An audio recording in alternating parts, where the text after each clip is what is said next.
the street chasing wrong from right. Eyes like fire burning through the haze. Truth is a weapon, cuts through the maze. Some call her trouble, some call her brave. Digging up secrets they tried to save. A real deal around town, she's breaking it down. Spinning the wheel, exposing the sound. They despise her, they praise her, but she won't slow down. Real deal around town. The truth's her cry, yeah. They whisper in shadows, they curse her name. Afraid of the spotlight she brings to the game. But the grateful ones, they cheer in the dark for the spark she ignites in their weary hearts. Some call her danger, some call her hope. She's the thin line on the tightrope. Oh, real deal around town, she's breaking it down. Spinning the wheel, exposing the sound. They despise her, they praise her, but she won't slow down. Real deal around town. The truth's her crown, yeah.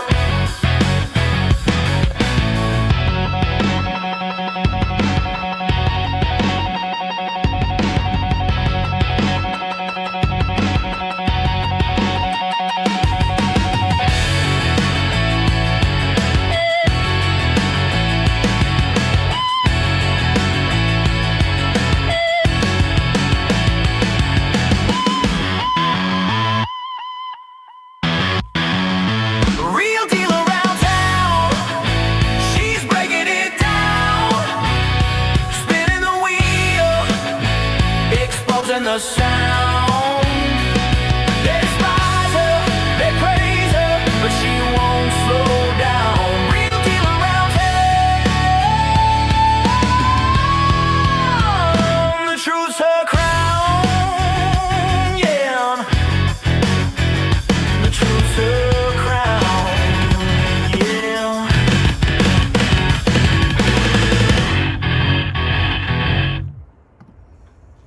Well, hi everybody.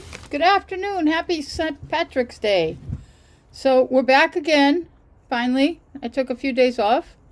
I've been busy doing stuff.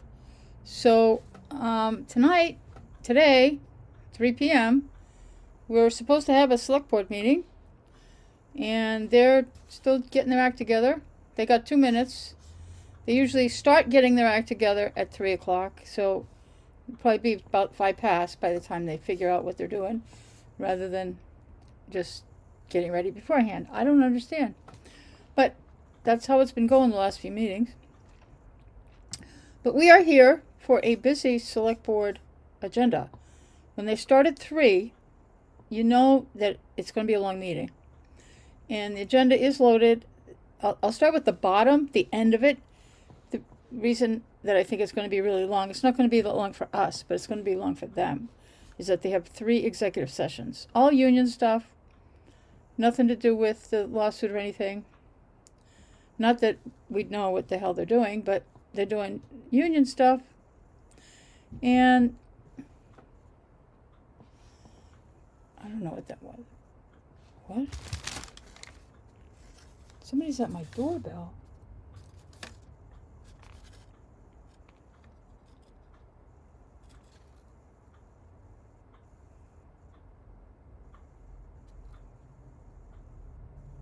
I think they're selling. Somebody's at my doorbell. I'm not answering it. I don't know what they're doing.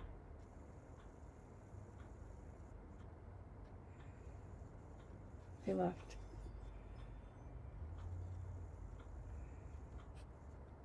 Where's she going? She's got a... I'm sorry to take your time here, but what is she doing?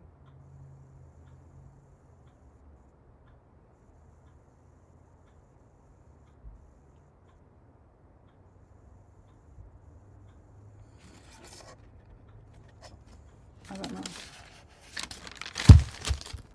I'll have to check later. Not a good time for me to answer my door at the beginning of one of our meetings here. So anyway, actually somebody said something to me about, I got a private text, because I get those, on an open meeting law concern. And no, if you remember,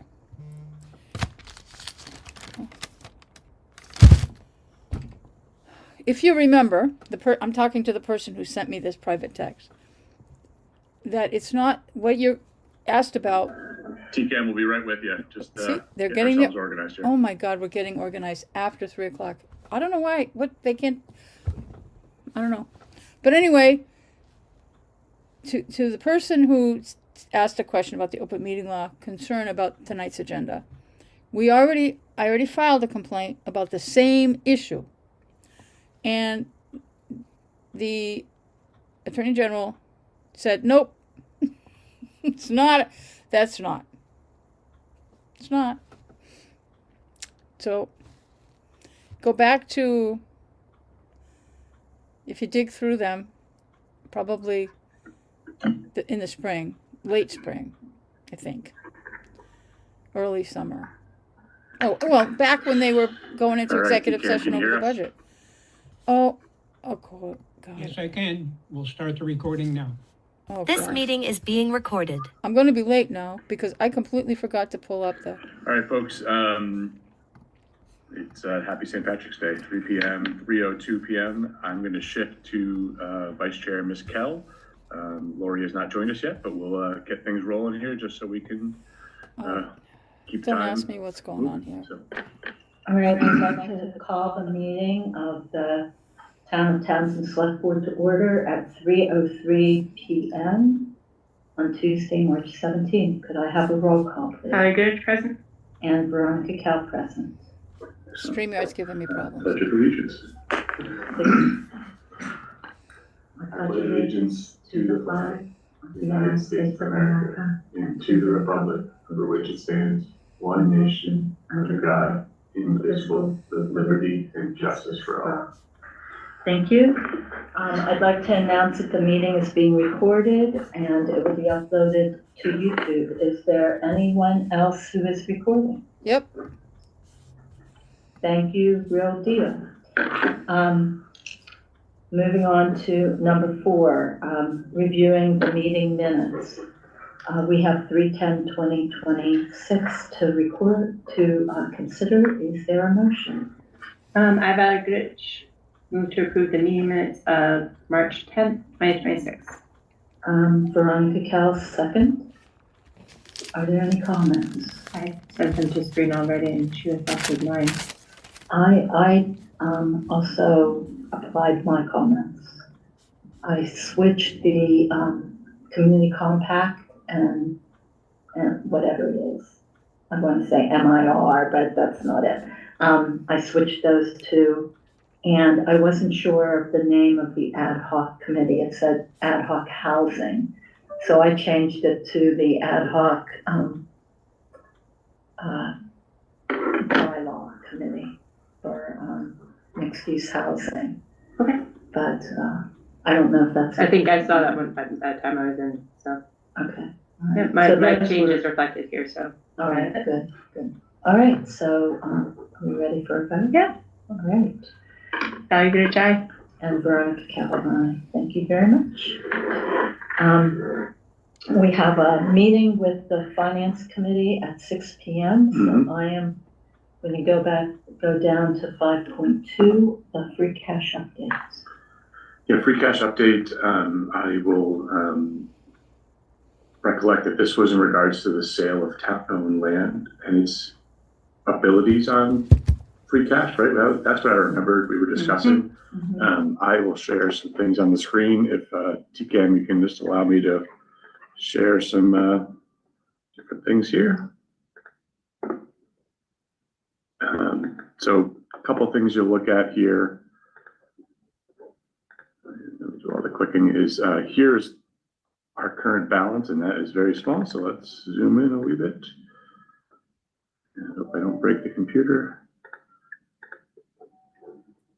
So you can see here what we have in our sale of town-owned land account, $356,000, 356.4. So I know we had touched on this in terms of how it can be used. It is important to note that there's two sort of categories. Some of them are, if you just sell a piece of land that wasn't through tax collection, you can determine how you use those funds. If it is related to tax collection, and I'll share in a moment Adam's email in terms of how he broke it out, in terms of how he's suggesting we look at these things. I shared this, I think, with just Veronica at the time, because she had a question. But essentially, the sale of town-owned land is specifically designated for infrastructure type items. Infrastructure can include the purchase of more land, public safety gear. There's a variety of different things you can use for the sale of town-owned land related to infrastructure type items. You could purchase software, if it were for like a capital plan for like a more than 1 year project. Mhm. ClearGov in its implementation phase would not necessarily it's not black and white, but it's more gray to no than gray to yes, if you will. Doesn't mean to me that's not a good purchase or a good usage of it, but it's not exactly how it's defined. And a little AI research helped me with some understanding of this as well. So something to be aware of.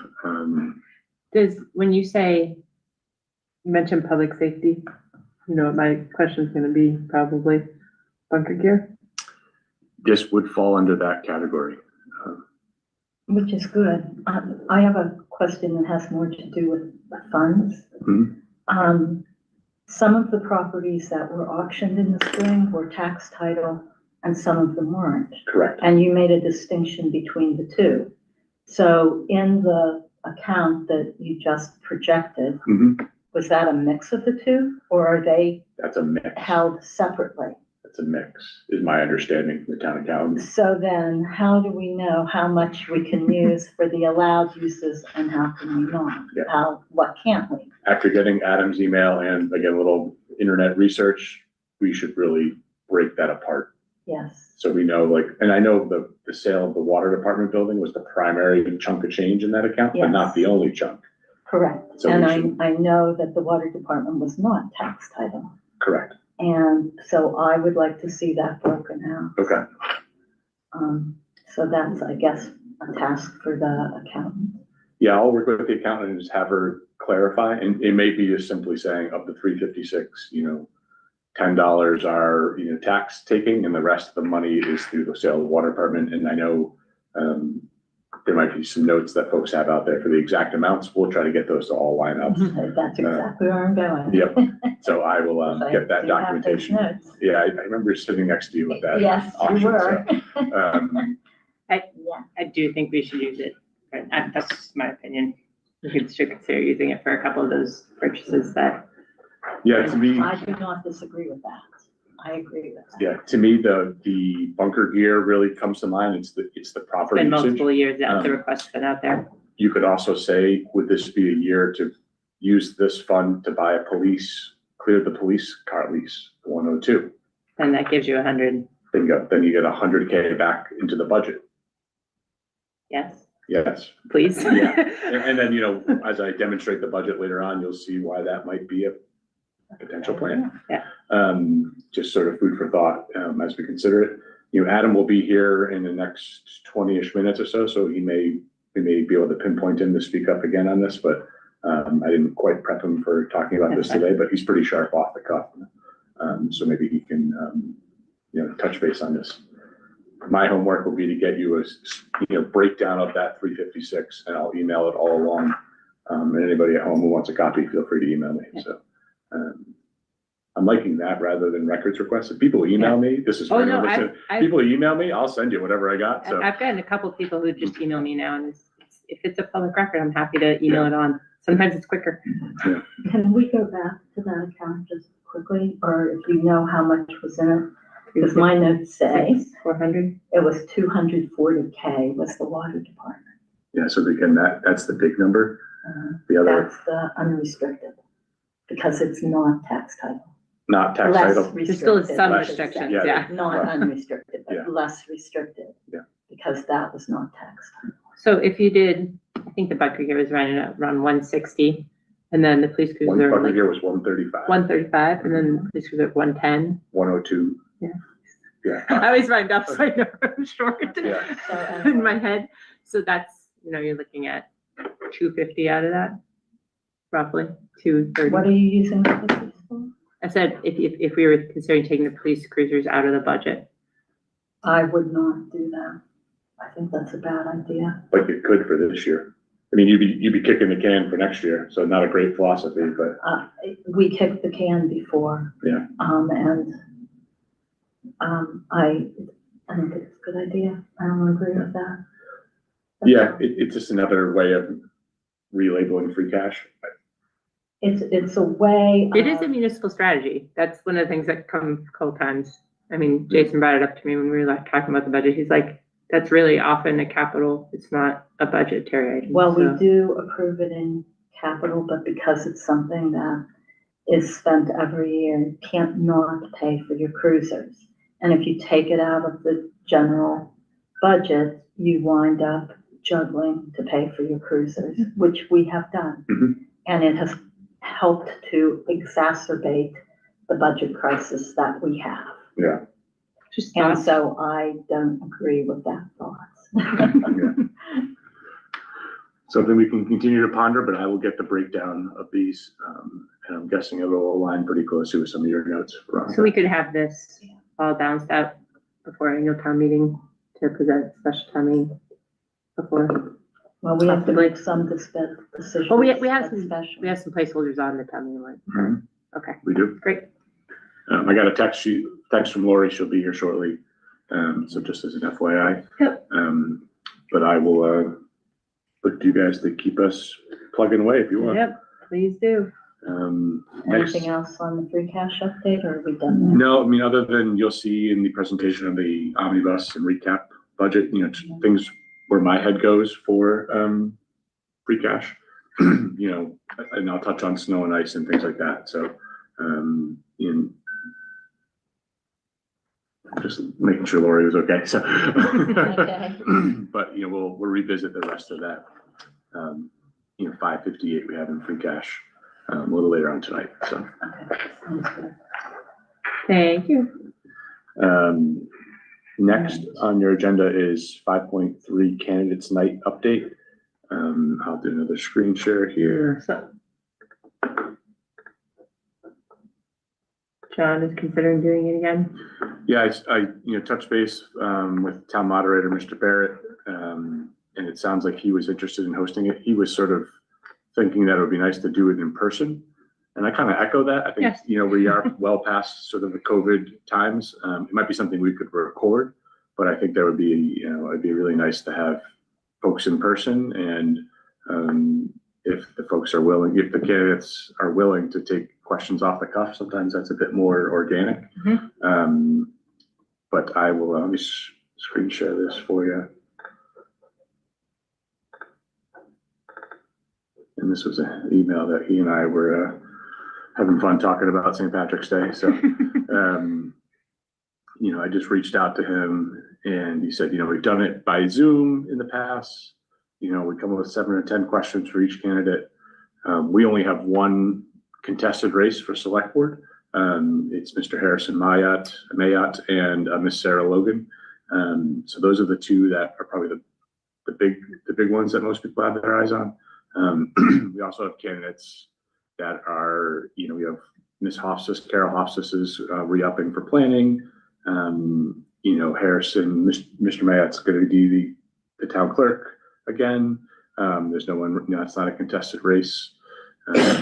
this won't preclude people from doing write-in campaigns. I don't think that's really the intention of candidates night in this current environment.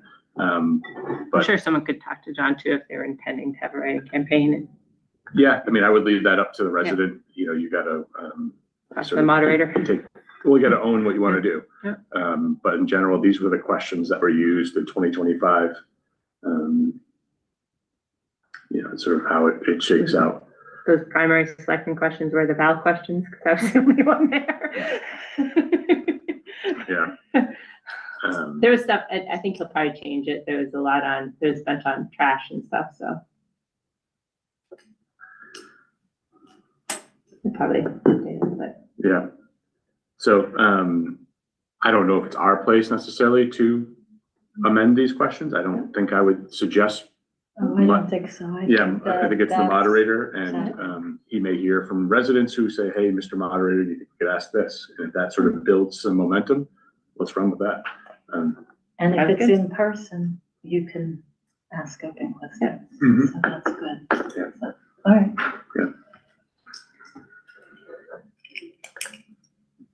All right. 5.4, I have not had time to do much on 5.4 in regards to annual town meeting warrant articles. there's not a huge rush on that right now. Not a huge rush. Yeah. The ballot questions will be of more focus. Currently for the town, there are 2 ballot questions. One being the shift from a 3-person board to a 5-person board, and the second related to the police override.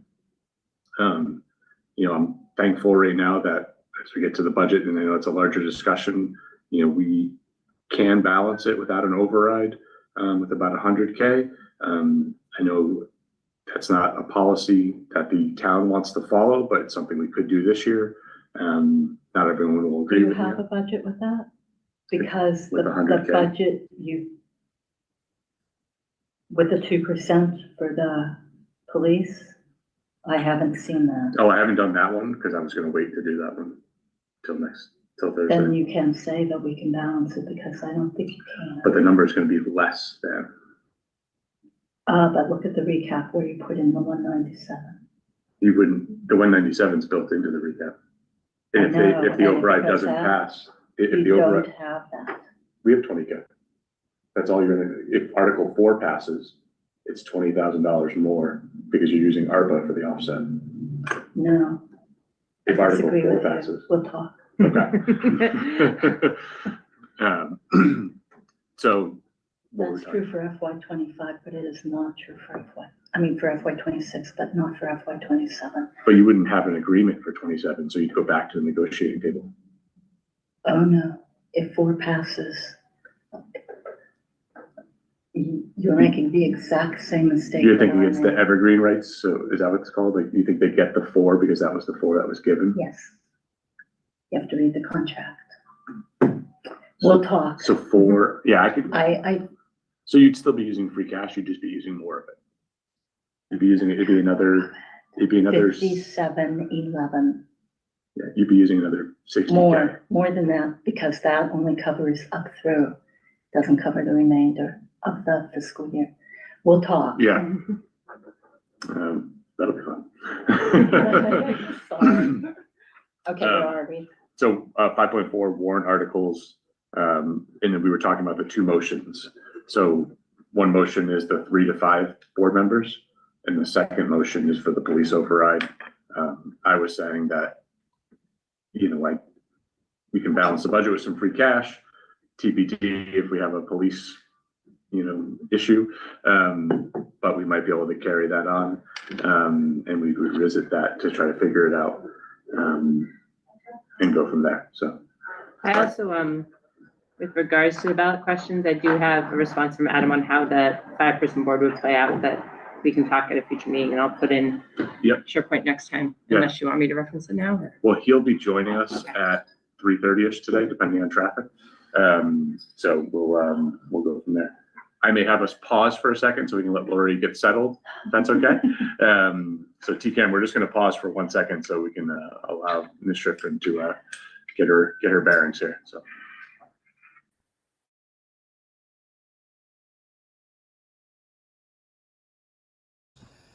Okay. that was an interesting start to the meeting. I think that they're all still very confused about the budget. I don't know if they're in better or worse shape than last year, but their attempt to use free cash is frightening. It's easy enough to make mistakes. I think every town administrator has made mistakes in trying to figure out the debits and the credits. And that's really what it amounts to. Which am I adding or subtracting, or are we breaking even here? And whatever you have on the credits, you got to have on the debits. You can't. And I think that, I don't know whether Kieran's right or Veronica's right, or they're both wrong. I don't know, because I don't know what they're. I'd have to look at the actual document. So as a taxpayer, I would say I wouldn't trust either one of them at this point. Not that, as far as, well, I don't trust some of them, but at all, no matter what they're saying. But I don't trust their arithmetic or their accounting ability, their budgeting ability at this point, because I'd say they're both confused. And they're trying to borrow from Peter to pay Paul, and their inappropriate use of free cash is startling. And then they were talking about the sale of properties. The first element that they didn't discuss is, which they didn't even mention, so I don't know what the status is, but the sale of properties money, the first thing they have, I'm really shocked that we don't have a separate account, and they should, to break out what Karen was talking about, which is tax title and which isn't. And because the first, under current law, new law, we can't benefit from the losses that our citizen, if you lose your house because you didn't pay your taxes, they can take your house, but they have to give you your equity back. If they sell your house, if they take your house for $50,000 in taxes, your house is worth $400,000, they can only take the tax amount. They have to give you the balance when they sell it. When they sell your property, they have to do due diligence and try to get the best money they can, but they have to give you whatever doesn't go to taxes. So that needs to be reflected in accounting records, and Karen didn't have that breakdown, and I'm really surprised that we haven't established different accounts so that these things can be segregated and viewed properly, and not to have to be on a secondary spreadsheet in somebody's desk. It's got to be in a clear, where you could just pull it up. And that's bad accounting. I'm not blaming the accountant. I'm saying that this is a new thing over the last couple of years. And the accountant, Kira needs to work with the accountant and identify these things. The other thing that they were talking about is this fear of taking the police cruisers out of the budget and putting them really kind of back into capital so that they can use infrastructure money, the sale of the properties. I think the whole way we've been doing that is probably wrong or not a good idea, the way we've been doing it. I see how it's working. I agree that it's working. In fact, that was started. I was on the capital planning committee when that began. I was really hesitant, but I didn't have a handle on, I didn't feel really warm and fuzzy about it. But it was making things work, and I knew that the chief presented that, and he was trying to. 3:25 is All now. right, I gotta go. All right, we're back again. We got our bearings. Hi, everyone. It's 3:25, and I apologize for my lateness today. We are in discussion of 5.4. Yep. Continuation. Correct, yeah, so 5.4, we were discussing the town meeting warrant articles, which I'll have fully baked out for you on the 24th. And even then, they're still gonna move a little bit because of timing. Could we just move that to April 7th? We could, Is the board agreeable? Oh, yeah. Already. We- Thank you. yeah, we do need to have our ballot questions completed by then. Again, I stated this earlier, the ballot questions look like the 3 to 5 person board Mhm. question, and then the second one being the police override in the event Article 4 passes at town meeting. Do we have time to do that on April 7th? Is there enough time before We have to then? have it done before then, so. The ballot questions have to be done before then. Correct. Can we finish those up on the 24th? No, I thought. No, we it's the needed to be in They're 23rd. due on the 23rd. So we have to do it on Thursday, Mhm. or, yeah. Yes, because the 23rd is Monday, and you were not gonna be here on Friday. Okay, So Are we we have to meeting have that before? on Thursday. are we meeting before the special? That's We at don't 7? have it on the calendar. We don't We have don't it have it currently on the posted. calendar. Yeah, but we have time to post. I would then think that we should make a motion to have, our interim TA vet the questions with town council Okay. after the Final meeting approval. on Thursday night and put them forward for placement on the ballot. Do we need a motion? I would just say so moved. So moved. Veronica Cal second. Just those two ballot questions as discussed. That's all we have. Okay, very good. Who made the motion? Well, Veronica second. No, I would, Karen cannot make a motion. I made a statement. She said So so moved. moved. I Okay, you said did. second. yes. I We're did hear good. that. Okay.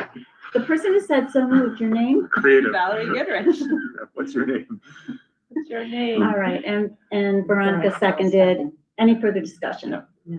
Hearing none. Roll call vote. Veronica Cal, aye. Valerie Goodrich, aye. And Laura Schiffern, aye. Thank you. That takes care of 5.4. We have a 3:30. We were supposed to have a 3:30 with Adam. I'm gonna send him the Zoom link if you want to, I can take something else if you like. if you want to Fine. chat about 5.8. Oh, yes, that's what I've been working on. Mhm. I sent,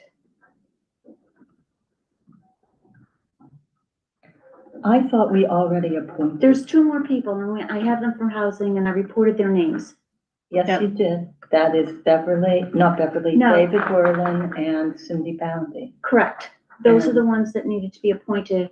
I stated them last week, but they weren't on the agenda, so now they're on the agenda. Is there a motion? Yep.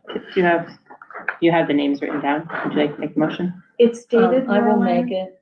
Yeah. and, Look, yeah. okay, Veronica Cal, I move that we appoint, David Werlin and Cindy Boundy, as members of the ad hoc committee on housing and economic development until the completion of the work of the committee. Seconded. any further discussion?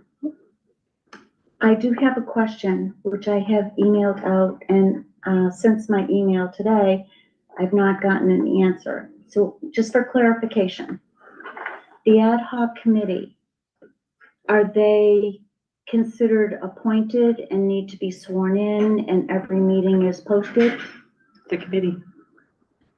Not a question I know the answer to. I saw your questions, and I Yeah. know Jack from the town clerk's office had shared some feedback. I would, I didn't see it. yeah, Yes, I would it's a stick with meeting. what the town clerk office designates their requirements are for an ad hoc committee. So just the town Okay, what meeting else? screening committee, Jay and Stacy and I all got sworn in. Oh, the screening committee did? It's ad hoc, so, I'm, well, it's Oh my required by charter, but it's Okay. I just wasn't sure, because those best are, practice maybe? Open meeting I law, don't know. people. those are not, and I'm good with it, that's not bad. But those are not, my concern is trying to get 10 or 12 people together, whether it's in person or even virtually. And some of them only having certain days, so I'm trying to put something together and didn't know. In other words, I have to have them all sworn in beforehand and then, be able to get a Zoom together. But okay, now and then I know what to do. I'll But your try my quorum will best. be pretty big, because how many members are on it? It's either 10 or 12. So then if you calculate your quorum, I mean, there can be a fairly decent amount Oh, that we'll are always out. have, at I'm any sure we'll time. have a quorum, yeah. So that was my thing. But thank you for the discussion and roll call vote on the motion. Veronica Cal, aye. Good at Jai. And Laura Schifrin, aye. Thank you again. We are at 3:30. Do you want me to go on? I would until Adam confirms he's gonna join us. He may have gotten tied up, so let's keep rolling. Did we skip 5-7? We did. We did skip 5-7. That's a Memorial Hall rental request for an ethics training here at the town hall. Great idea for a lot of our boards and employees to Here we go. take an opportunity to learn about, a state-run ethics training. I think it's beyond Townsend too. I think it's Pepper Ashby. Yeah, there's opportunities for neighboring communities to join us. Just a good practice in general. I think it's been about 9 months since the last one we had, but we've also had a lot of turnover. We've had some new committees. I know the town clerk's office was interested in helping get this organized. Is this with town council? No, It's with not with state town council, not with town council, with the state agency. So the state agency is the one providing the training? Correct. Yeah. So really just I look to support that and utilize. Is there a our space. motion? I value Goodrich to approve the use of Memorial Hall rental request for ethics training on April 21st, 2026. Veronica Kell, second. Okay, any further discussion? I guess I'm wondering if there are people outside of the town, is there anything else that needs to be in place? Insurance wise or, safety wise? Well, we wouldn't ask, just a visitor for safety, if someone from Anything to Dunstable make it came here and said, difficult, hey, can I just Veronica. come walk around the building? Anything to That's make it true. difficult. It's a public space. Yep. Public. And I'd be thrilled if we had some other neighbors come by. I think that'd be great. What a win that would be, just to sort of broaden our, reach in the community. So, Yeah. Regional. Mr. Costa's here, so if you wanted I'll to, just take the vote. Would you mind? yes, ma'am. Okay. Roll call vote. Veronica Kell, aye. Value Goodrich, aye. And Laura Schifrin, aye. Thank you very much. 5.5 was discussed order of operations for the annual town election and annual town meeting with Mr. Adam Costa, our town council. The goal being here to answer some questions about timing, process, and what the implications are. Adam, you're up. Hi, Adam. Good afternoon. How are you, Madam Chair, members of the board? Nice to see you all. Nice to see you. We got you loud and clear. I know Val had some questions. I know maybe other board members have questions. Do you want me to shift to you guys first, or how do you want me to sort of lay this out with Adam here? Can I ask first, are we talking about any town meeting, or are we talking about the special town meeting, or are we talking about the annual town meeting? Yeah, the focus here would be for the annual town meeting, Okay. and then the annual town election was my understanding. I think I shared that with Adam, I hope, along the way, but he's pretty resourceful, so you never know. He might be able to speak off the cuff and go from there. So. But Adam will also be here for the special. Yeah, Adam will be joining us on Thursday night for our special town meeting, as well as for our May 5 annual town meeting. I pinned him down and said, you can't not be with us. that Okay. day, so. Sigh of relief. Okay.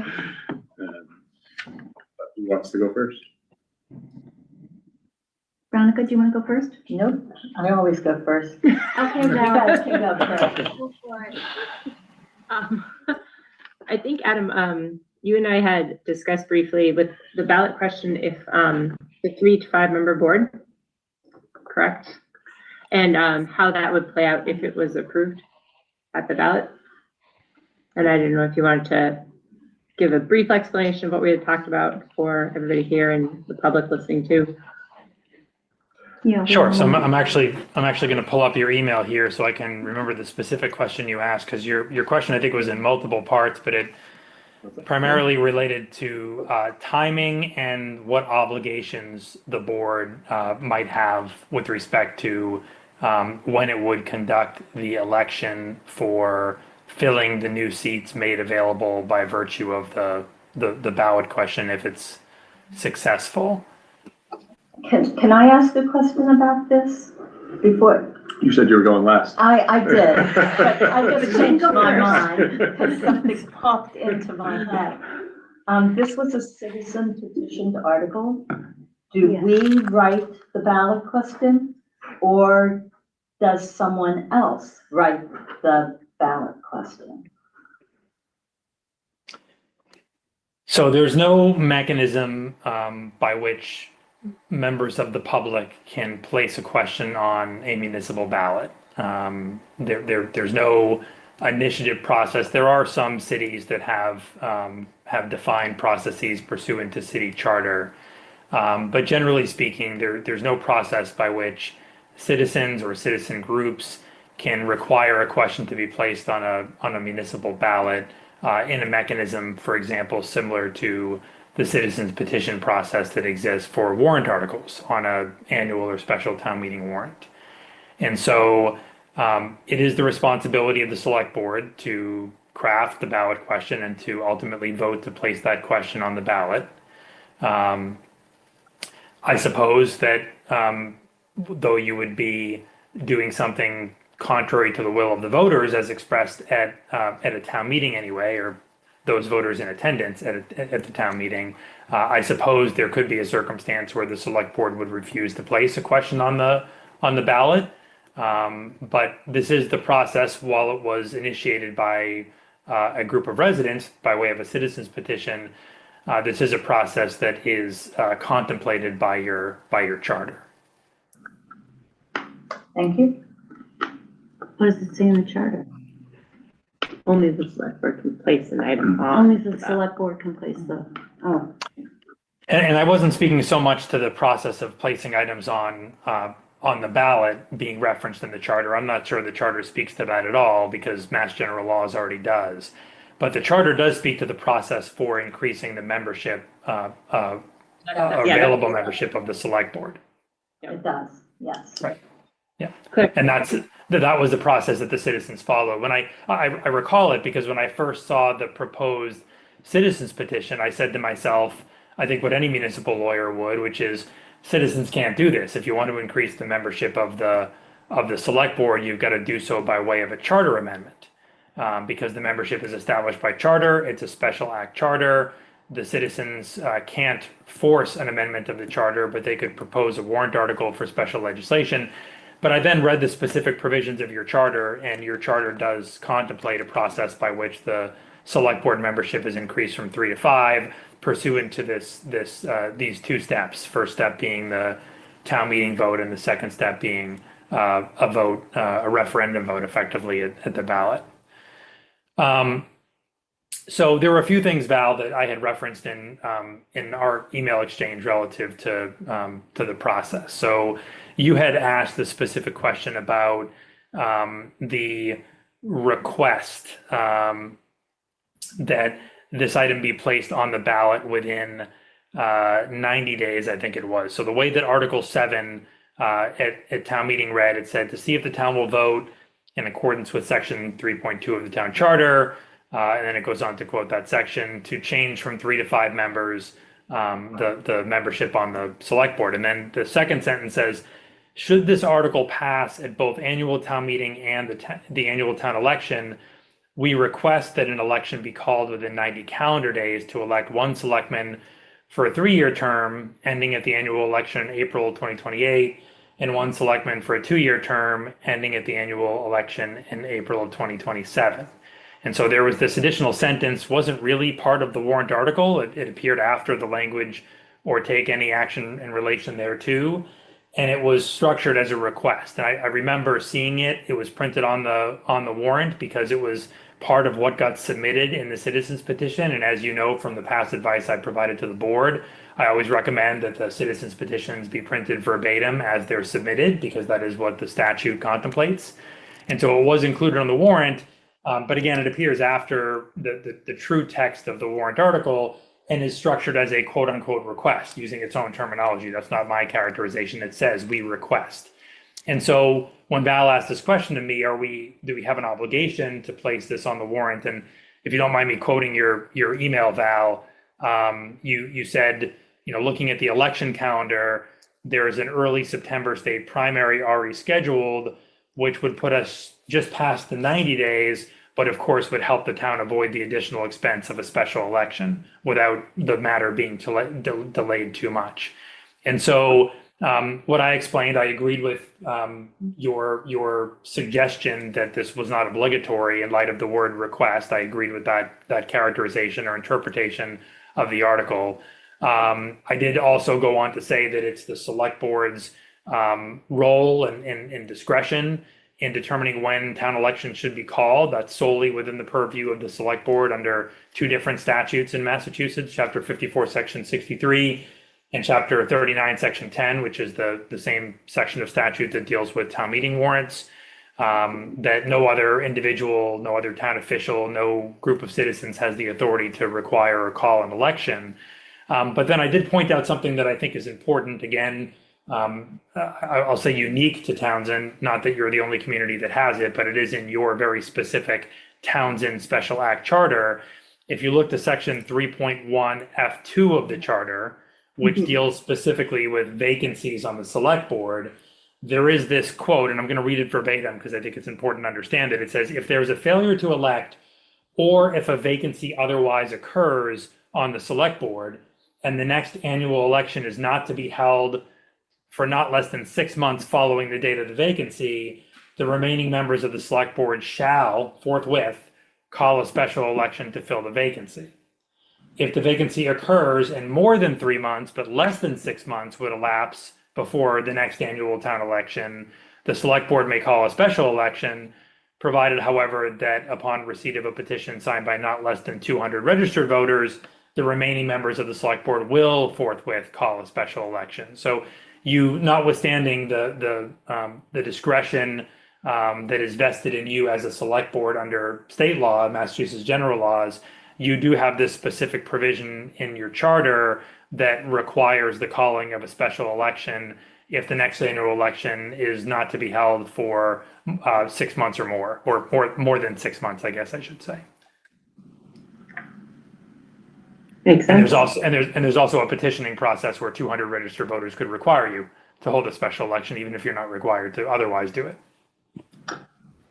Can I ask a question, Adam?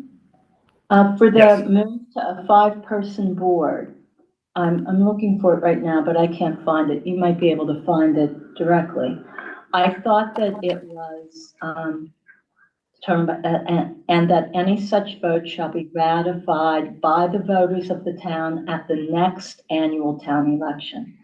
So in other words, we have the vote at last year's annual town election. So this is Town meeting. 3-2, yeah, annual town meeting, sorry. We have the vote with the citizen petition article. And if I'm reading this, if it were not a citizen, the petition article with other words in it, then the vote would be at the next annual town meeting. So I think that we're confusing two different types of votes at the ballot box, because the fact that it's a citizen's petition doesn't change the analysis at all. So what that provision, and I'm looking for it here as we speak to, I think it's 3.2, is that right? Yes. So section 3.3-2A says the composition of the select board may change from 3 to 5 members as determined by a 2/3 vote of an annual town meeting, provided, however, that any such vote shall be ratified by the voters of the town at the next annual election. So that's a ratification vote of the increase in membership. That's not actually electing individuals to fill those seats. That's simply ratifying the available seats, the membership number of the select board. Once that occurs, you then need to fill those seats. And I think that and again, I don't want to speak for the citizens petitioners, but based upon that request that they included at the end of the citizens petition, I think what they wanted to avoid happening is you go to the annual town election in May, this upcoming May, which is the next town election after last year's annual town meeting that voted to increase the membership. Let's say that at the ballot box, the voters do ratify what occurred at annual town meeting and therefore increase the membership of your board to 5. I think the sponsors of this article didn't want another whole year to elapse and you not have to wait until the spring of 2027 before you're actually filling these seats. Is there a way that or do we need permission without violating something, that we go with the fall election in September? I mean, I don't think We can do whatever we want. Do that. Yeah, technically. We could do that, and then Okay, we wouldn't because have that a would special fulfill election. everything, the petition The spirit as well of the- as the spirit of the Right. petition. And it also does, we have to be conscious of the budget and holding Well, another that's the whole election. thing. So, I mean, that was. It's close to 90 days. It's like 100 and Yeah. something I'm with it. Yeah, it's not that far. And I think the only thing that I would change then in just the way that warrant article was written was it said, one member ending in April 2027, but Yeah, that something doesn't wouldn't make even be sense 6 there. months at that point. So I think we just have to look at that, how the things would lay out. I think we would go with the Do charter. a 2-year and a 3-year? Yeah, Yeah. we'd have to see Versus, how. uh, 1 and 2? We'd have to work with the clerk and see how Mhm. everything lays out Right. rolling, so. Okay, hopefully that's clear to everyone. Yep. And, still in the spirit of everything, but hopefully a little less money out of our coffers to make it done, since there isn't very much difference in timing. That was my question for regards to that, so. Okay, and next? Was there anything for town election and then now town meeting to be chatted about? Oh, God. Howdy. Is So I there guess, something that piqued your interest? Yeah, and I don't know if I maybe just missed it in my time in the hallway, but I was, if I may pose a question to council. It's my understanding that for ballot questions, we can put them on the November ballot, but not on the September state primary. Can we put seats on the November ballot? So like the 2 select boards. did you hear that I think question? we've Adam? done that before. I did not. We've held a separate special Here, You election. can't hear Why what don't it you says. take the hear you. table because The town clerk joined us, so he had a question about when the ballots. the names or could be put on the ballot, right? Yeah, so in the past, we've had a separate special November election.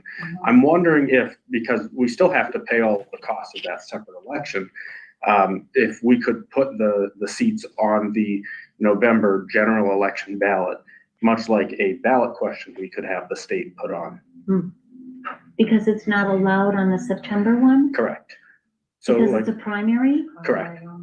Oh, But that's my Unfunded understanding. mandate from the state. oh. Adam, any thoughts there?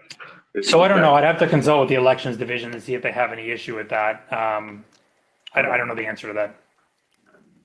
I mean, didn't we, when we did CPA and when we did the elections for me and Lori, we Yeah. did that. So But what I can't remember whether it was the same ballot or It was a a separate separate. ballot. I think it was the week later, I want to say November 16th. No, it was the Special? same.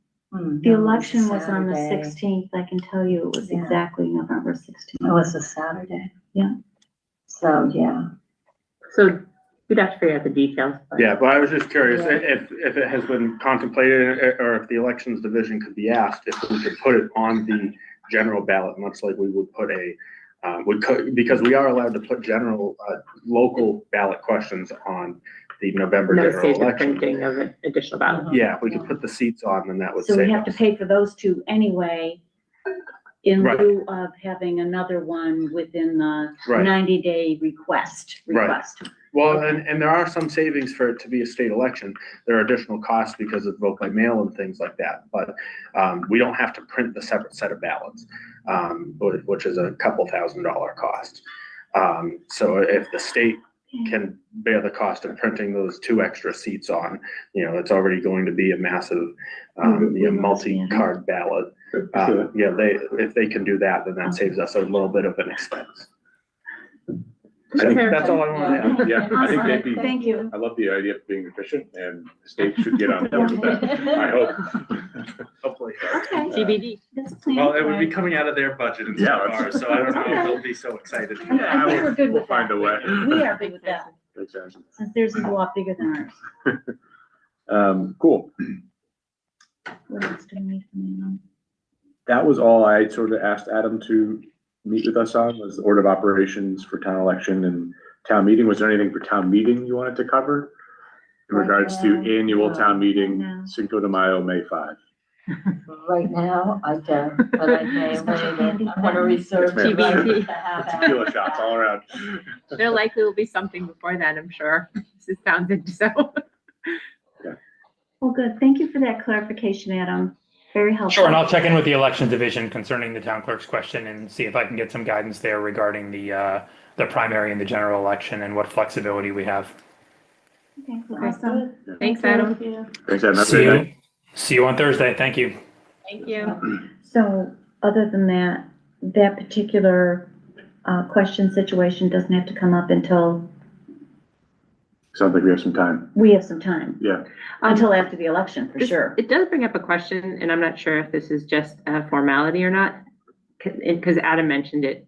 Did we specifically vote to put those two questions on the ballot? Or do we need to formally take that?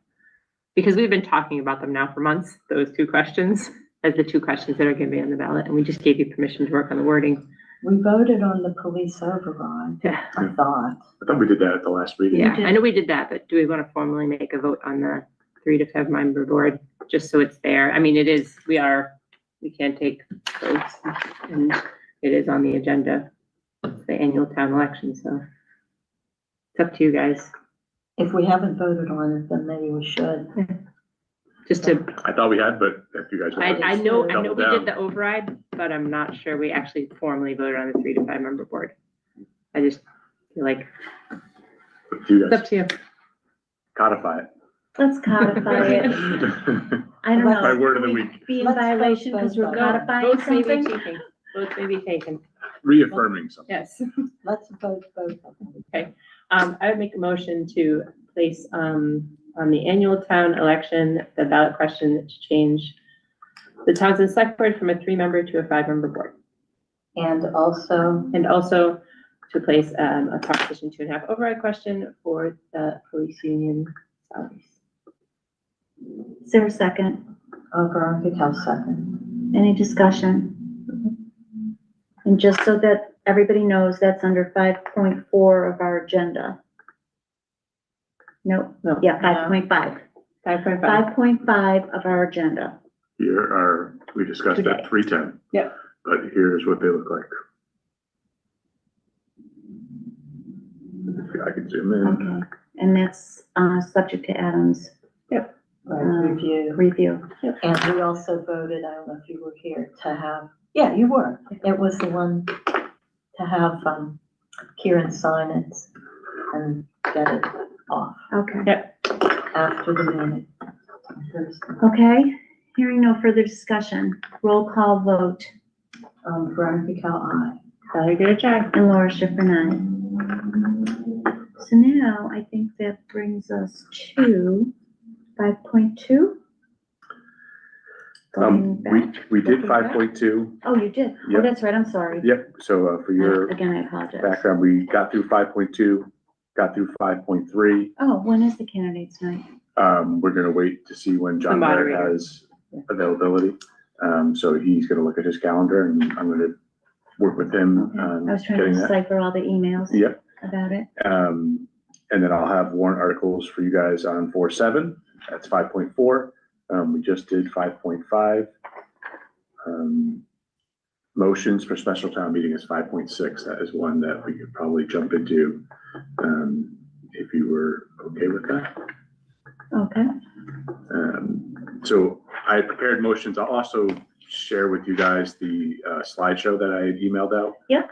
Just because I think it would be good to see. And then if you're okay with how it looks today, I'd love to share it with the town clerk. Jack down there said he'd love to get things printed. Gonna print about 100 of them.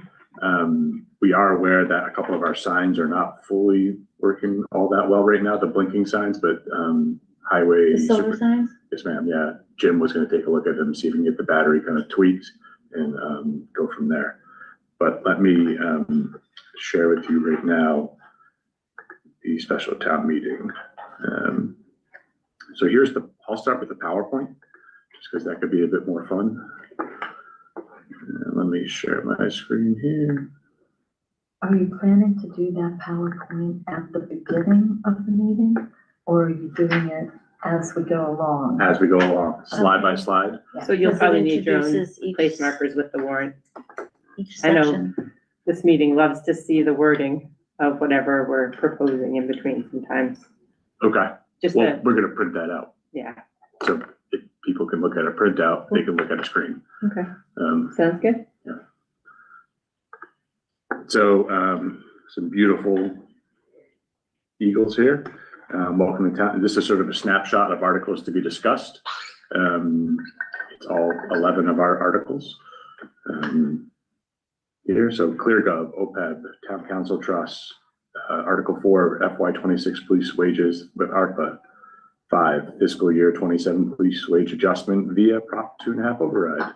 Article 6, lease authorization for Squanicook Meadows. Article 7 is Board of Health, but we're going to take no action. Town clerk, Article 8, town clerk codification of role. I'll highlight that when we get to that one. Yeah, he's asked to table that for now. Hopefully, I'm using the right I word. saw that. Yeah. Okay. Article 9 is election account replenishment. 10 and 11 are technical code corrections from the town clerk to change Board of Selectmen to Select Board, 2 words Yeah, throughout all our naming conventions. And there was another E-code one about non-substantive and substantive. Yeah. ClearGov Article 1, is going to be the request to transfer, $41,600 from free cash or sale of town-owned properties. I do believe that it is not eligible for sale of town-owned properties for this to cover that cost. So I'll likely pull that sentence out or Okay. that last few words there. But I did want to pinpoint, what the purpose of ClearGov is, transparency, long-term financial planning. There's an onboarding and first year subscription fee built into that, $41,600. And what the outcome is, it provides the town with a modern look for, planning budgets, tracking finances, doing projections, which I know is a really powerful tool, which I can do in Excel, but I think ClearGov would probably be a little bit more efficient and a bit more reliable than just the old Excel spreadsheets here that we've become so dependent upon. and that's also what finance is using. Yeah, finance is using, Excel. yeah, and it's none of us are perfect. So Right. if you fat finger, a 0 and you Yeah. lose it, it could go from $1 to $10. There's a consequence. I also wanted to share with the residents, the other communities near us, towns and cities that do use ClearGov. Pepperell, Lunenburg, Ayer, Littleton, Wichita, That's Lancaster. Yeah, I think it just sort of tells a story that other towns are embarking on having implemented this and then are using it as a tool. It's also someone we can call if we're unsure about something that we have a question on. We can call our friends in Pepperell, Lunenburg, Ayer. That's great. So I think that helps. Article 2 is related to other post-employee benefits. OPEB, it's an actuarial study. And what we would be doing is asking for about $4,750 from free cash. And this is a free cash item to hire an actuarial consultant to calculate the town's future retiree health insurance liability. And why this is important, it helps the town understand a long-term financial obligation related to providing retirement benefits and maybe even pension benefits to its employees that retire as of X date and moving forward. Why this is important for us to do it, about 93% of municipalities in Massachusetts provide this benefit to their employees. It supports retention, long-term workforce stability. We are just one of a few that don't offer it to our employees. And that's because we just never had the money.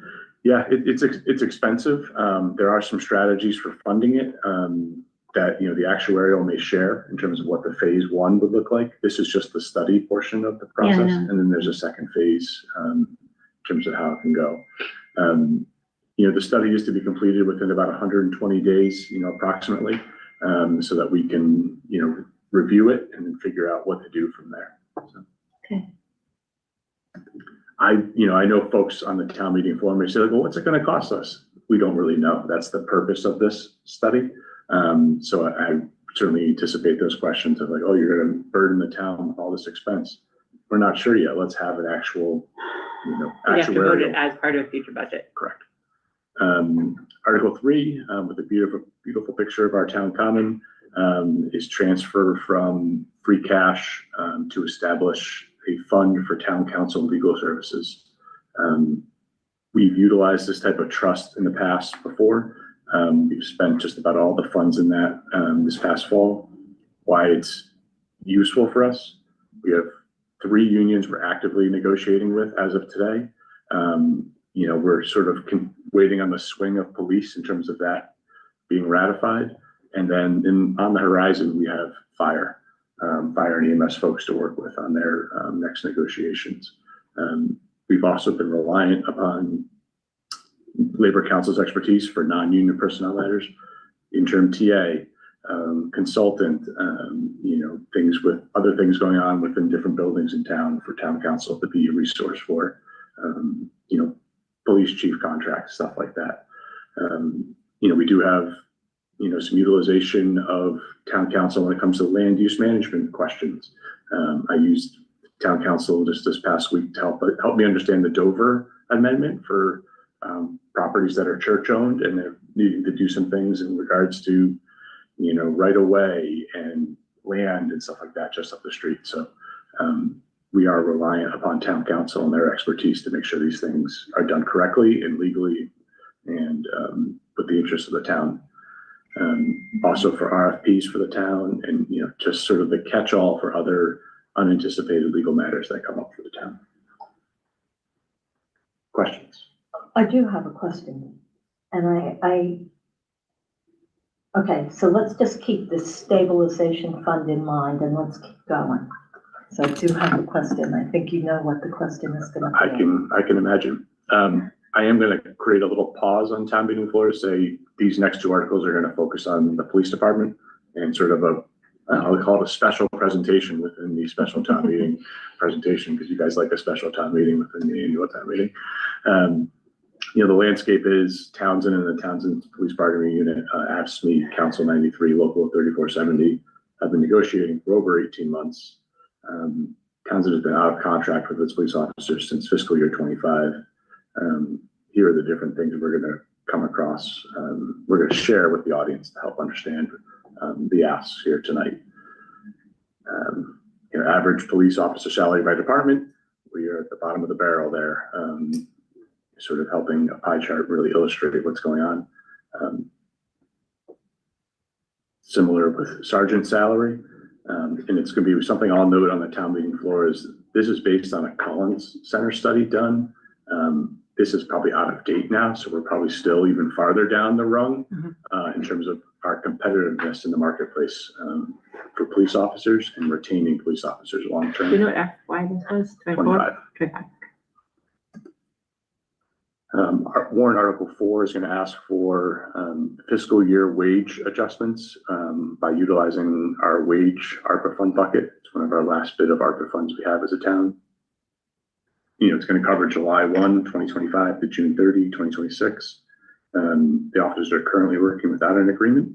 The vote would authorize the town to pay, I'm calling it back wages of $53,500, and then update the wage rates for the remainder year at 4%. You can see the math over here. Obviously, people's eyes are going to say, well, interim town administrator Gearing, the math doesn't add up. And I'm going to say, you're right. The differences are due to lag time and shift changes as officers sort of come and go. You know, we have lost another officer who just shared his resignation with us to finish up his service at the end of the month. And I'll say this a couple of times, it's due to, he trained here, wonderful officer, and you know, did his time here, and then is off to greener pastures where it's a little bit more money, a little better shifts. Can't blame folks for that. We do want to be competitive in the marketplace. It kind of speaks to why not just economic comparisons, but geographic are good too, because even if your economic comparisons are similar, if they're so far away from you, someone moves for geography. And if you're surrounded by towns that offer more, you can't really escape that. Yeah, and Right. you know, broadly speaking, on a macro view, like folks of a certain, I'm not sure what age bracket I'm in, but folks move for money, and there isn't a lot of loyalty these days unless it's you pay for loyalty. It's just what the world has become. You know, so warrant article 5, much larger impact to the town as well as the police budget. It's going to ask residents to consider on town meeting floor for a contract proposal to increase the wages by 14%. Important to note that this will go from a 10% wage adjustment to a 4% on top of that. And why that's important, it's 10 and then 4. So there's a compounding effect there. You're going to see here the differences. It's just a few dollars under $197,000. The original warrant article had asked for 327.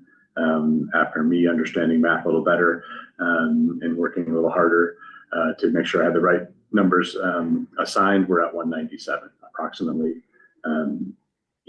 It is important to note that the last year in this 2-year agreement here will be a 2% COLA for officers within the bargaining unit. So that should be able to be a normal part of our budgeting cycle. Yeah, it's less than 2.5. So we're still, working with Prop 2.5. That will be, I'll call it doable in air quotations for us to afford. So that will help. Again, the math is not perfect.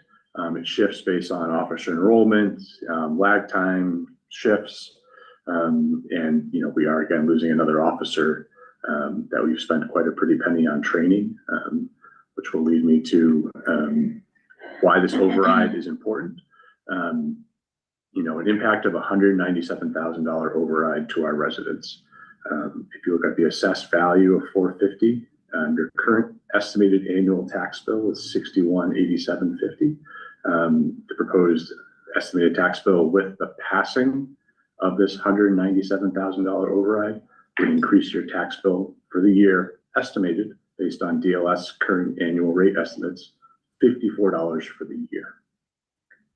Again, these are estimates. This is, ballparking assessed values for the town, and helping folks understand that if you get a tax bill 4 times a year, you take that $54 and you divide it by 4.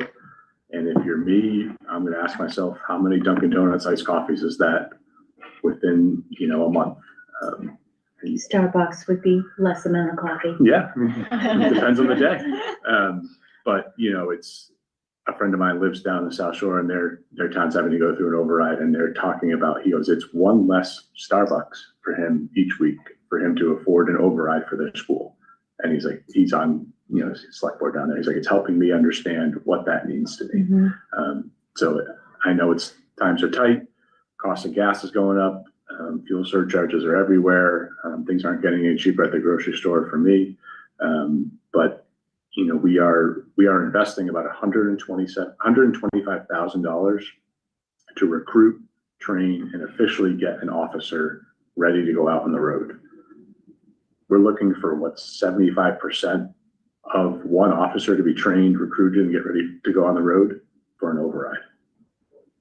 And we're losing officers after that 2 years and 3 months here, whatever the ballpark is for them to move on. It's happening routinely. I think it's a tough ask of the department to remain successful without some wage adjustment support. I also think it's tricky to ask your taxpayers to pay more, but then you see that cost to recruit, train, and you're like, well, what are we doing here? Like every time you lose 2 officers, it's more than the override, and we're down 4 come April 1st. Now we have to pay again. And so we're looking at, you just do the math. You do 125 times 4. We're in the whole 600K. Or no, what's that? 500K, sorry. The math doesn't check. So I'm hopeful residents feel strongly about this at town meeting, but also when they go to the booths to elect, so and vote. Failure to pass. I hope it doesn't get to this. If we don't succeed, if the town doesn't succeed in passing this override, a couple things will happen. Article 5 would mean to go back to negotiate, with the police bargaining agreement folks to add more months to the 18 months that's already been spent on it.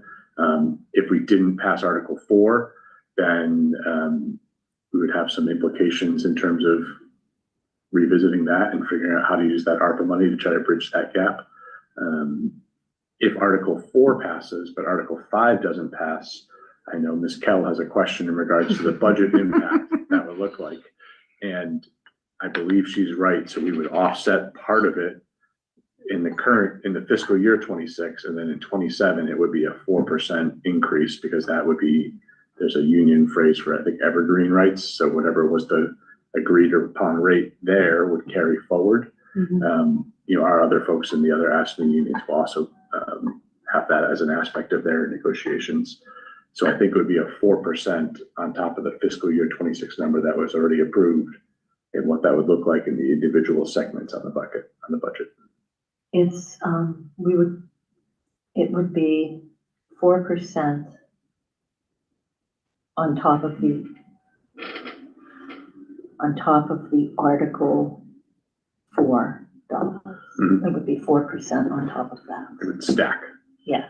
Yeah. Yes, for the police, we're looking only, this increase is only in the, salary lines, not the expenses lines. Okay. The override only affects the personnel lines, not the expense lines. Correct. So, Yeah, there's some math, and that'd be some homework for me to do yes. in the next few days or so. Hoping we don't need that, but we'll be realistic. We probably have to prepare to even the draft if it doesn't, because it's the ballot too. What do you mean? We'd have to know if it doesn't pass the ballot, Correct. because that's the week before. yeah. So, Yeah. So failure to pass. Article 6, just being the time, mindful of time, is a lease for the authorization for Squanicook Meadows. The purpose is for the select board to enter into a new 50-year lease agreement with the Townsend Ashby Youth Soccer Association for the use of town-owned land known as the open space at Squanicook Meadows. It's also identified as Holly's Playground, and it's a space for different recreation, soccer, walking, general outdoor activities. You can't do that when there's a soccer game going on per se. You can't throw a frisbee while there's an active soccer game going on, but in general, it's recreation space for the town. The benefit of this lease, you can see sort of pinpointed in the red highlights, if you will, is these would become conservation restricted spaces within this parcel.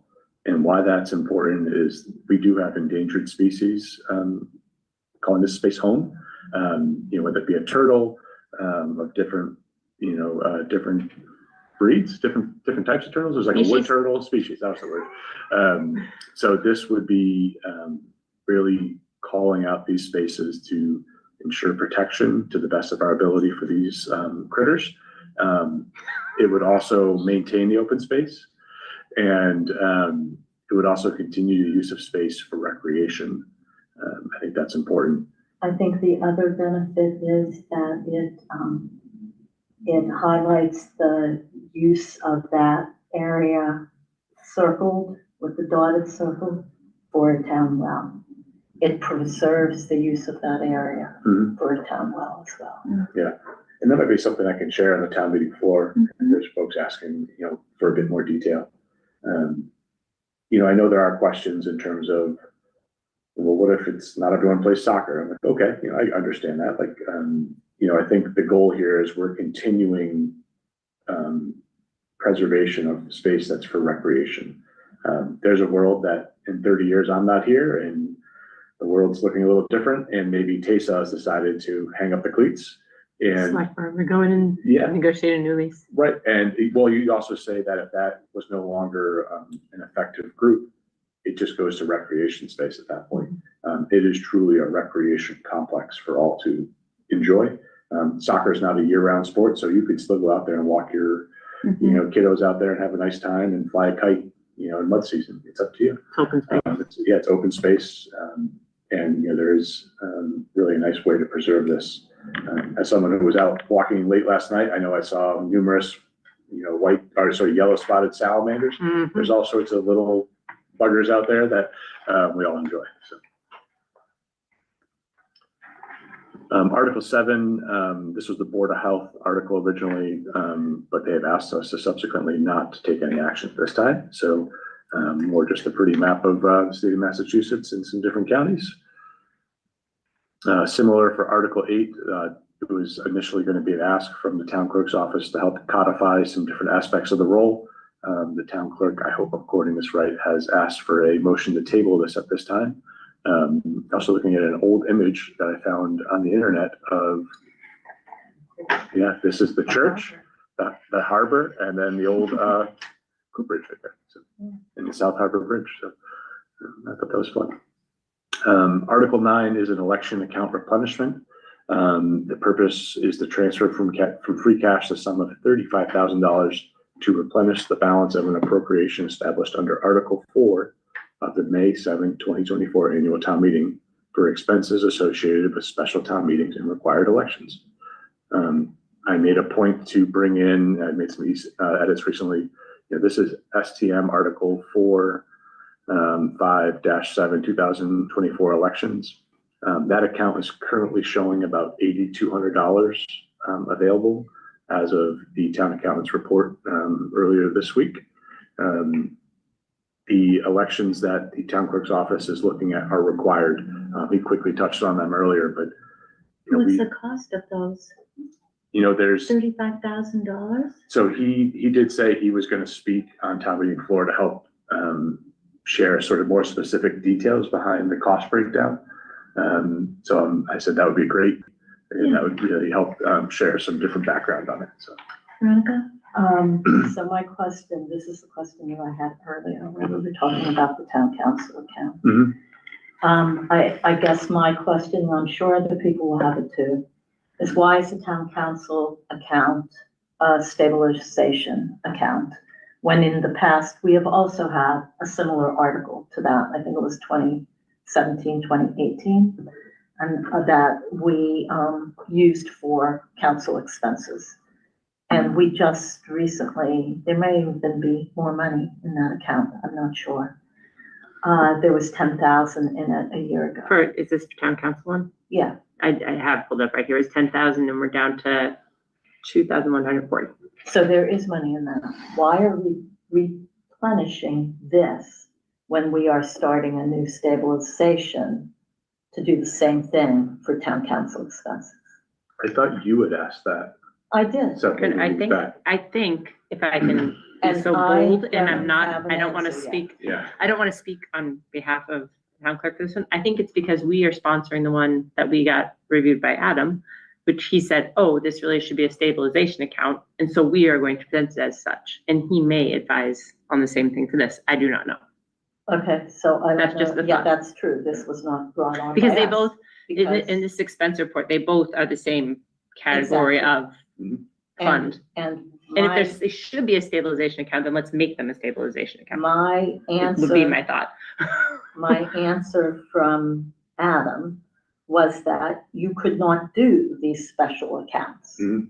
We can't do this. We can only do it if the requesting department, which is typically how it happens, says, here, I need this much money and I want it from free cash, and it is expended within that fiscal year. Mhm. Instead, what we have are accounts that carry over and over and over, the special accounts, Mhm. which I don't think Yeah, are and legal. in the list, most of them are those one-time accounts. The ones that aren't are the anniversary celebration, the special town council, the elections. The rest of them look to be last year coming in and going out. No, that's not true. No. There are many of them that are from many years ago. We've been cleaning them up over the Okay. years, and Maybe it's better. traditionally, I didn't know there was an issue with it, because it is how it has always been done here in town, as long as I can ever remember. And you hold on to it, like the sidewalks. Mhm. You hold on to Oh, so those are, that. never mind. Those I are thought those from were like just. 04. I'm gonna put my foot in my mouth 07. and I thought it was all. No, they are not. They Hang on. carry over for 20 years sometimes, 25 years, and the money just sits in them. And I am told, or my understanding from town council is, yeah, you can't do that. It's 1 year and then it's a sweep back to free cash. And that's why we have to have the account, we requested a stabilization. And all those others need to be given up. So I guess I'm sure some of And the councils so will there elaborate. needs to be a discussion because that is how it's always, as far, I never looked up laws on this, but no one ever, I don't think town council ever looked at those accounts. Yeah, nor would he. When I said it's one of those specials accounts that carry over time, he just hold on to them. He said, "What are you talking about? You cannot do that." Yeah, I mean, my And we're mentor said doing the it. same thing. He goes, "Oh, you gotta sweep that right back into the general fund." He goes, "Oh," Exactly. he goes, "and if you don't do that," he goes, "maybe you sweep it into your stabilization account." He goes, "Because it's a capital project, and like, if it didn't come to fruition, put it back in there, find another project for it." There are accounts with $3,000 that have been there for years. Yeah. You know, There's they've like used it. 15, 20 of them. Yeah, there's a whole ton of them. So we've been looking. Some of at them are like, I remember some of them specifically say when it was voted on even in here, so. Some of them Didn't I do, send an and some email of them about the don't. trust accounts? And there was like, I was looking at this last night, 60-something accounts separate that Melissa had done the report on. And many of them are under $500. Mhm. Over 30 are under $5,000, many of them being $1,000 and Yes. $2,000. I think And the I'm like, trust funds are different what? though. Yeah, They but are different why? from Yeah. these special accounts. Because they could be for like a scholarship. If you run out of money in the Well, scholarship. you saw fund. my question. There How are, much accounting is done for these trust things I think like, that hang I on can know the forever? library has a lot of trusts and it's managed by the department head.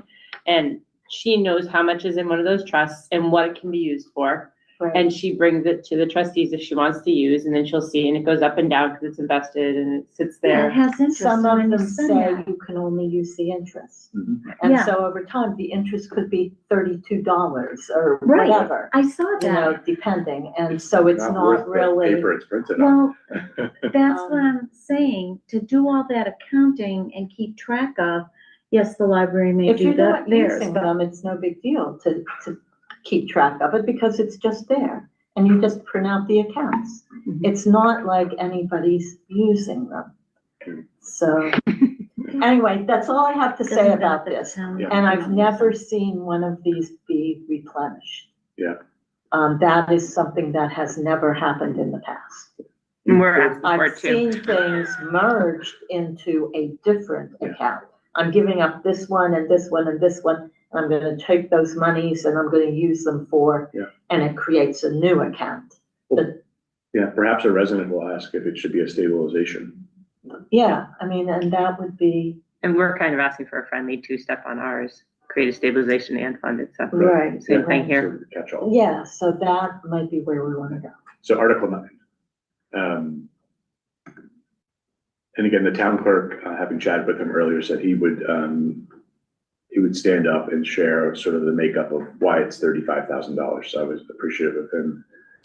I'm gonna say, Mr. Town Clerk, you're up. So Cause it was 20. when it went to was- 20 and then he had that shifted in the motion. So again, the motions can always move on the floor. That's The good thing about having that election and not having it in the general fund is because we always know we're gonna have one election, Yeah. maybe two, okay? But these are the ones that are over and above, and so it does make sense to have it. The question is it in one of these special accounts or is it also in a stabilization? And is it $35,000? yeah. I mean, I don't know enough about what an election costs. He's gonna So speak yeah, to it. that's, the Okay. town clerk knows that world much better than I. Article 10, I put it on one slide, is 10 and 11 is shifting from Board of Selectmen to Select Board, 2 words. So check your signature lines. I have to do that myself. And wherever there's references to selectmen, be select board members, much more inclusive. And then Article 11 on the right-hand side is the code of the town of Townsend by making, I guess I gotta clean up my wording, code of the town of Townsend. I'm not sure what I was thinking when I made that late at night. Yeah. But changing some words with non-substantive with, this is the hyphen, and insure with, and yeah. Mhm. And this is not a money article, No. even though you request, this is just requesting the changes. And then he'll take care of that through the E-code line of the general budget. Correct, yep, we have that within the budget. And then, a friendly reminder, the annual town election is April 27th, 2026, 7 a.m. to 8 p.m. here at the town hall.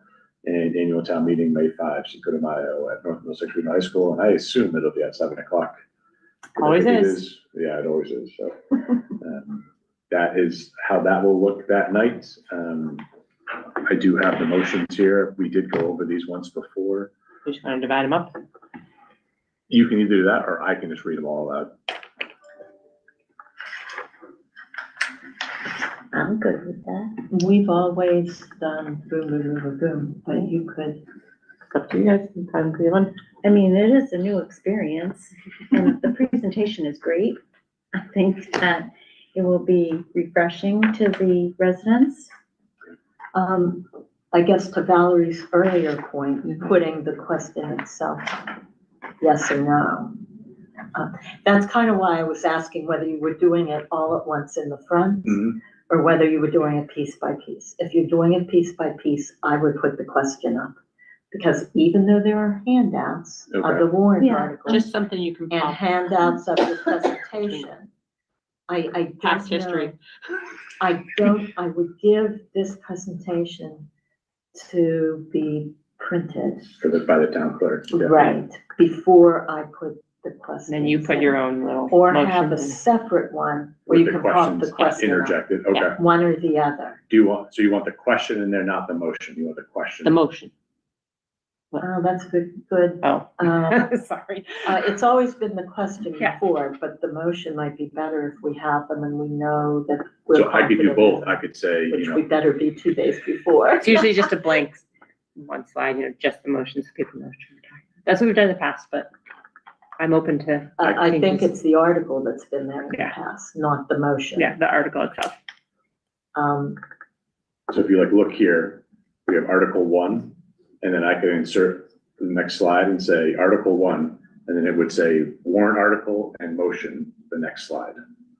So logistically speaking, you would read the article first and then discuss, correct?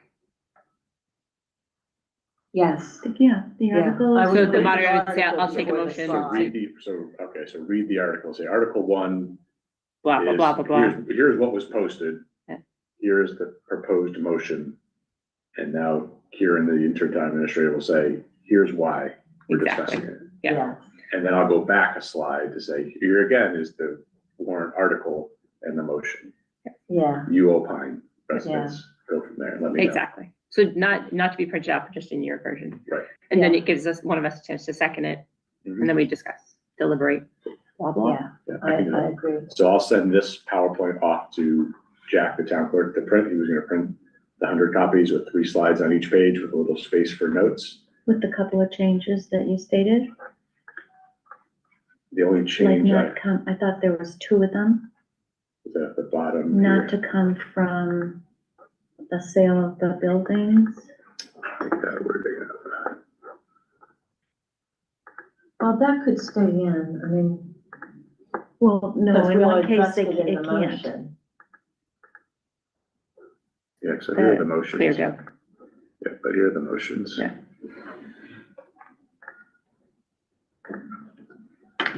I move that, this is for Article 1, clear gov, I move that the town transfer from free cash the sum of $41,599.79 for the purchase, implementation, and initial subscription.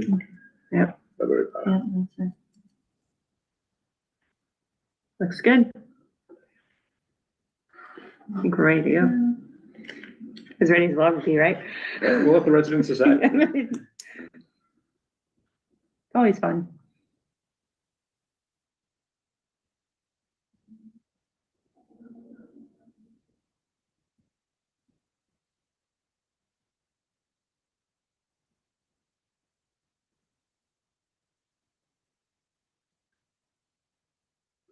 I'll let Back up to motion, I guess I can look here, motion 6.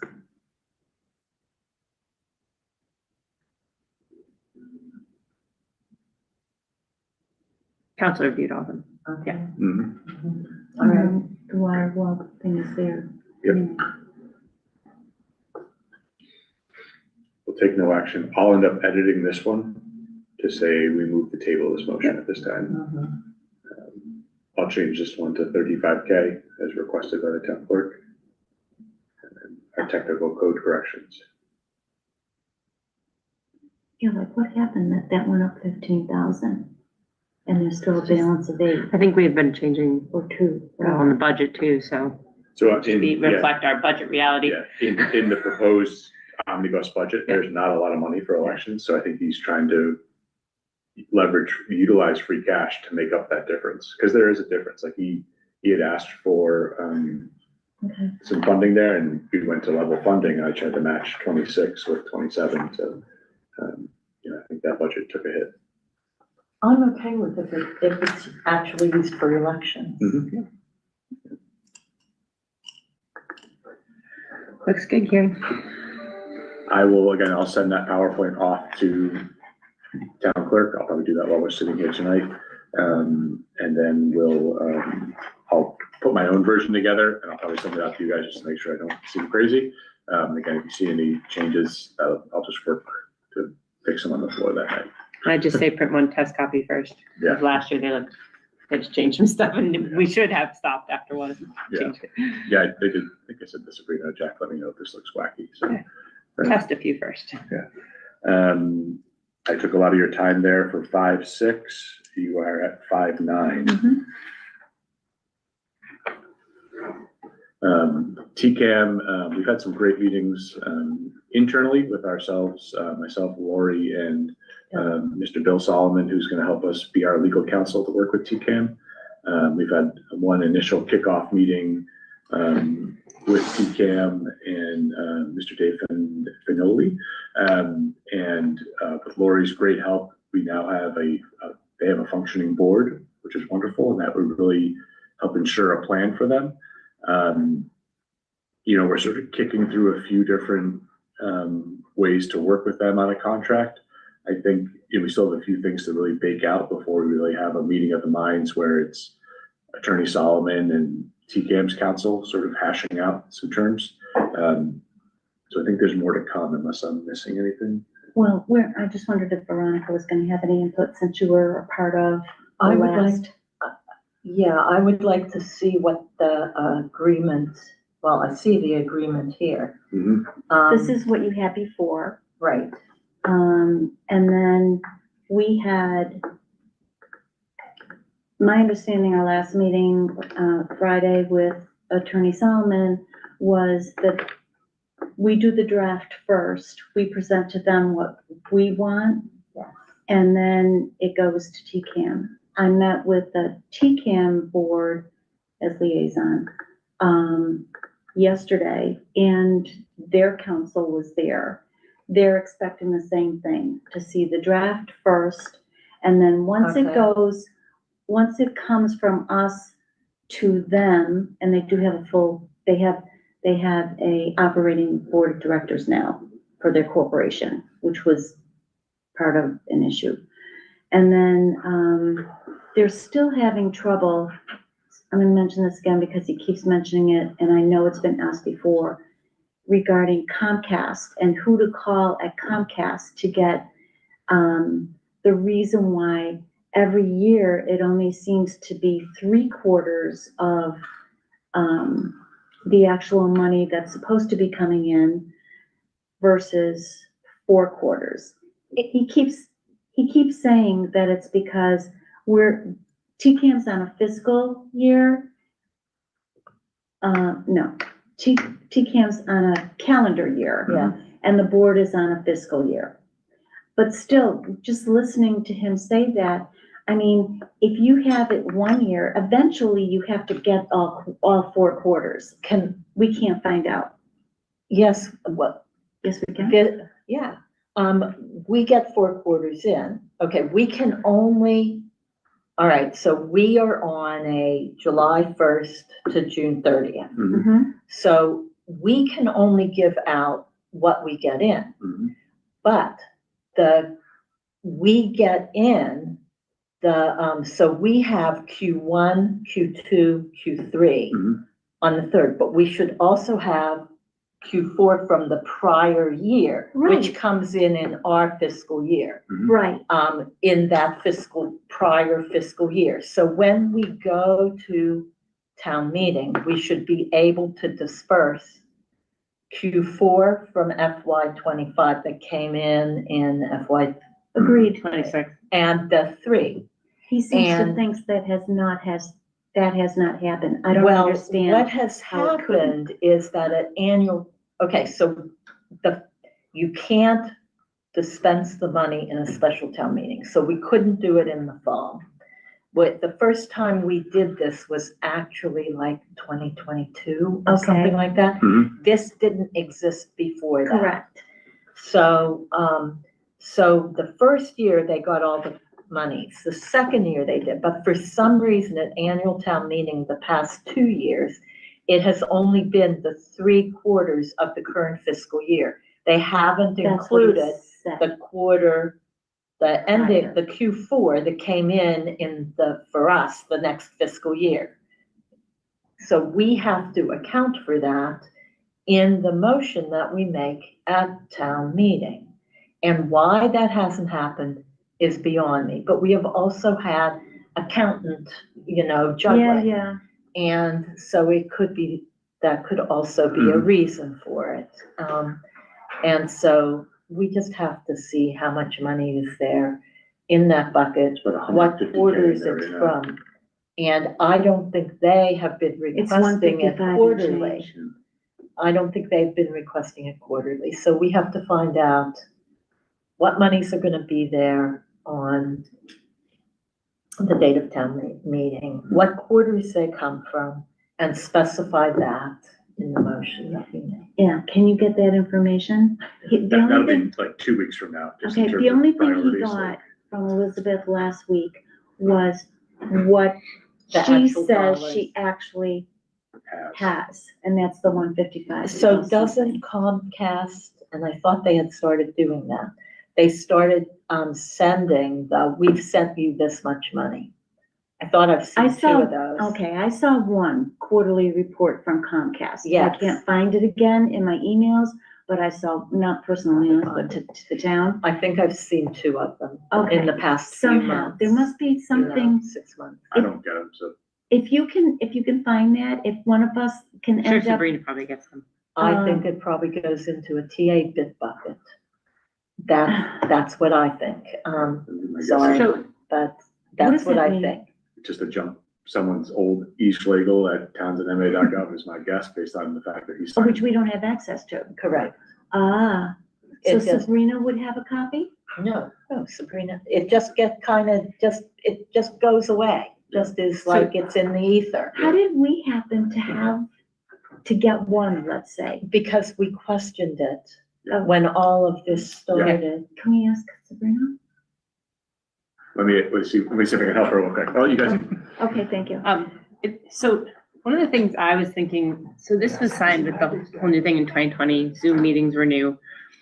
Is this a place for us to look at, like, how the process happens with TCAM recording the Zoom meetings and the boards? Because what's happening right now is people are going to outside channels to view town meetings, board meetings, because they're available there first. And so they're not going to the Town of Townsend channel.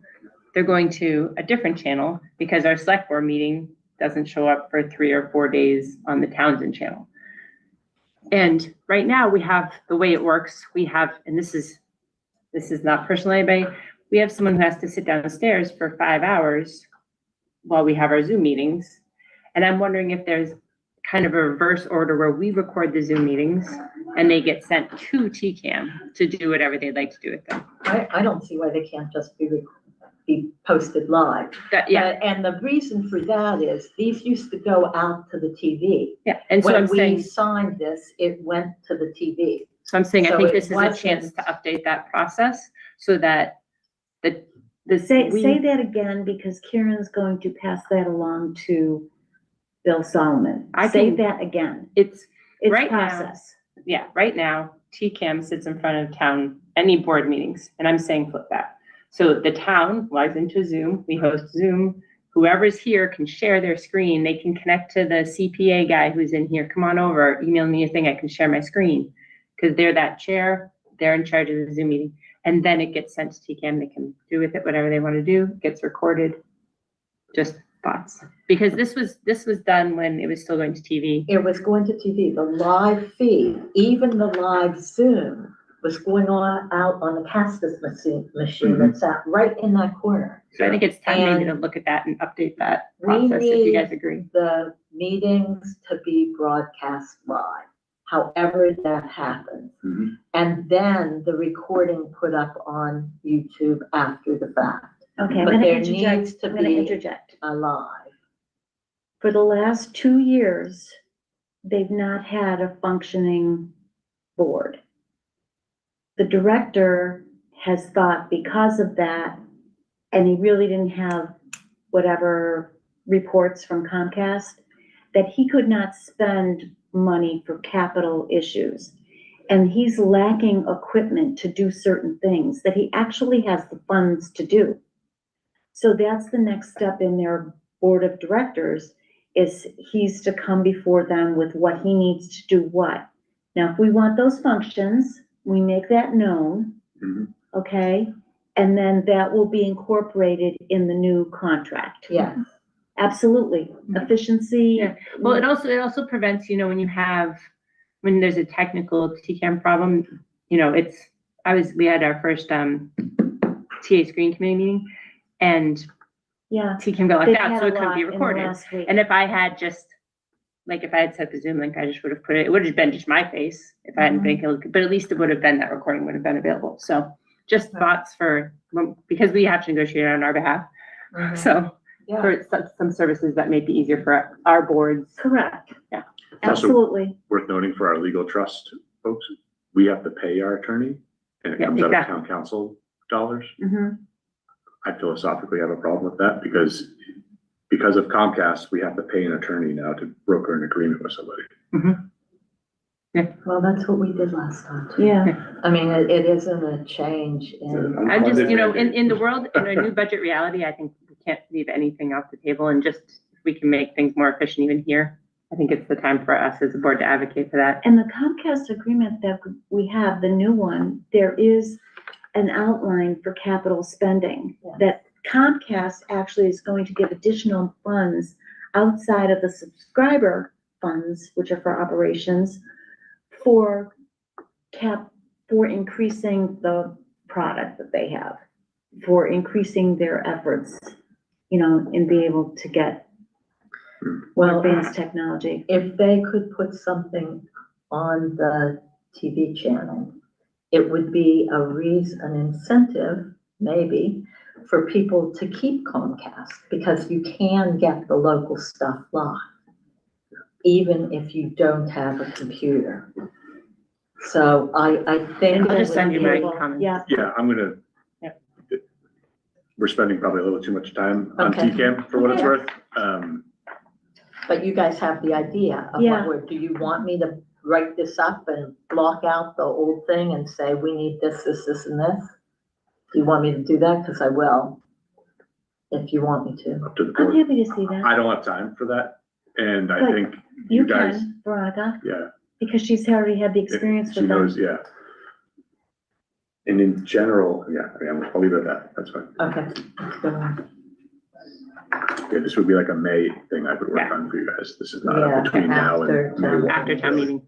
Okay, Priority-wise. the only thing we really need for him is to have the correct amount for the warrant Yeah, the article on annual 155. town meeting. Yeah. Okay? Is That's that, fine. Absolutely. Yeah. okay? I don't have an update for you on 510. That'll be an April item as well. Do you want April 7th? Yeah, or April Okay. 7th, or April 14th. What do we need, Veronica? There's not a rush, so whichever meeting it fits. Okay. I don't think there's a rush There isn't. on that. Unless we hear otherwise, April 14th Sure. for I'm good that with issue. Yeah.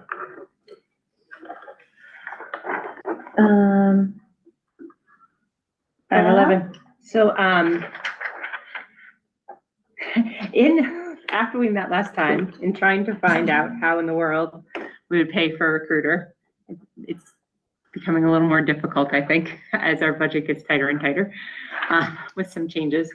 The only place I can see at this point in time is asking FinCom to use their reserve. I'm nervous about using that because I think there's other places based in the BVA that we're gonna need it.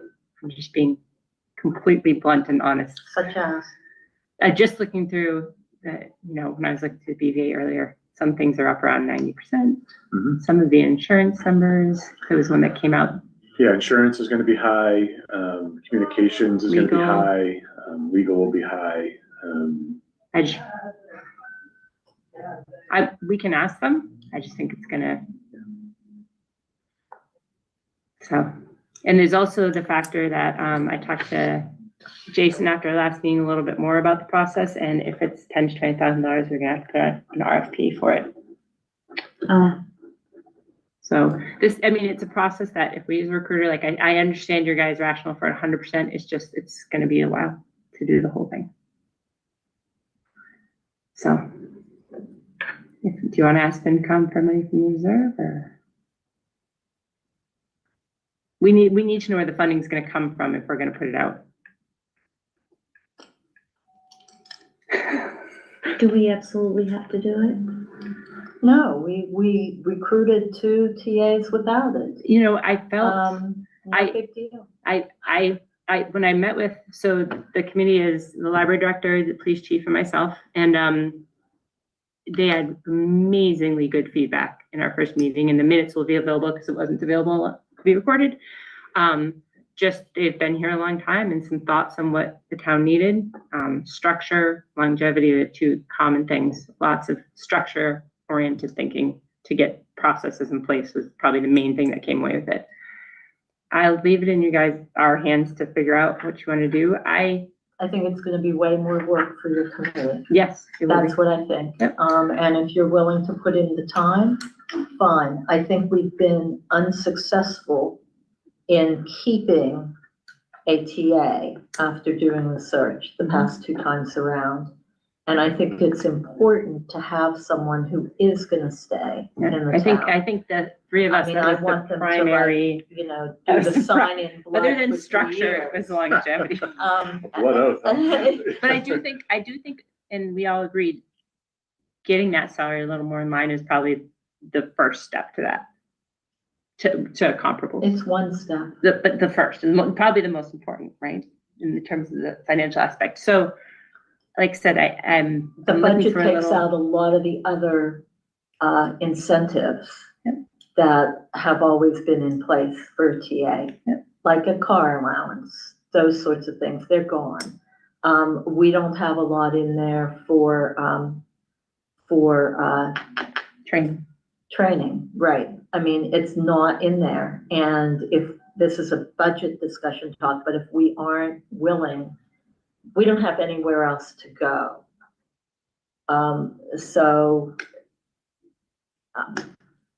It is going to it's be gonna more. be a lot more work. It is going to be more work. And I guess I actually think it might be a little bit quicker, just because knowing now that we have to go out for RFP, we have to get the approval for hiring a That's gonna take recruiter. The advantage to a recruiter is they know the people from whom they recruit. Yep. And they know the backgrounds of those people and their likelihood of taking on challenging work.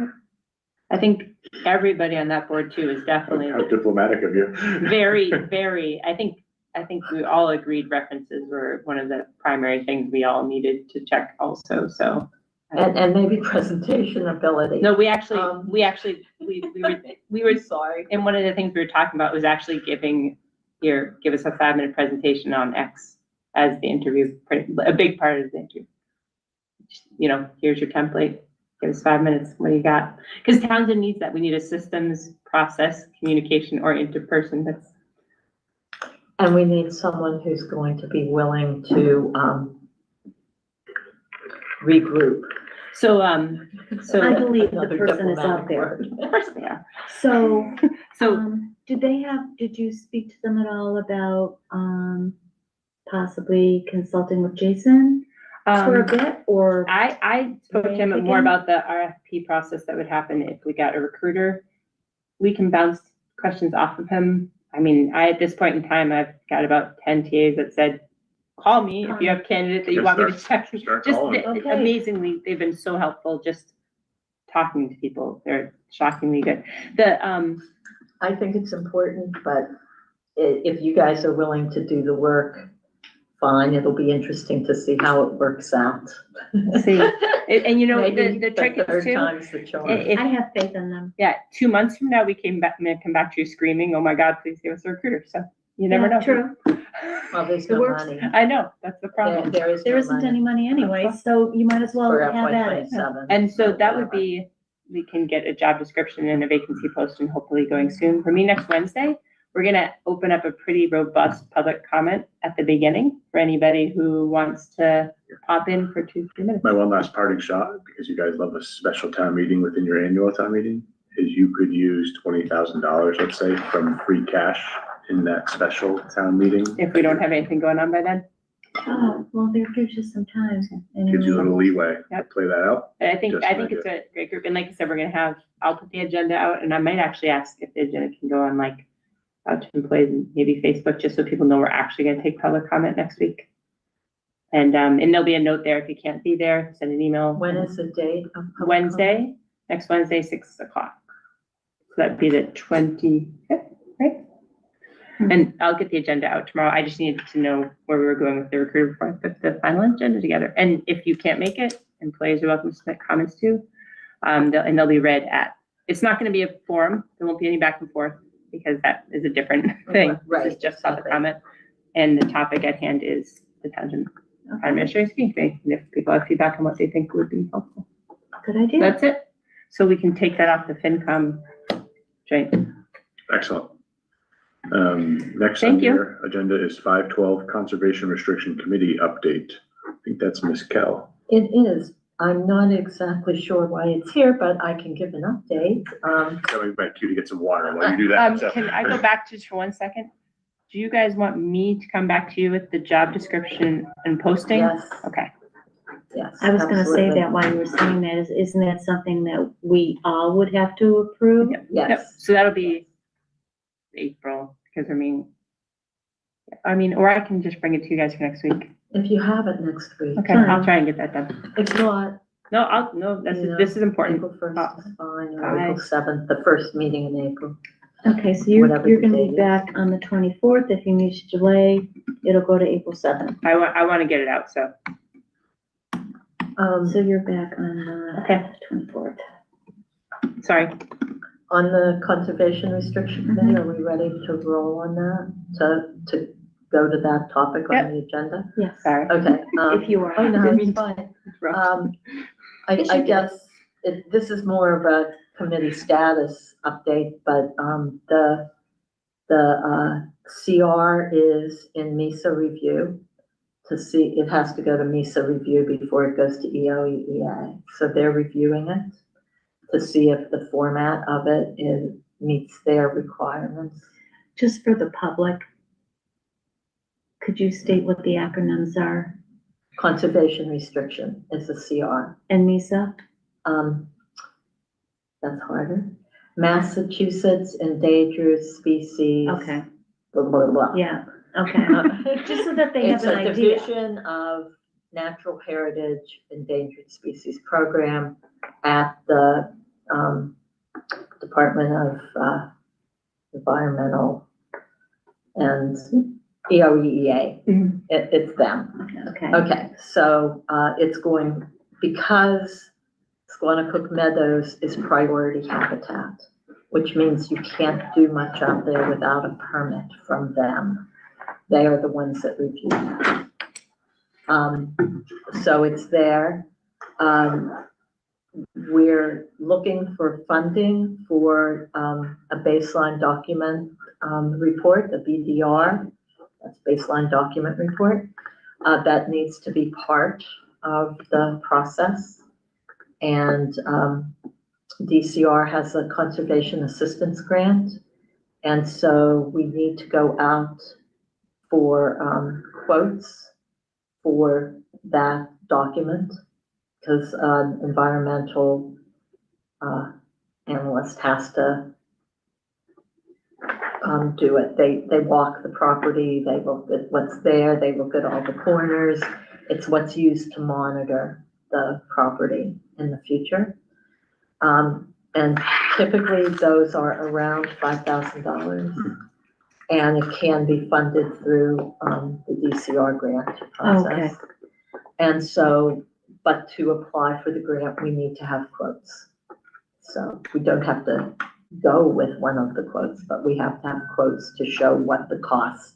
So your of that committee document is is. getting quotes Well, to go for the grant? we would actually like our interim TA to get the quotes for it.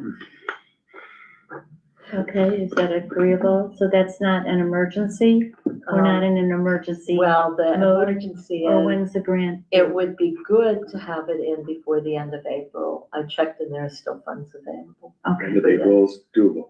And, so that's. Friday would have been to put tougher. the grant in. That's to put in the grant. Yeah. And I should not be the person putting in the grant. It should Right. be our grant person, which is also our interim TA. Okay, So, so I will have that. and I on- have a list of companies, Yeah. which I don't think I've provided to you. How about April 21st? And that's just what I put on here, April 21st. And do we have any current EEA grants? I don't think we do. We haven't applied for any in the past year. We've probably applied for one or two, but Well, if we've Catch that applied, offline. there's a login that we have to link Yeah. to. So I would need to know that. Okay, I'd like to, So move that's along. that's the update. Okay, thank you for that, and now we'll get a report on that on April 21st. perfect. Thank you. We are now on 513 RFPs to be activated. Do you want to quickly just tell us? I don't think that's Yep. anything we're voting on. Yeah, not a voting matter. 3 RFPs currently going on for the town, which is great. For those that are listening at home, one is an older one that we just didn't have any hits on for the Townsend Affordable Housing Trust, for a lot on Haynes Road, lot 34-80-0 for the sale of approximately a 3-acre parcel. That will be going up online as well as a few different spaces for procurement purposes. So if anyone knows anyone looking for a parcel of land, feel free to recommend that. That's incoming. The second one is Town of That Townsend. doesn't have to go to auction? No, because it's trust owned, not town owned. Okay, so RFP, Is out for soliciting for bids To based sell on, the property. to sell the Okay. property. Yeah, it's the disbursement of property. okay. And town council has cleaned that up for us. Will Second, all the RFPs be put on our Facebook page and our website? they'll be on the website. I don't know if I would link them to Facebook. I would definitely, we've always put them on the website. Yeah, they were- I don't know that I put them on Facebook. But it's not interactive, it's only informational. No, So- yeah, Then if it is, it should be, my opinion, our current RFPs, Facebook page, link, website. yeah. link. something to the- Exactly. Yeah, something to Nothing that. more than That's that, all I do. I Okay. wouldn't put nothing more than that. Yep. Anybody's interested, they'll look, but I mean, it's just one more place that you can advertise it. Yeah, The only other places, you'd be putting it on the bulletin board? bulletin board, combis, and usually you should run it through the paper, like the Groton Herald or the the Sentinel is the other one.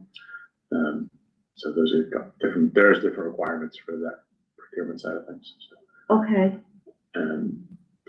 So I so give it you has that. to be in print somewhere. It does, yeah. So that's the cost to the town to do that. It too. is, yeah, it comes out of, town administrator, select board, buckets. Communication. Yeah. Okay, Second one, Town of Townsend solicitation for concrete slab, for on Jeff's Court here for our NFC project for $30,000. Town council has also given me some feedback and that will be going up shortly. Miss Margaret Scarsdale was here yesterday and said, hey, use that money, so we're gonna do that. So that's how that one will shake out. The third one is a larger one, is the Townsend Brookline Street Sidewalk Project.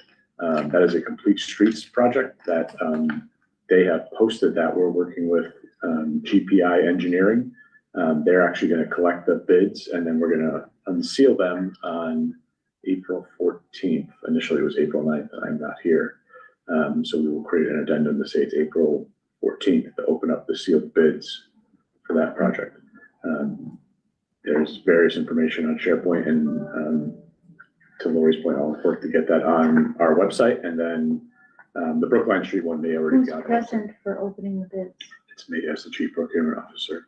And any of the people who solicit bids or share bids can come and watch the unsealing and sort of go from there. So it'd be me, probably highway superintendent, because he's sort of the lead on this project.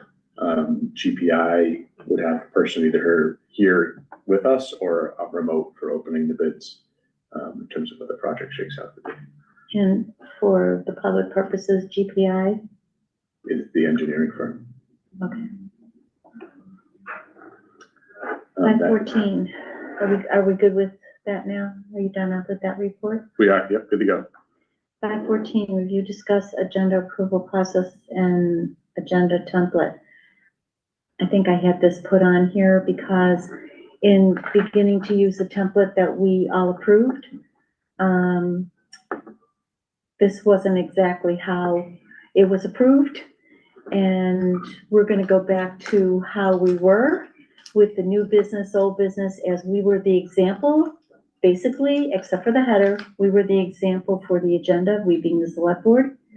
So the only thing that we have taken out, because there's really no reason to put it on here, because if we wanted to do it, if we had an emergency thing, I could do it anyway as chair, and that is additions and deletions.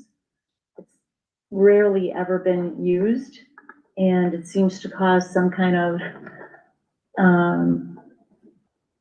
I don't know what I want to call it, but it's some kind of conversation over it. And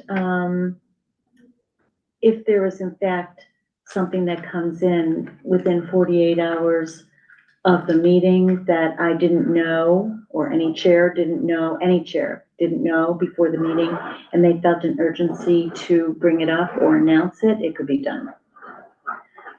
If it wasn't going to require a vote, it could be done under announcements. And that's all I had, just to let you know, we're going to go back to the new business, old business. And again, old business stays on until we move it off. And then we don't forget it.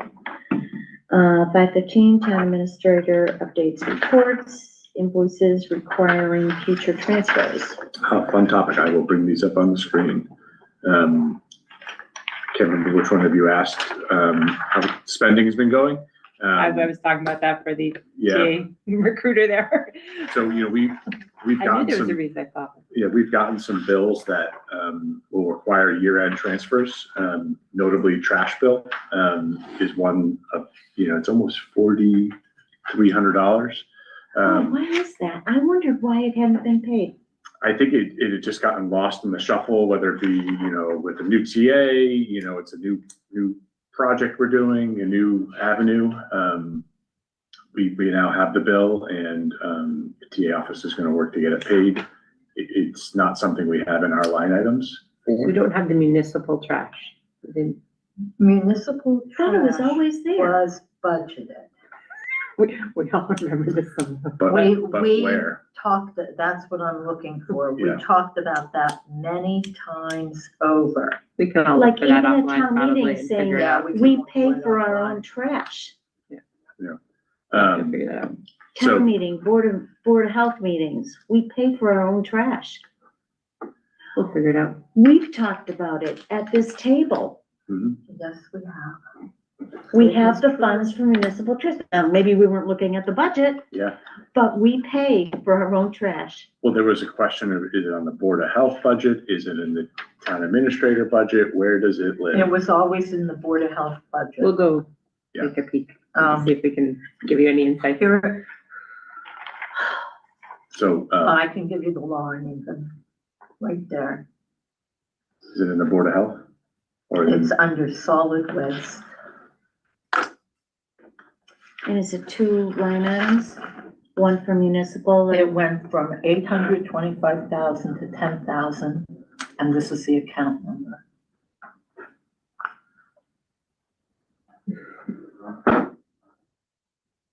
You've just All right. made him very happy. Which made the budget really happy.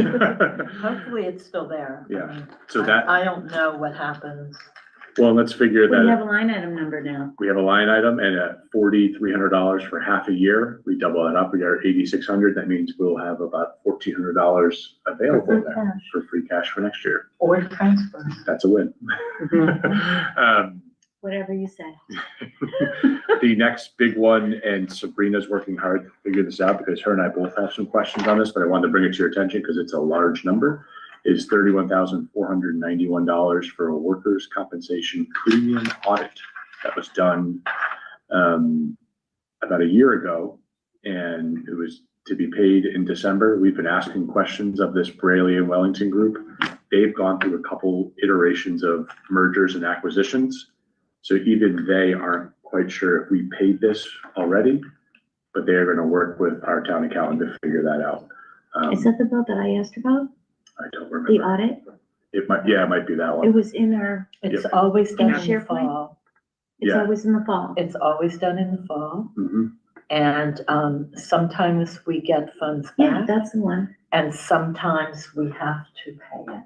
Well, this, And this is not necessarily the company. so this is to the point of He just said mergers and different acquisitions. people. Yeah, they bought out the previous person, this Okay. Braley and Wellington group. This was Do we one, know who the previous person was? No, but we can find Yeah, with out. the screen share, I don't remember it off the top of my head. I just wanted, for Yeah. folks who are Okay. looking at home. here. looking at these is what made me come back to you guys about this, that recruiter, Yeah, well- because I was like, because there's so many like this, it's like, you don't have it. I mean, this gentleman, Jason Farrow, really wants to come here and talk to us. I just finally had, Sabrina was gonna work with him today. I said, just have him send us an email about what we owe, what it's for, and, you know, how it got to be Yeah, $31,500, because that's a lot of money. and what was it like the year before So, and that that's it what, must have been paid? that's what the town accountant's gonna look into. This is, Premium Oh, audit, we can workers' talk later. compensation, but that's it also said something payroll audit. So is that like every year you audit the payroll and then it's $32,000 to no, audit? no, That's a different audit. no, that's different. That's the treasurer collector audit, so. That's, and we're meeting next week. This is, Oh, I thought I was Unusual. looking at something from So- Melissa. See, town accountant was like, you know, if this were around 17K, that would make sense. 31,491 is a substantial increase from what it had been. She's like, I'll dig in, and I catch up with her on Wednesday morning, so I'll chat with her tomorrow. Elizabeth? Yeah. it, So, maybe we do want to talk to Jason Farrow if he is our Okay, insurance agent. Kelly, did you know Because something something- about this? Well, Braley Wellington is our insurance agent. For, That's our new insurance agent for all of our insurances. oh, but Because wasn't the, Jason Farrow went to a different company? Is that what happened? I don't know, I was just informed that they were our new insurance company They are our agent? agent, yeah. haven't dug in on much of this.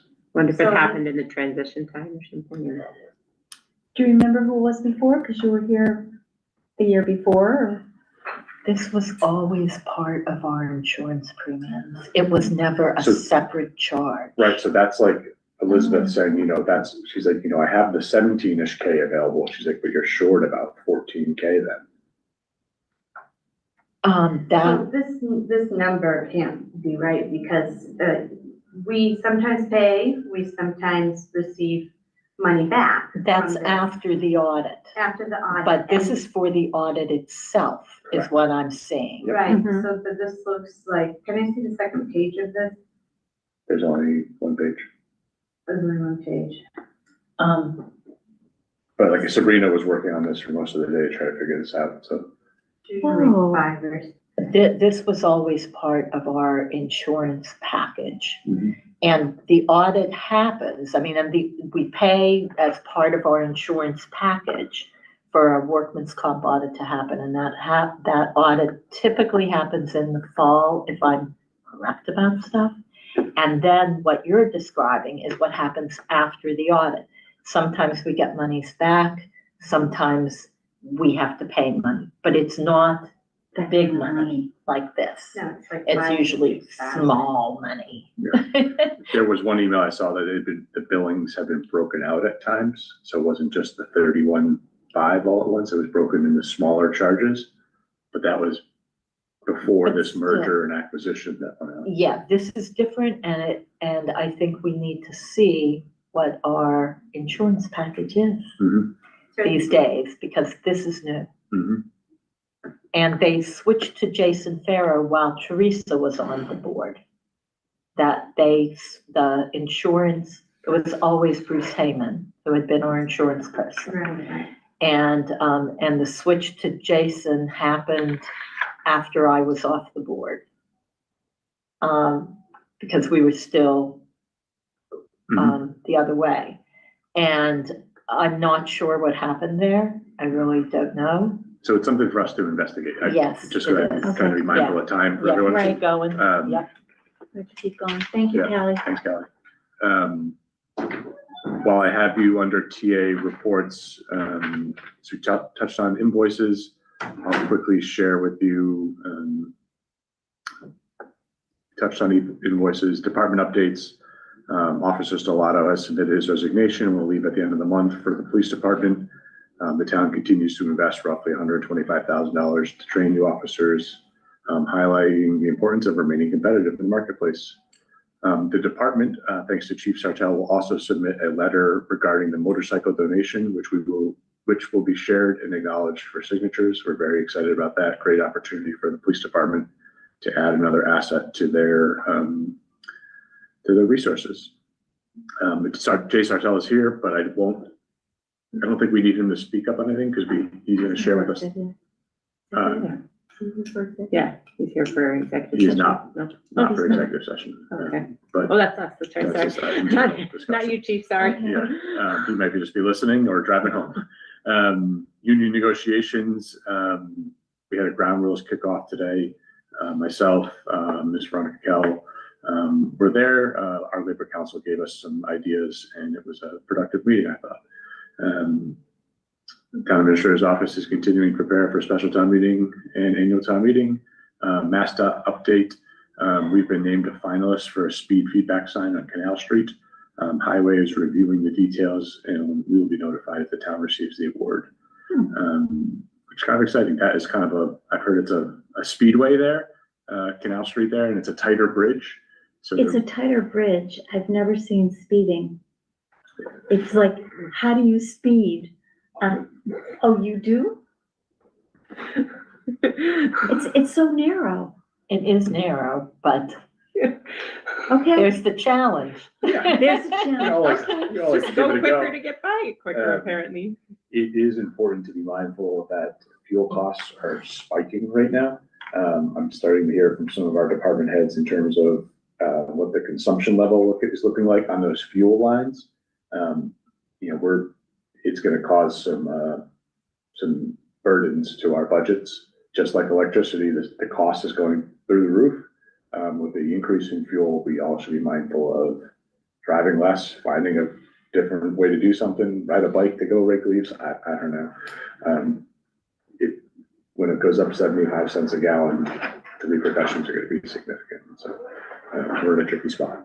So It's a good thing it's not 8 or 9 a gallon. let's hope it doesn't get there. So We've been there, done that. so that's, I know, a brief look at that quick report there. I'll also share with you the snow and ice breakdown. I'm not trying to create any more voodoo for winter. I'm sure we're going to get another storm. But currently, we have spent nearly $500,000, which means we're about $246,000 in deficit right now. I had been working on that 350 number. It's important to note that there's a truck that needs a pretty sizable repair for about 10K for one of our regular pickup trucks. And one of the big trucks is going to have some engine work done on it. And that's going to take a pretty good chunk of change to do that. So, I'm ballparking, fingers crossed, God willing, we stay right around the 300K number. Hopeful. It does, make you really think about projections and looking at next year's budget and what we do there. But it is the one sort of channel you can do deficit spending on. It's not a wise budget practice. It's not a solid way to do things, but No, it's not. it's, it's just kind of part of the bigger strategy that we're working on now as a town. So hopefully we get there. My only other thing I had for you guys in my neck of the woods may have been this larger. This might go back to that mega audit item, but that was in your SharePoint, so you can take a look at that in terms of all the different makeups here and how it all came to be. So I don't know enough about how this insurance works, so it's just not something I'm very familiar with. So I'll work to get more. That's in the information. SharePoint, right? It is, Yeah. yeah. Okay, thanks. If anybody wants a copy of it, feel free to share it. So. It is in the SharePoint. Okay. So that was TA updates. Okay. Any reports from liaison? Not this week. I already Oh, we spoke. did, 5 second school, we did get the final numbers and the letter You official. didn't? No, we We did. did. We did end up, the official letter from their treasurer should be coming in soon. Maybe I just Yeah. took the number in the email. Yeah, but we did get Carried the on. number in the email and they did a lot of work to Yeah. really, really So bring it's that. less than, So yeah, it was less than the initial and so it was, I mean, it was the number that we That had, was the number that I It was the had. number. that the second Kieran and I had gotten from them more Yeah. recently. So yeah. So, but I do want to acknowledge that really was probably a Herculean effort. Yeah. okay, do you have any announcements? That was it. Oh, do not. I did, in the announcements, I did put a draft letter to, the first responders. I think you guys might have seen that. Mm-hmm. Is it okay if you guys approve me sending that out? Yay, yay? Where? Just to I didn't fire, see please. yours. Oh, I saw Just a the draft ones from letter. the chief. No, I regarding had a the- draft letter in responding saying, thanks for all the hard work, basically, nicely. From there. the Board of Selectmen? I said, it was on behalf of Board of Selectmen. We can, And it's under announcements and Yeah. communication? I didn't get to see it. You can read it out loud, please. sorry. Is Jane coming to executive session? Sorry, I put it in there. I'm prepared for. No, but we want to have probably about 40 minutes Yeah. to talk about that Well, stuff. we're gonna do that next. Quickly. We can do the one quickly and move it to next week. This is just say, do you want me to read this all? Yeah. March 2026, dear Fire EMS and Police Department staff, on behalf of the Townsend Select Board, I would like to offer my sincere appreciation for your efforts during the recent fire at Burgess Road. Your swift and coordinated responses are a testament to the training and professionalism of the first responders throughout Townsend. While this specific event is a reminder of all the risks all first responders take, it is also a chance to thank you for the work that often goes unseen on patrol, responding to medical emergencies, or educating kids at community events like Truckapalooza. Your dedication helps to keep Townsend safe. Those efforts do not go unnoticed, and we are lucky to have your departments as a cornerstone in making Townsend the place so many of us call home. Continue to stay safe out there. Sincere thanks. Goodrich Clerk. The change I would make is I would say the Townsend Select Board would like to offer our sincere I can make that from all of appreciation. us. That's fine. And you signing it is Okay. fine as the clerk. Yeah. But I would make it that as opposed to No the problem. I piece. I did respond on my own. This would be Just for, thanking so they can send it to staff. Oh, okay. That's okay. We don't need an motion, right?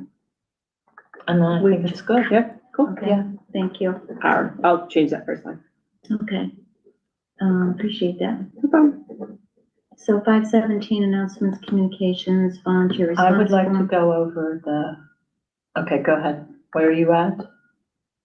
517 for announcements, communications, and volunteer response forms. Yeah.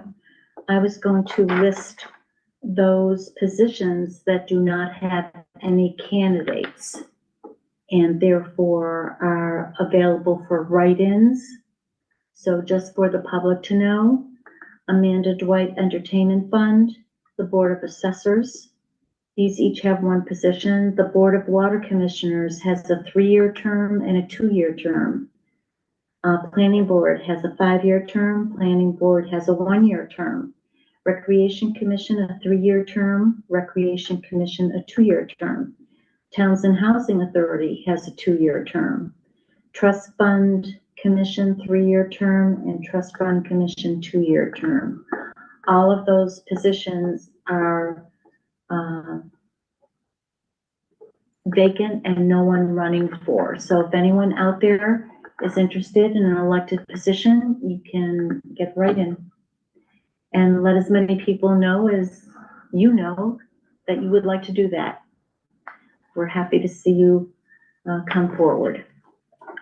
Does anybody else have an announcement?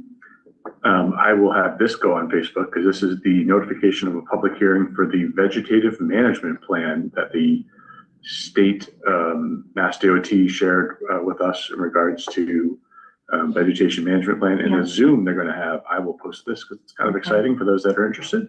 Otherwise it was the resignation of Officer Alex Stellato.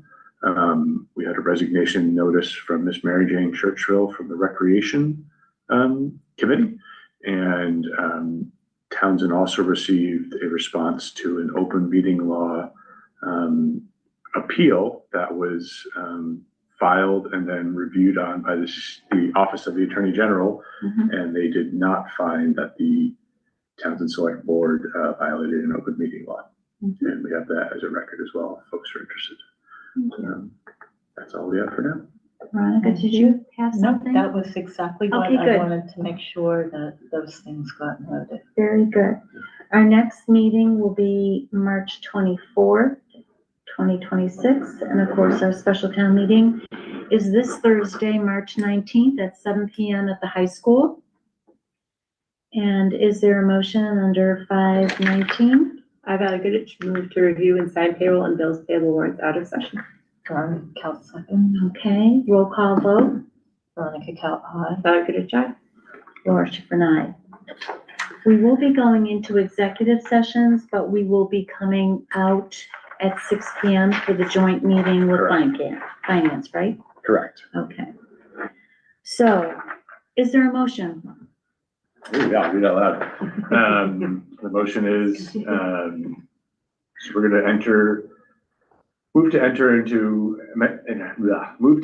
and adjourn from, Do you want me to do it? I'm trying to figure out where she wrote it. This is coming. No, you have to write all of it. You have to read all of it, and then, I'll put my glasses on. Executive session, 6.1, executive session pursuant to open meeting law, chapter 30A, section 21A, part 2, to conduct strategy sessions in preparation for negotiations with non-union personnel or contract negotiations with non-union personnel, police chief. 6.2, executive session pursuant to open meeting law, chapter 30, section 21A2, to conduct strategy sessions in preparation for negotiations with non-union personnel or contract negotiations with non-union personnel and non-union personnel. 6.3, executive session pursuant to open meeting law, chapter 30A, section 21, part 3, to discuss strategy with respect to collective bargaining if an open meeting law may have detrimental effect on the bargaining position of the public body, and the chair so declares. Asked me, local 93 clerical union supervisors, highway/water union. We will return from this executive session back to regular session. I, Laura Schifrin, the chair so declares. We are moving into executive session at 5:24.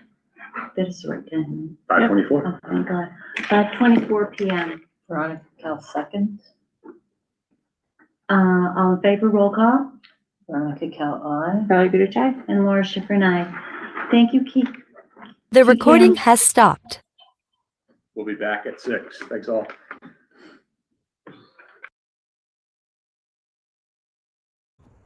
Okay. So I got to find something to talk about for the next half an hour. What a crazy meeting this has been. They are clueless. I've had multiple people put into the chat that, let's see, oh my God, these people are clueless. And somebody else put, where is it? Where'd the... I had another post. Where'd it go? Somebody else posted the same, basically the same thing. That's weird. Maybe I'm imagining it. Anyway. So yeah, they really lost. I'm really upset about, I know Valerie usually has a good head on her shoulders, but she wants to ask FinCom to take money out of the reserve fund in order to hire a recruiter, in order to look for a new town administrator. And that is the most inappropriate use of the reserve fund I've heard since I've lived here. There might have been one worse than that. Since I've lived here over 44 years, okay? I haven't paid attention every single town meeting since I moved here. But I have, or a FinCom meeting for that matter. I've been on the FinCom a couple of different times, and I know quite well what the reserve fund is for.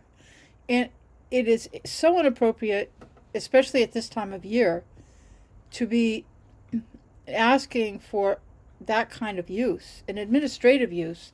Oh, gee, we don't have any money in the budget. Can we use your reserve fund? Because it's kind of important. The reserve fund is for emergencies, and the Board of Selectmen have no authority over it, so they can't even cry. They can't do anything about it. It's completely up to the FinCom, and the FinCom needs to hold their ground. If they don't, they should all be removed. And I mean that. Because they're just going to give in to whatever the Select Board wants, and that is insanity. That is not their job. If the Select Board wants to be irresponsible with the budget, which they've proven themselves as being I mean, the FinCom's not too bright either. But that reserve fund needs to be for emergencies. Like if there's a fire in Town Hall or in any town building. If a fire truck, let's say 2 fire trucks drive into each other. They've had accidents with fire trucks since I've lived here, I can tell you that. They have. And ambulances. Ambulances have had accidents. I could tell you funny stories about some of them. You know, I mean, an accident isn't always funny, but sometimes they are. If there's... And don't think insurance pays for everything, okay? If a boiler quits today, it could happen. We've had the septic back up in Town Hall. And when I was on the board, we had, on the Board of Selectmen, the septic backed up in Town Hall, and they had to close Town Hall, and the town administrator took care of getting things cleaned up and getting it repaired. I don't recall if reserve fund money was used for that. I don't remember. That part could have been.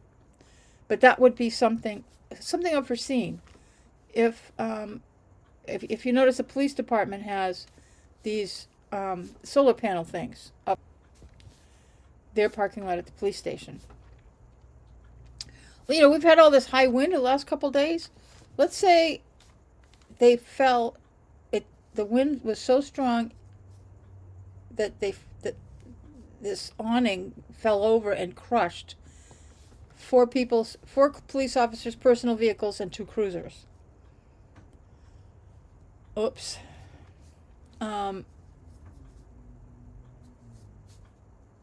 There's an example. It can't be used for accounting errors. It can't be used for... It has to be for... You got to save it for emergencies. Things that are unforeseen. And I mean seriously unforeseen. If the building behind me... You see, that's a kind of an... It's not an awning. I don't know what to call it. But there's a roof there over... It's kind of... There's a roof. And I noticed this winter, I've seen our facilities guy up on top of that roof shoveling snow off of it. And I think, I didn't talk to him about it. Didn't think it's my place, but it's like, I knew to stay out of the way when he was shoveling the snow off of it. But you gotta, if he hadn't, there could be damage because there's a roof there. And it could have, even in the winter, we often hear of roof collapses. That could have happened, and that would be something that the reserve fund could have been called up on. When we get down to the last 30 days of the year, or the last 60 days, let me call it that, May and June, then if there's, because the reserve fund can be used, but it would be very irresponsible to use it now on something dumb. And the reserve fund, May and June is what we call transfer season. That, unforeseen. I mean, when the budget's made we're getting ready to do the budget for next year. We cannot say with 100% certainty how much money everybody's going to actually spend when you get around to this a year later. You're budgeting, this is what I think I need, but sometimes, like we've had resignations in the last couple of months. Okay, so those are salaries you don't need to pay. Or different equipment. If we had had less snow, there's different things. You can't predict exactly what your budget's going to be. And some departments overspend and some departments underspend. And things that are unforeseeable, like the price of fuel. Tell me you don't know that the price of gas went up in the last couple of weeks. And the town has to pay that too. But they didn't budget for this. They didn't budget us to go to war with Iran and have gas prices go up $1 a gallon. That was not in the budget last year. So now as we're coming up on transfer season, moving money around is something that each of our departments have to do. And it's not irresponsible budgeting that happened last year. There's things you just don't see coming. And you don't know how much you're really going to spend because you don't know what's going to, generally, and the budget isn't a guess, but you do your best job. But as the year goes on, things happen and some things don't happen. So the budget needs adjustments. Prices go up. We decide we don't need to purchase those things anymore. People quit their job.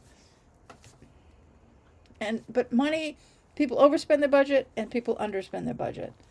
And when we get to May, it's legal, it's allowed under municipal finance laws that municipalities can transfer money with the approval of the FinCom and the Board of Selectmen, which the FinCom can say no, and the Select Board needs to know that money can be transferred between departments.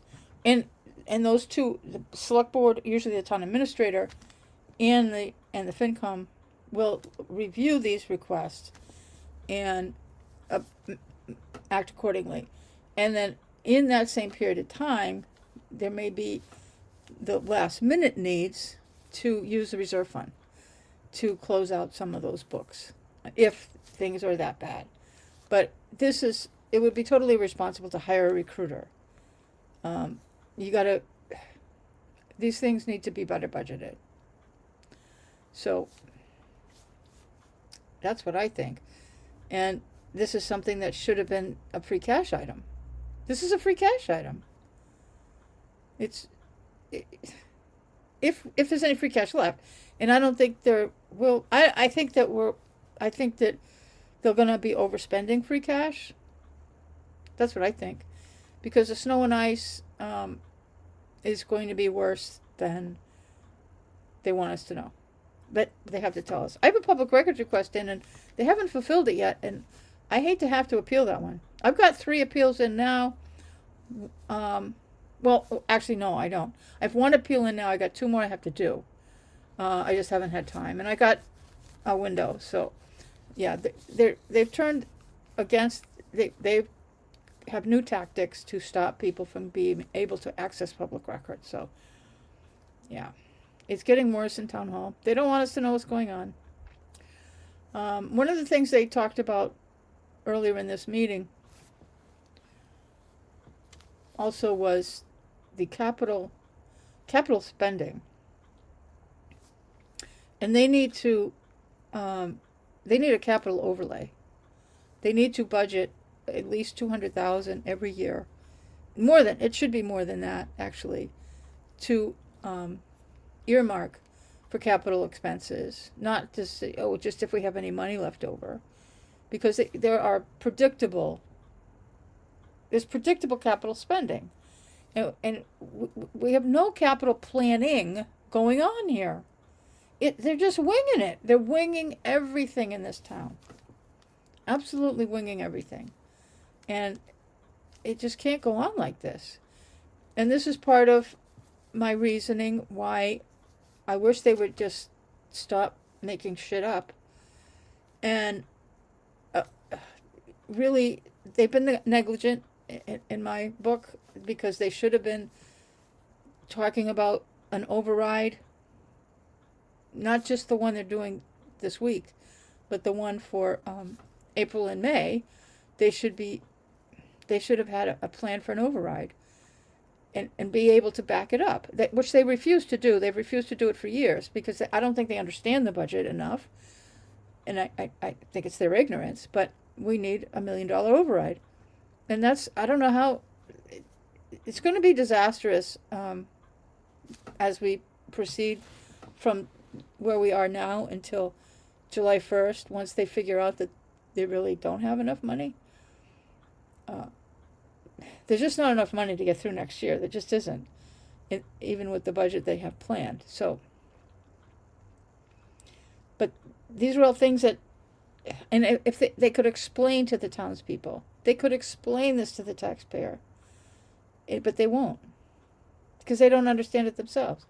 And they proved that just now with the Medicare premium audit.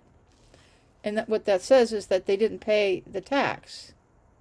You know, when you get your paycheck, I don't care who you work for, even if you work for yourself. Well, if you work for yourself, you got self-employment tax. But let's skip that one. Let me just slide over to you're a W-2 employee. If you're a W-2 employee, you on your paycheck, or your pay voucher, your slip, your of course, who gets that anymore? But on there, your deductions, it says Medicare, FICA, this, that, or the next thing, state tax, federal tax. You got all these things are taken out of your check. Well, the Medicare one.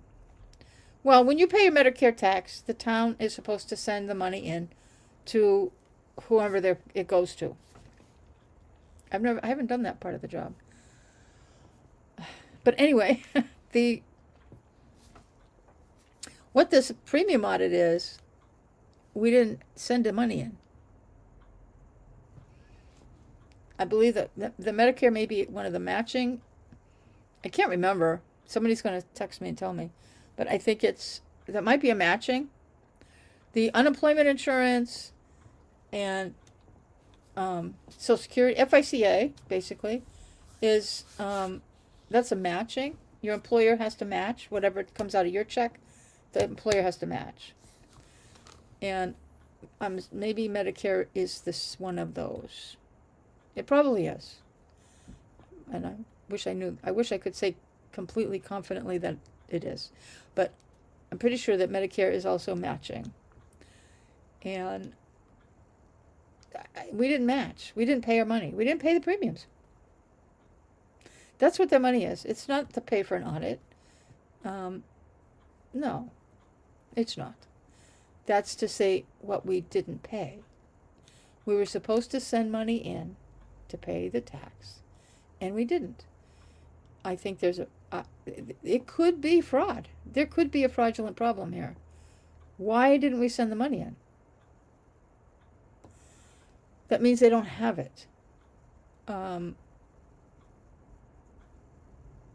Where's the money? We should have I think we should need to have a forensic audit on this. That's the premium audit is not an audit of our books. It's strictly looking at the payroll and seeing you deducted this money from employees, but then when you didn't pay the state or the federal government, I should say, you didn't pay whoever the Medicare money goes to, you didn't pay it, or you didn't pay it. You just held on to the money. You took it from employees, and then you didn't either match it or you didn't even pay the employee portion. And if you did, if you're a private business, you could go to prison. They put the locks on the front of your business, and the shopkeeper can go to jail. So I'm not sure what's going on here, but just kind of passively, I'm saying I like a forensic audit in that treasurer's office because that's where it is. I would like a forensic audit. This is a bad thing because this isn't to pay for an audit. This isn't the price tag on an audit. This is, they didn't pay the premiums. So it could be really bad. This could be something I've been waiting to see. Something's not right. And I think this might be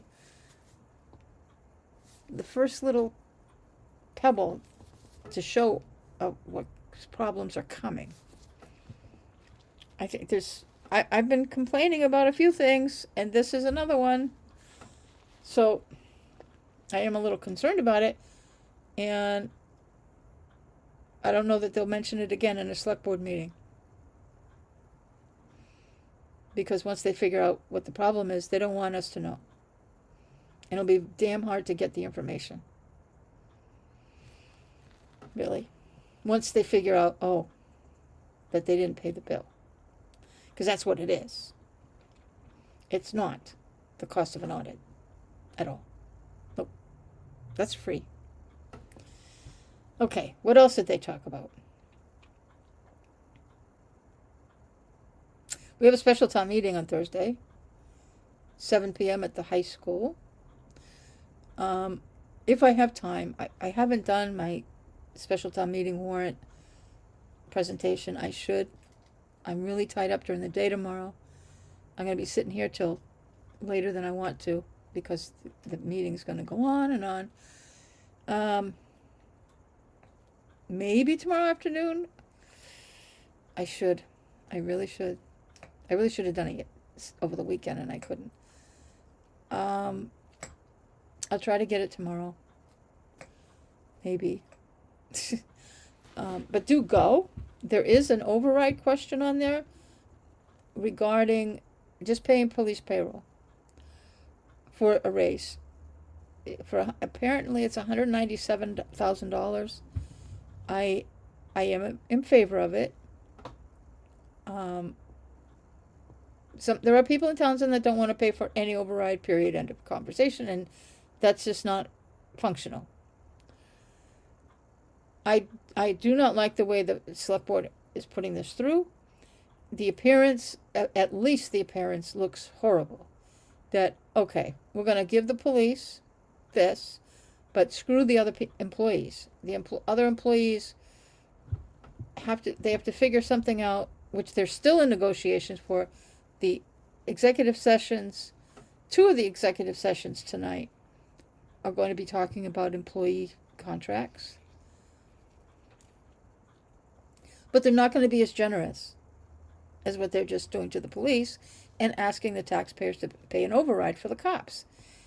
And it's like, there's, pitting, to me, it appears like they're pitting the police against all the other employees, and the police go, oh, well, we got ours. But they're holding the town employees to a different level. And it's not fair because all our employees are doing a lot of work, and they're not compensated anywhere near what they should be. So I think it sets a bad precedent, and it sends a terrible message. And I wouldn't be surprised if we don't have more resignations by the time we get to July 1st from other employees, regardless of how negotiations turn out. Because this is getting out of control. And our employees are going to have shit when they go to retire. Nothing. They're not going to have enough money. Because they're not going to, if their salaries are low, their retirement money is going to be less too. They're not, when you don't get paid much throughout your career, when you go to retire, you're going to go, oh shit. 2 things they'll say is, geez, I wish I had made more money. 2, I wish I had put more money away. I think everybody says that. Whoops. Gee, I really should have foregone all those Starbucks and put the extra couple of bucks into my retirement fund. That's true. Hi, I can tell you I'm there, but that's okay. I mean, and you got to live with what you got. But our employees are not. They're getting shit on. They've been getting shit on for years, and it's not. It's just not right. And part of what we need to do is we need an override, and they're not. They won't even discuss it. So that's just a shame. So what else did they talk about today? They talked about a lot. I gotta look up at. I don't take notes. When I'm doing my videos, I rarely take notes. Let me see if I can pull up just for my own thing here. Let's see what they talk about. All right, at 6 o'clock, by the way, the reason they're doing the police chief's contract right now, they're going to come out. They have a joint meeting with FinCom at 6 o'clock. So they're coming back, and I don't know what are they. I forgot what is this. They're going to be talking about the budget, and they're going to be talking about reserve fund. And I swear to God, I don't know what I'm going to say to these people if they even entertain it. That is just gross. Okay. Let's see. They went over the warrant articles. I'll do that hopefully. I'm pleased that there's going to be ethics training for town employees of any town, not just Townsend. The Ethics Commission is coming to Townsend. I forgot the date. I think it's in April now. Harrison Mayotte, our select board candidate and our town clerk has scheduled the ethics commission to come out in person to do an in-person training with town employees and volunteers and anybody associated with town government to come to town hall on whatever date it is to get this training directly from the ethics commission. I believe it's during the day. But if you're not a town employee or of any community, don't try to come. We need seats. Other communities, my understanding is, will be signing up if they have not already. And if you have questions, if you're an employee or a volunteer in another community and you'd like to participate in this training, contact our town clerk's office. But that went smoothly. Let's see. They're very confused about TCAM. And one thing, I guess I get under their skin. Do you think I get under their skin? What do you think? Yeah? I get under their skin. So it's finally, after, 2 years I've been doing this now? I've had this channel, and it's only for like only the last 6 or 8 months or maybe it's coming up. When did I start live streaming these meetings? It could be, I don't know, I had to look when my first one was. But I finally figured out how to use everything. And it really disturbs the select board because citizens are watching my channel and not theirs. Because the citizens that really want to know what's going on as it's happening, they watch my channel because they're not showing this. There's no live stream by the town. It's only by me. And they're still quite clueless, even understanding how that works. And Lori was trying to say, well, Dave, this is problem with the board and Dave, and they need equipment. And it's like, what equipment?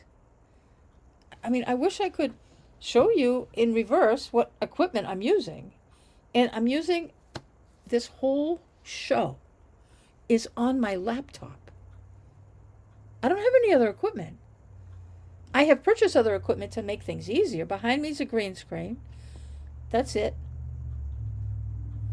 If I'm out on the road doing videos, I'm using my cell phone. There's no equipment. Oh, I have lighting.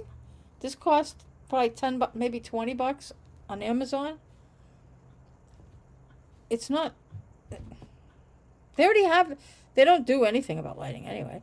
This is optional anyways. I could turn that, if I turn that off, it's a little dark. It's a little shadowy, right? That's the only equipment. There's no equipment.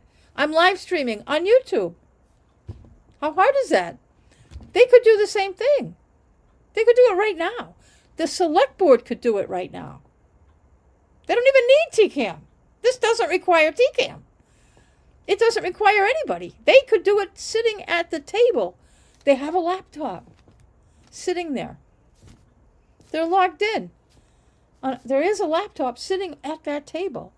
And they use it to control whatever they're doing. We can't see the actions because you can't see what's the thing. But anyway, they could live stream to YouTube themselves.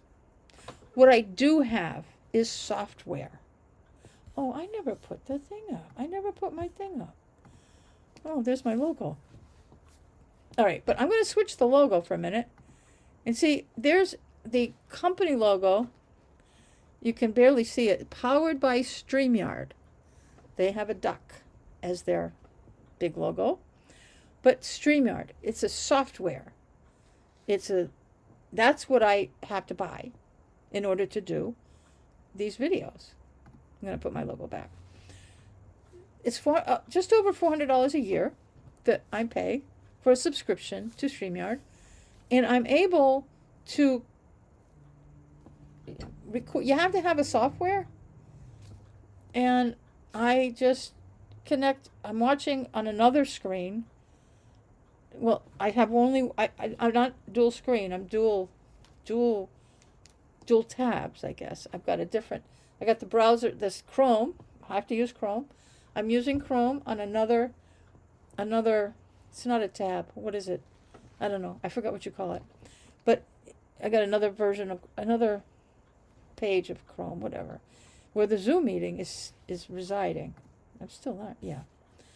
And so I've got the Zoom link provided by the town loaded up, and I'm able to live stream through StreamYard for tonight's video or any live stream that I'm doing from somebody's Zoom. I can use most people's Zooms. I think there's not too many I can't use. I think some of them are locked down. But you wouldn't want that. A town wouldn't want to lock it down because then people would have trouble even watching it. But Veronica, who thinks she knows everything, knew nothing. When her suggestion was, gee, if we can do something live on the TV channel, then we'd be able to possibly keep people to stay subscribed to Comcast. Why in the name of God would you want to do that? Because that's not where people are watching, even because less than half the households in this town are on cable. And there's no reason for anybody in your right mind to stay on cable just to watch select board meetings. When I had my cable, I don't have cable, $200, over $200 a month, just for the privilege. The only benefit I had was Channel 9. Everything else I can get elsewhere, and even collectively with different streaming subscriptions, it's still less than that. I get annual subscriptions for all the other crap I'm watching, and there's no reason. The town is not losing anything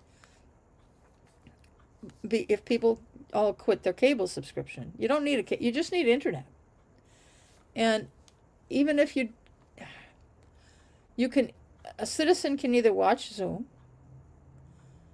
watch YouTube, and most people in town are watching the town meetings on the YouTube channel, either mine or the town's. I'm really news media, but the town can do exactly what I'm doing. There's no cost other than $400 and some odd StreamYard subscription.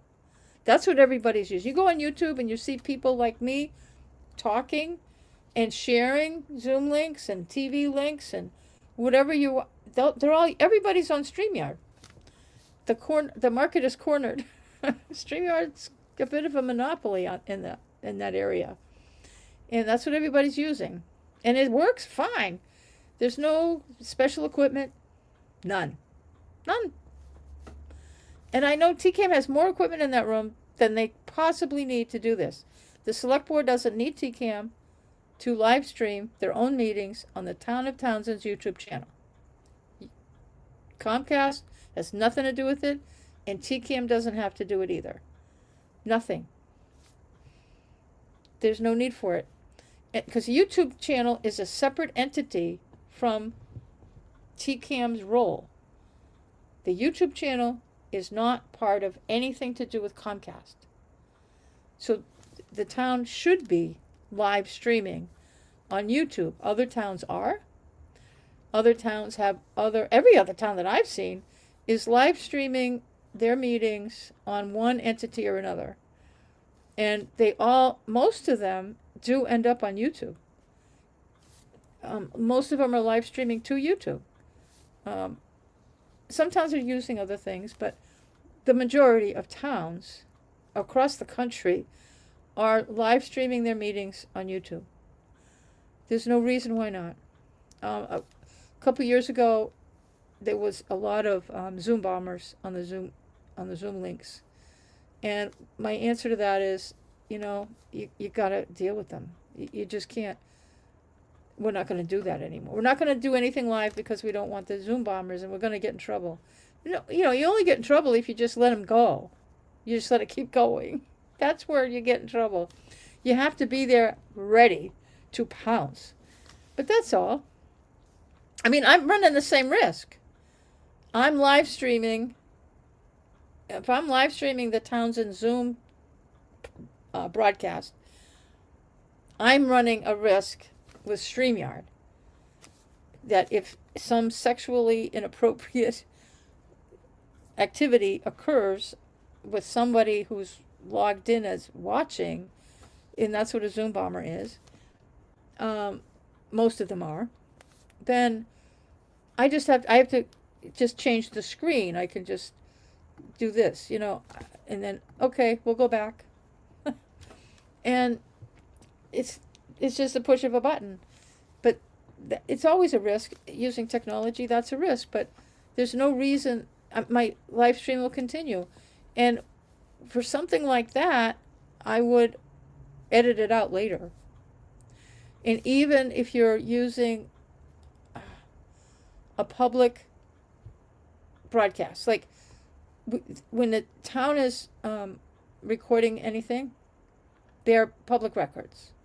All these recordings that the town makes, not what I make, but what the town makes, those are public records. So they can't delete them. They have to preserve them. And they have to provide, if somebody asks for a copy of the video, they have to provide it. They don't because they can say, go to YouTube. Well, they actually do because you can't download from YouTube and get your own copy. I don't know how the town, or if somebody were to appeal, I don't know how that would go. But it's kind of silly. I mean, you could do what I do. I could watch a recording and copy it, and keep it in my own StreamYard account. Oh, they're coming back. I think.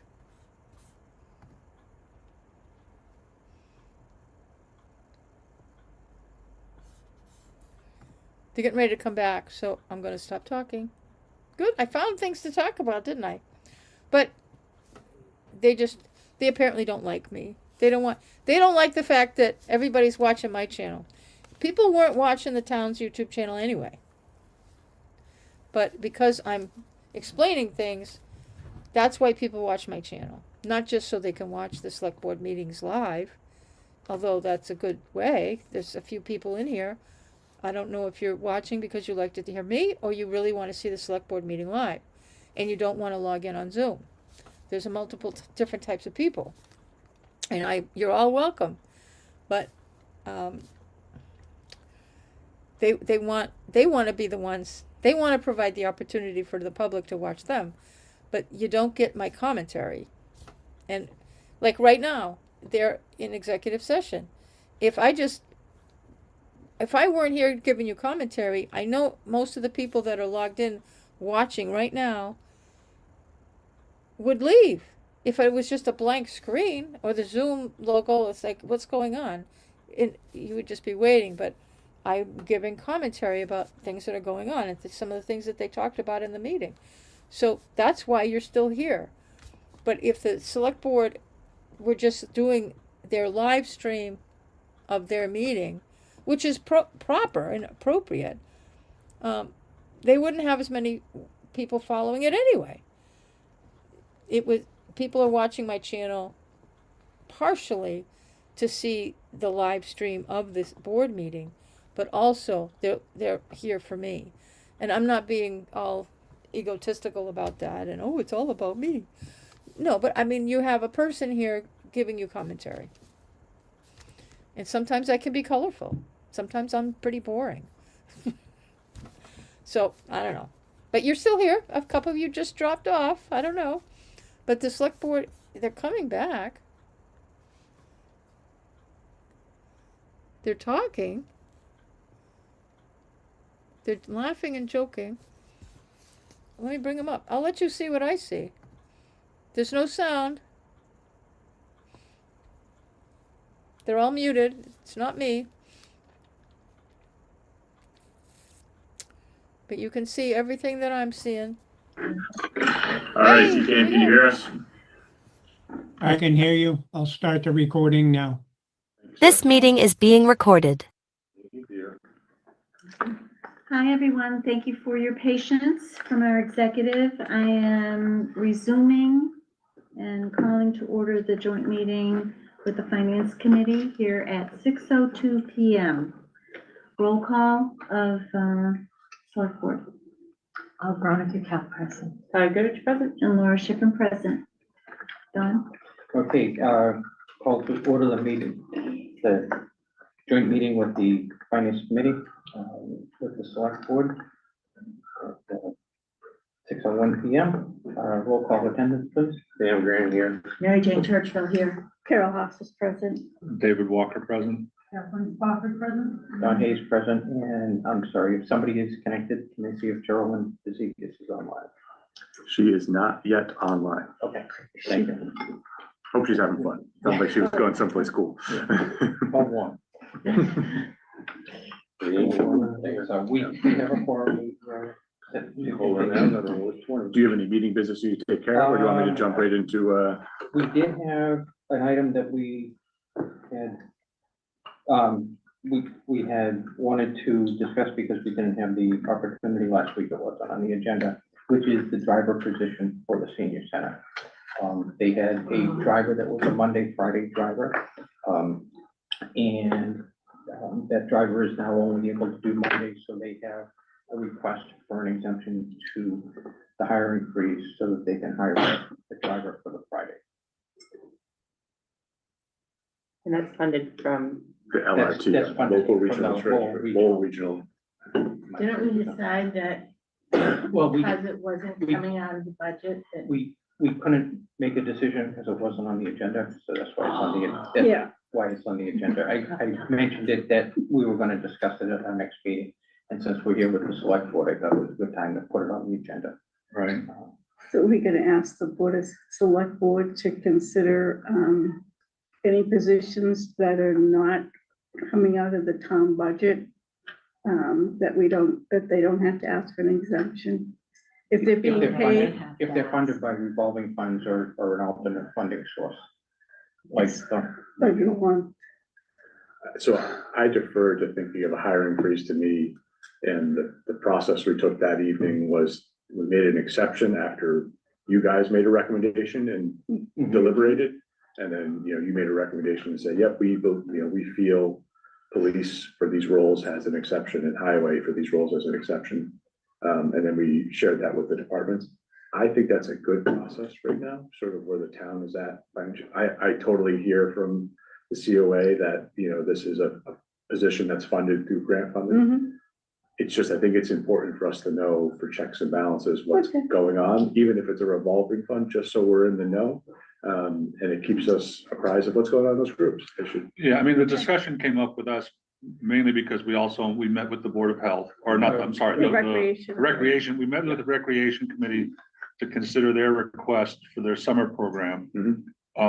We voted to make the recommendation that we approve their request.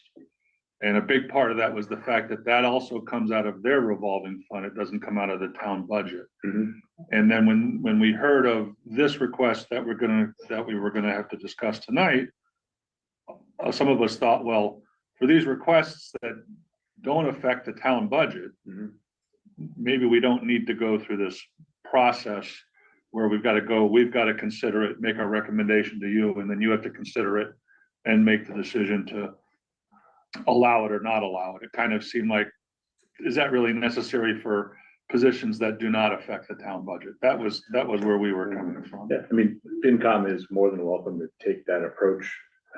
I think someone said at your last meeting, a good believer in the checks and balances of things. So that's sort of where my head goes on this practice. I know it's a little bit more laborious for your board, but also the group that's looking for the seasonal employee or whatever, the grant funded position.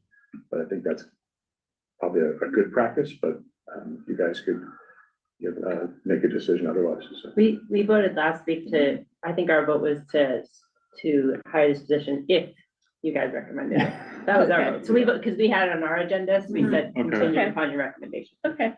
So just we motion. So, yeah, I make a motion that we recommend to approve the hiring for that position, for the driver position. Second. Okay, so we had a motion and a second to recommend the hiring for the additional driver for the Friday. So the Finance Committee would recommend to the Select Board to hire the position on the Friday to continue the full schedule of the bus availability. Excellent. And I can catch up with Elise and let her We need know. a, Okay, and, oh, I'm sorry, thank you. Yeah. It's kinda like, I'm sorry. It's okay. Just get rolling. We do it all the time. So we vote. The vote in the affirmative is to recommend to the Select Board that the driver is hired for the Friday. Roll call vote. Aye. Mary Jane Churchwell, yes. Carol Hofstas, yes. David Walker, yes. Kathleen Crawford, yes. Thank you for correcting me. It's unanimous. The recommendation to the Select Board is to do the hire for the driver. COA will be happy. Did we communicate our recommendation on the? We did not on because the- I thought we were doing that. Do it that We were now? meeting- Yeah. Okay. At the Finance Committee meeting, we also recommend to the Select Board the approval of the exemption to the hiring freeze for the Recreation Department to hire/rehire positions to cover the summer program and not to exceed the 17 new hires, which was the maximum they were asking for. And allows them the flexibility to put them into the appropriate of the 3 positions that they have open. And Can I ask a question? Is that like 17 full-time equivalents? No, it was 17 total part-time. part-time temporary positions. But do any of them, like they work? I Do you don't see what I'm believe, saying? yes, I don't believe any of them become full-time positions. And they're also, it's But there not, might be 19 in order to make up the 17 positions that No, they no, have. no. Or does the No. 17 No. include just- the part-time? yeah, 17 includes the part-time, and they'll only hire what they need. If they only need 15. 11 people, they'll only Okay. bring on 11 people. Yeah, depending on their. Yeah, kid Depending count. on depending on the enrollment and what they need from enrollment. What Okay. they had showed the enrollment of students was 85, 87, and 89 for the past 3 years. So if it goes on that same trajectory, it's only going to be 91. So they don't see the need for any more than the 17 to cover. Okay. Yeah, I think the 17 builds in a buffer if they get to 100, 110 kids.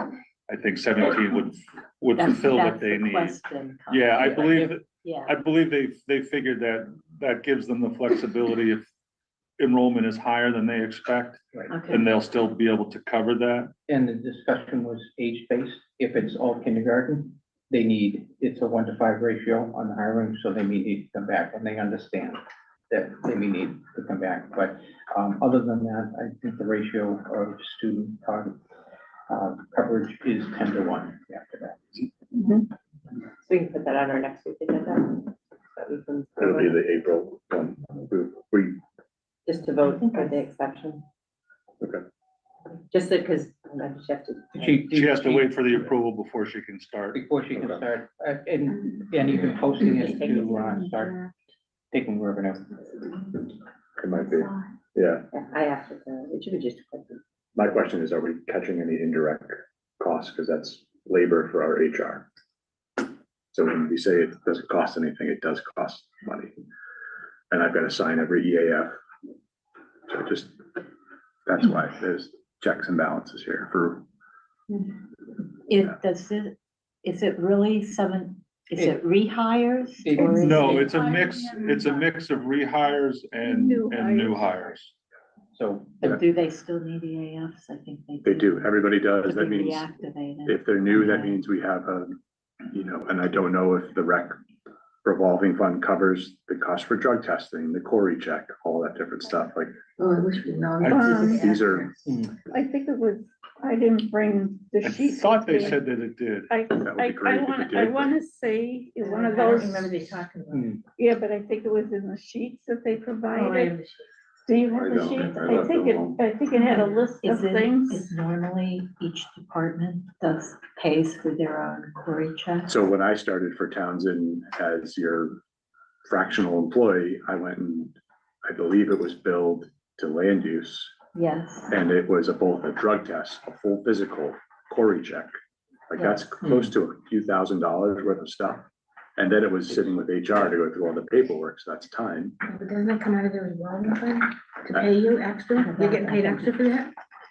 You would want to know I would want to know if the revolving fund is covering those costs to onboard a new employee who isn't a rehire, or, you need to do a background check every year on someone who's working with children. I believe that it did, but I'm not sure on that. Yeah, so in the event that it's 17 new people that all require this type of work, Basically, what you said is every season it's a rehire period. Right? Okay, In other words, at the end of that season, everybody has to start all over again on the rehire. Whoever Cost they're covered staying by the on, revolving Yeah. fund. Drug from testing their perspective, nothing is changing. is covered by the They're being revolving rehired, so fund. therefore the What else total, is you talking know, about? stuff should follow with the rehire. Oh, I hope so. Corey And check. maybe Carol's got it. Yeah, the Corey, so the drug testing is covered by the revolving funds. I'm not sure about the Corey. Is there a cost for the query? I don't know, is there? Because I've been Yeah. Corey checked for the Certainly, PTO. well, you know what, not always. Not always is there a cost, Yeah. So, I mean, not always. you made the approval, which is great, just, that was my only question for select board to understand. Yeah, let them figure it out. Okay. We haven't had that request yet, have we? From the. Well, I mean, It was in on the original, but we didn't make the recommendation on the first day. Because We didn't have details, we didn't know. Yeah, we know. Yeah. I'll ask Emmy for whatever material she's given. She knows it pretty well. She may say, oh, it's all covered. Great, good to go. I'll just ask her the same material she gave FinCom and I'll just stick them on SharePoint for you guys. Thank you. Yeah. And we'll get that on three But I'm twenty-four not or seven. understanding, if it's all covered by the revolving account, why is it an issue? It's But not. it's, We don't know if it is. If everything is covered, great. Well, why would it not be? Because some of that's like onboarding stuff. So it's hours that you're gonna spend, like, we just hired a recycling person for the solid waste group. He came in here a number of times and sat with HR to be like, all right, what do I need to do for onboarding? And that's an indirect cost. Like, we charge our water folks indirect costs. We charge Board of Health for indirect costs in order to support their department. So, and like, if they were to sit with me for 4 hours, then you guys pay me $62 an hour. That would be an Well, they indirect would cost. pay out of their revolving fund, right? It would depend on how the revolving fund is defined. But And we I were think- told innumerable times that that department was 100% self-funding except for Emmy's position. So now it has additional costs outside her position. So if Emmy were Yes to or sit no? with me for 4 hours and ask about her summer seasonal stuff, that's an indirect cost. So that would not come out of her revolving fund. It should. Because if Dave from Water Department sits with me for 4 hours, we have a line item for indirect costs on his budget. And that's why we get $471,000 from the Water Department. So it's how it's defined within the revolving fund. I think Carol had the paperwork. So it sounds like it's covered, which is wonderful. But you have to think of indirect When costs. it's not, Then I would say you need to go back to recreation yeah, and understand what the cost is for 17 onboardings for people to be brought in and how they're paying for it.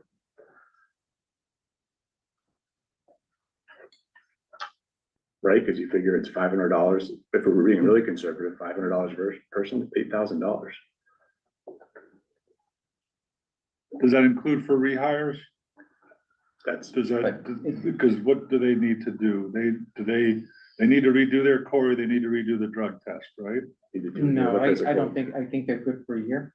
It's kind of like, well, it depends on when you took them. right, well, that's the thing, it's kind of like, we have some of the discussion was, some of the college students are coming back, so they were here last year, so they're. But if they took them in within- June and they're only good for a year, they're gonna have to take them over again. Right, and then the others are the rehires from. I think this the is winter very program. interesting to know, because either that revolving fund covers everything or it doesn't. And if it doesn't, we've been misled dramatically by the powers that be, all of them, because we were told everything came out of the revolving fund except for salary. Over and over again, we were told that. Yeah. Am I not right? Yes, I believe all of that should come out of their revolving. It sounds like it. It's usually billed to the department that does the hire. And they pay them. And that would be them, so they would be paying that out of their revolving Right. fund. And I don't think the queries that we did are charged. They're not. It's only if you're doing something, there's like an in-depth. Yeah, Right, If you're gonna be the Yeah. constable, that was charged when we had those. You know, there was a fee for that, which we didn't budget. Yeah. So there were, but other than that, it went back to the department, Yeah. and they were to be budgeting for that in their professional services. so I don't have a copy of a revolving fund budget, but if you did and you saw professional services on there, then that would be the catch-all for it. But I haven't been presented the On budget her budget? on her revolving. On the fund. revolving. Fund, the definition. Yeah. They did state that all those employees were covered by the revolving fund. We didn't necessarily ask that question, No. that specific question. Yeah. But it So, looks like what. but I would guess that they are. If that's been the practice, I would think that they are. We really shouldn't guess. No, Let them figure it out. Right. We recommend that they hire people, you Yeah. handle that. If- We'll take your recommendation. Off we go. We could look at the revolving fund. Yeah. Yeah. So, as we get, make sure, as we recommended, Right. town meeting. Well, we're here to discuss the budget, so, with our FinCom folks here, do you want me to go line by line, omnibus on this screen? Is that helpful for everybody? I can go right to the recap if you'd rather me do that. I think we should go line by line. Okay. We can go tomorrow. No, we won't. Hasn't a lot changed over last year, so. So hopefully that's large enough for folks to see. It's gotten a little bit bigger. As that seems to be the longest, there was another one on here for review, for the reserve fund request. Is that? That, we're not doing that. Okay. Sorry. Okay, that's okay. I had It's on to the talk to the agenda. select board first, and Table. I wanted it on there if we If it wanted to was. request it, but our budget's covered. Okay. Thank you for noticing that. So on the screen up front, if those can see, I shared this with Don. I just got it out, so you haven't seen it. Okay, But if, Is this the one you sent us just a few minutes ago. It a kind few of, minutes ago? yeah, it's kind of like, Oh, so this is the one. right, so how much of this has changed since last week's? you were A very lot. wise and full of sage consulting Yeah. feedback on me, so I did not have the $75,000 in there from the assessors. Hero Act exemption, so that has now been incorporated into the recap. And then I nipped and tucked in some other places on here to try to make the math check. So that's the piece. There will be some changes in there, but if the Hero Act we talked about last year. It's not bad. Thank you for bringing it to my attention. That night I was tired and grumpy, and I was like, oh, son of, I was so close. And 75 is a lot to find. Yeah, that's a tough nut to crack. Okay. So, starting at the top, and this will resemble other budgets you've seen, looking left to right, you have your account name, you have your GLs, which we're not as focused on for now, but really the account name, the fiscal 26 approved budget, and then department requests that I've worked with, our department heads on, and then sort of the fiscal year 2027 TA proposed budget. Having worked with you guys, select board, different departments, having gone to a few different department head meetings, we sort of come in at this sort of ballpark numbers. Not all our departments will be thrilled, but this is trying to get us to a place where we're less reliant on free cash and more sustainable, trying to firm up things so we can do some projections for down the road. So I could take this, between now and April and May and sort of see what next year looks like in the year after, and start to tell a story for the town. I'll call out some of the larger jumps along the way and speak up, yell at me, wave. I see a hand in the air already. So how can I help you, sir? How can you get a $5,000 webmaster? You can't. So essentially you'd be finding a staff member to create a stipend and have them take care of website updates and very basic So improvements. they to the take a website. second job here as well. Well, it would be someone internally, like Yeah, I that was you gonna say, said. they get a second job, it just happens to be at the same place. Yeah. Okay. Is that in lieu of the webmaster position we already have, or the contract, or is this? I mean, so, We don't yeah, need Guardian. yeah, Guardian does. No, this is not Guardian. No, Anthony is in IT. It was always a stipend position. It was a salary position until 3 years ago, and then it was moved to an expense Well, line. we gave them last year. And it was outsourced, I believe, to Harrison's company. So this is Oh, just didn't that that line. stop? We don't have that anymore. Correct. Okay, Oh. so that contract was canceled, and this is, So it's 6,500 one way. right, Yeah. okay, just to be clear. Yeah, reduced it to 5K. Again, we're trying to piece the budget together as best we can. And, I had a dream, if you're looking at that 7,500 there, hiring a little firm or a small marketing company to help us come up with some ideas, it didn't really shake out as a reality. So, I have a question. sure. On the TA salary, Mhm. I think 180 is very, very high, over high. And I did a study on probably 10 towns, surrounding towns, Mhm. and Lancaster's the only one that has 185, I think it was. Do you have numbers? Do you guys want me to, why don't I come to next, if we don't have a meeting, and present what I did, because I had the TA screening committee. And I presented all the information and went to hold on real quick. Well, just I for- looked at all the surrounding towns, and I think 180 is exorbitant for our population, for our tax base, for our demographic. And I really think it should go back down to maybe tops 150. So And that would put us in a ballpark of towns that are equivalent to ours. I mean, Groton's 175, why would we want? No, 100? Groton's actually 200 right now. Oh, they went up this year? Yeah, no, that Oh, was, that was so 2 I years have, Last year. so 2 choices, you guys decide. I can pull up the presentation I have now, which I gave to the select board. Can you give a synopsis of it so we don't know? What, can I email it to all you guys? I can email it to you too, because it's I want to powerful. make recommendations. I. So I'll just give you, Brian should 1 recommend minute, it. let me just close up, it's just gonna take me a second. Because this is our thing. So my comparisons I did 2 comparisons. I did by population and economic. So I compared towns, similar population, similar income capita. And DLS gives me Douglas, Lancaster, Rutland, and West Boylston for income. Okay? If we look, West Boylston right now has town administrator search They're 1 year in, and their job posting is 140 to 180. Lancaster's 175. Rutland is 146, but they have a 4-day town hall. Douglas is 180 and Townsend is 126 right now. So that's kind of our economic comparison. If you go to geographic, and I'll send this out to Don so you can give it, actually I have it.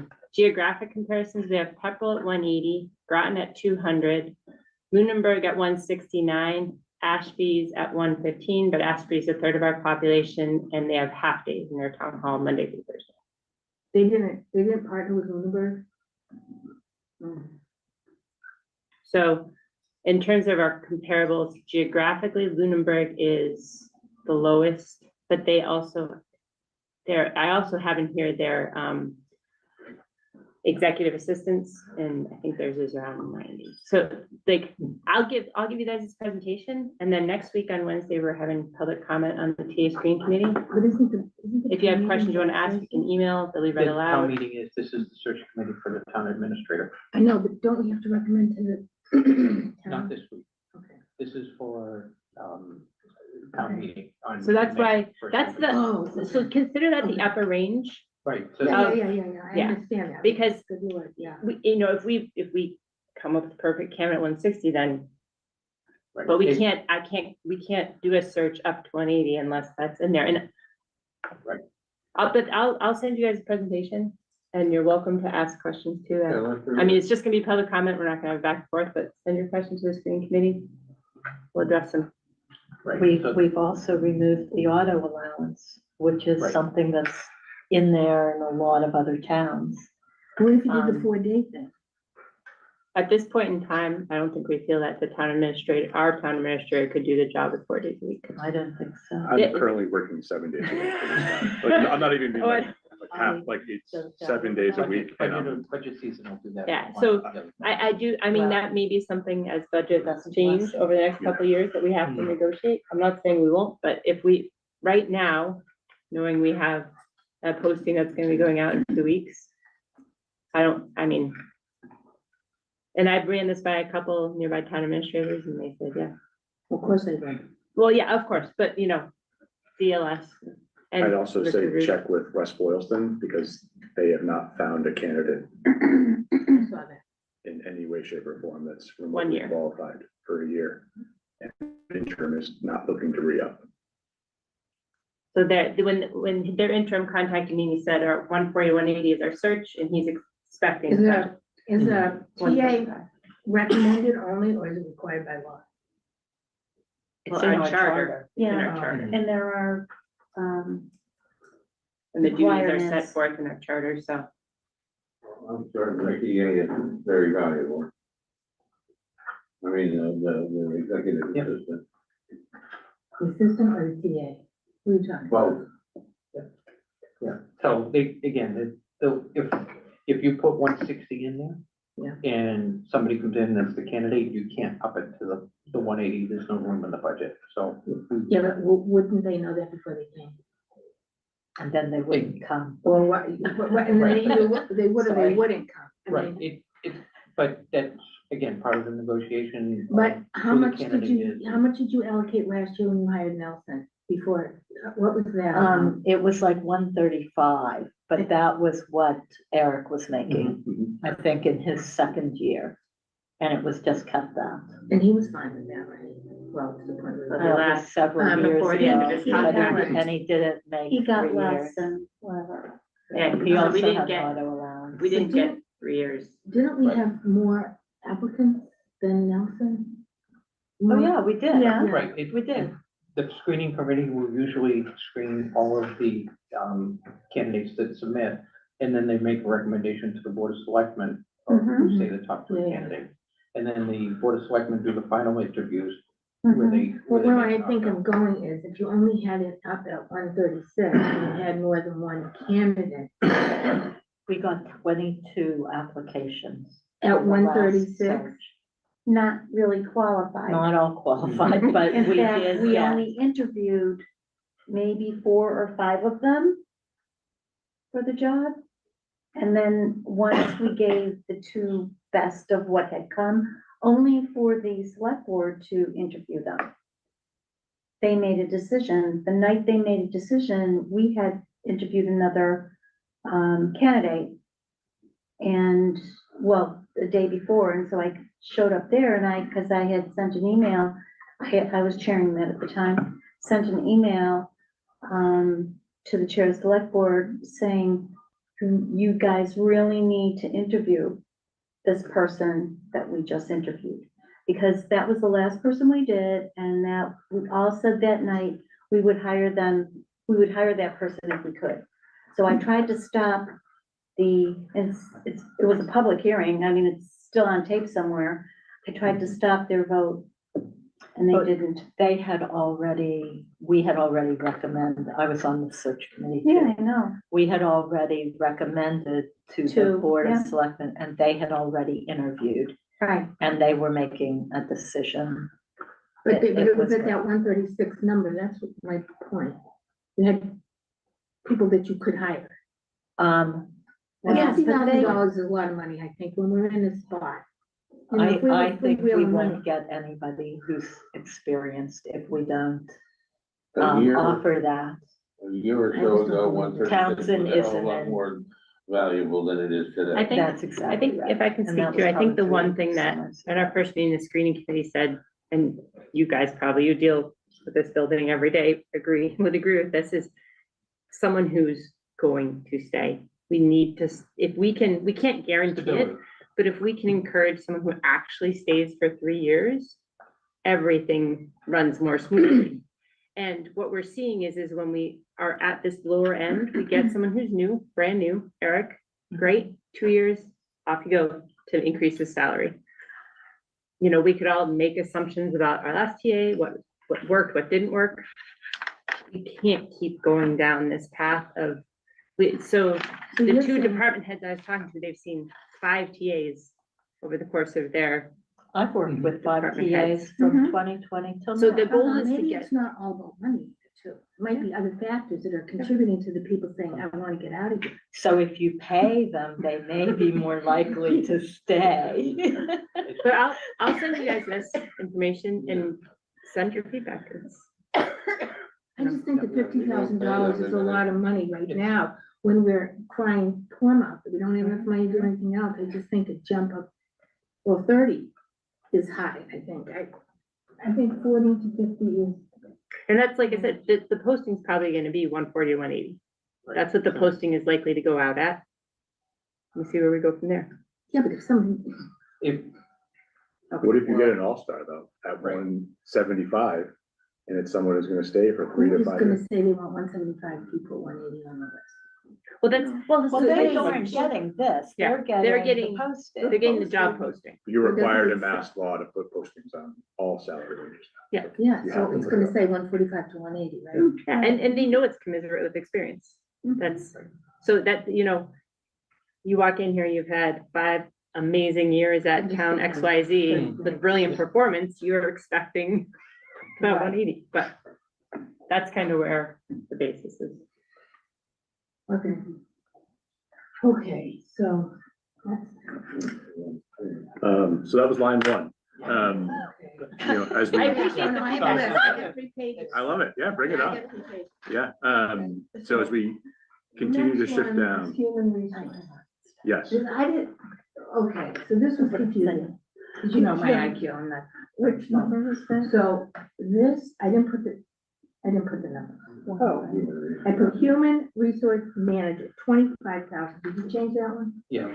yeah, Oh, you put it to It's 0. done, yeah. Okay, good. So I don't have to worry about that one. Then I wanted to know about accounting. The CBIZ went from 95 to 30. Do we want to finish on the Oh, I'm sorry. Board of Selectmen before we? I think there was another board of selectmen. Well, There is. then you have expenses. No. Okay, you have something on the.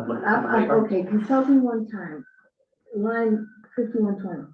So you've got 7,500 requested by the board of selectmen, 1,750 by TA.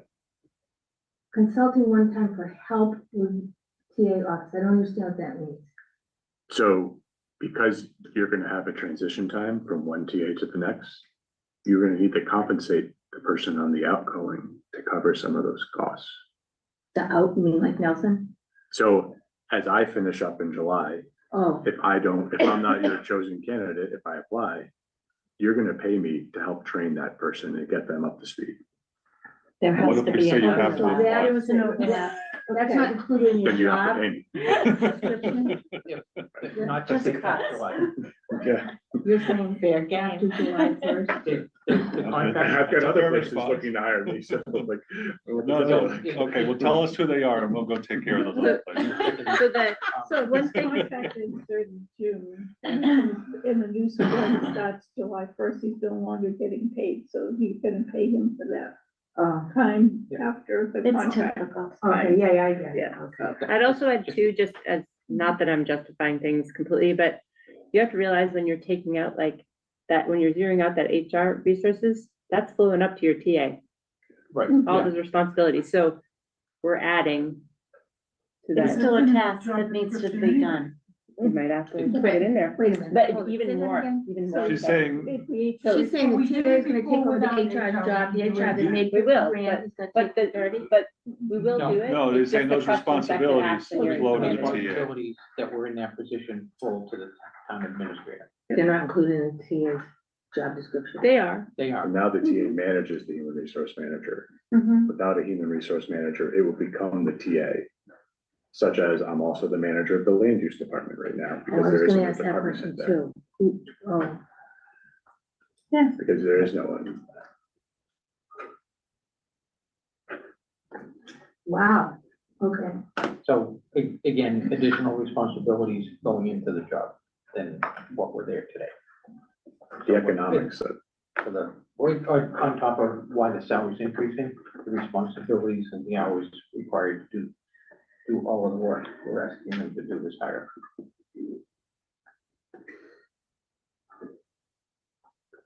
I'll keep shifting down and let me know of questions as they arise. the board and dues membership, you Oh, said yeah. reduced? How do we wind up doing We only that? spent about $3,500 in it last year. Okay, so we just said, let's reduce the line item. Okay, Don, Yes. you like it to be 50. No, he's still up in the board of selectmen dues and memberships. Oh, okay. So So yes, we get down to FinCom reserve. No, well, yeah, dues and membership will leave in the same, the reserve fund. Didn't they take it down like, yeah, to 40? We had it to 40 in FY '26, we were requesting the 50, we were trying to go back to that, which is a half of 1% of the budget, it's kind of like. And the TA is proposing 32.5, so a little bit of an increase. When we look at. A little bit of an a increase little bit of from a what? decrease from 40. Decrease. I'm sorry, it was 30,000 a week ago. Oh, So a Oh. little increase from the 30,000, Oh, okay. But a decrease from the 40, but it decreased And from a- the 40. bigger decrease from the 50. Right, and typically, the best practices will tell you when you read the manuals, that when you're getting tighter on a budget, usually your reserve fund goes up rather than down. So that if we do go down, we have to codify, I think, what would be approved by a reserve fund that is now reduced. We did have one year where we assigned out $46,000 worth of requests. 32.5 would not cover that. Right, So- and if we don't spend the full 50 that we used to have for a little while, but half a day,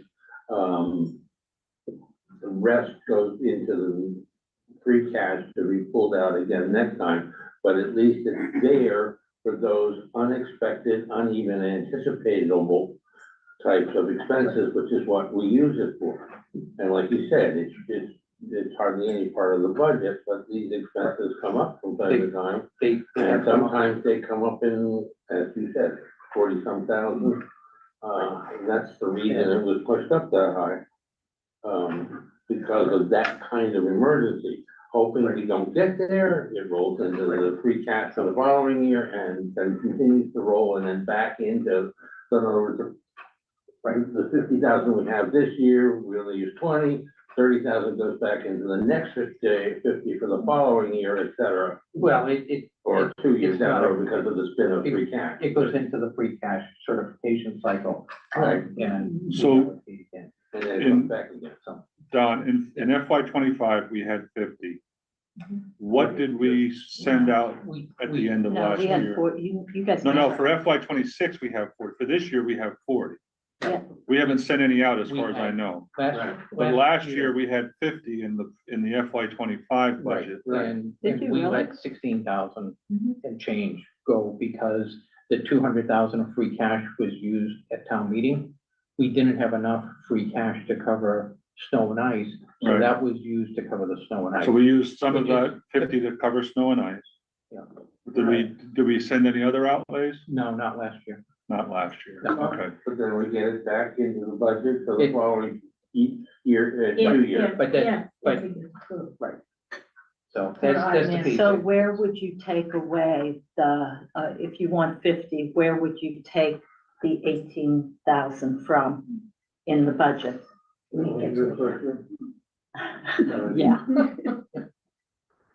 I Yeah, mean, no, if you're gonna. Well, so no, that's why I asked the question, what we spent in FY twenty-five, Right. right? So we did the average over the last, I think, FY 22 to 2025, and so far in 26, we haven't done it, so.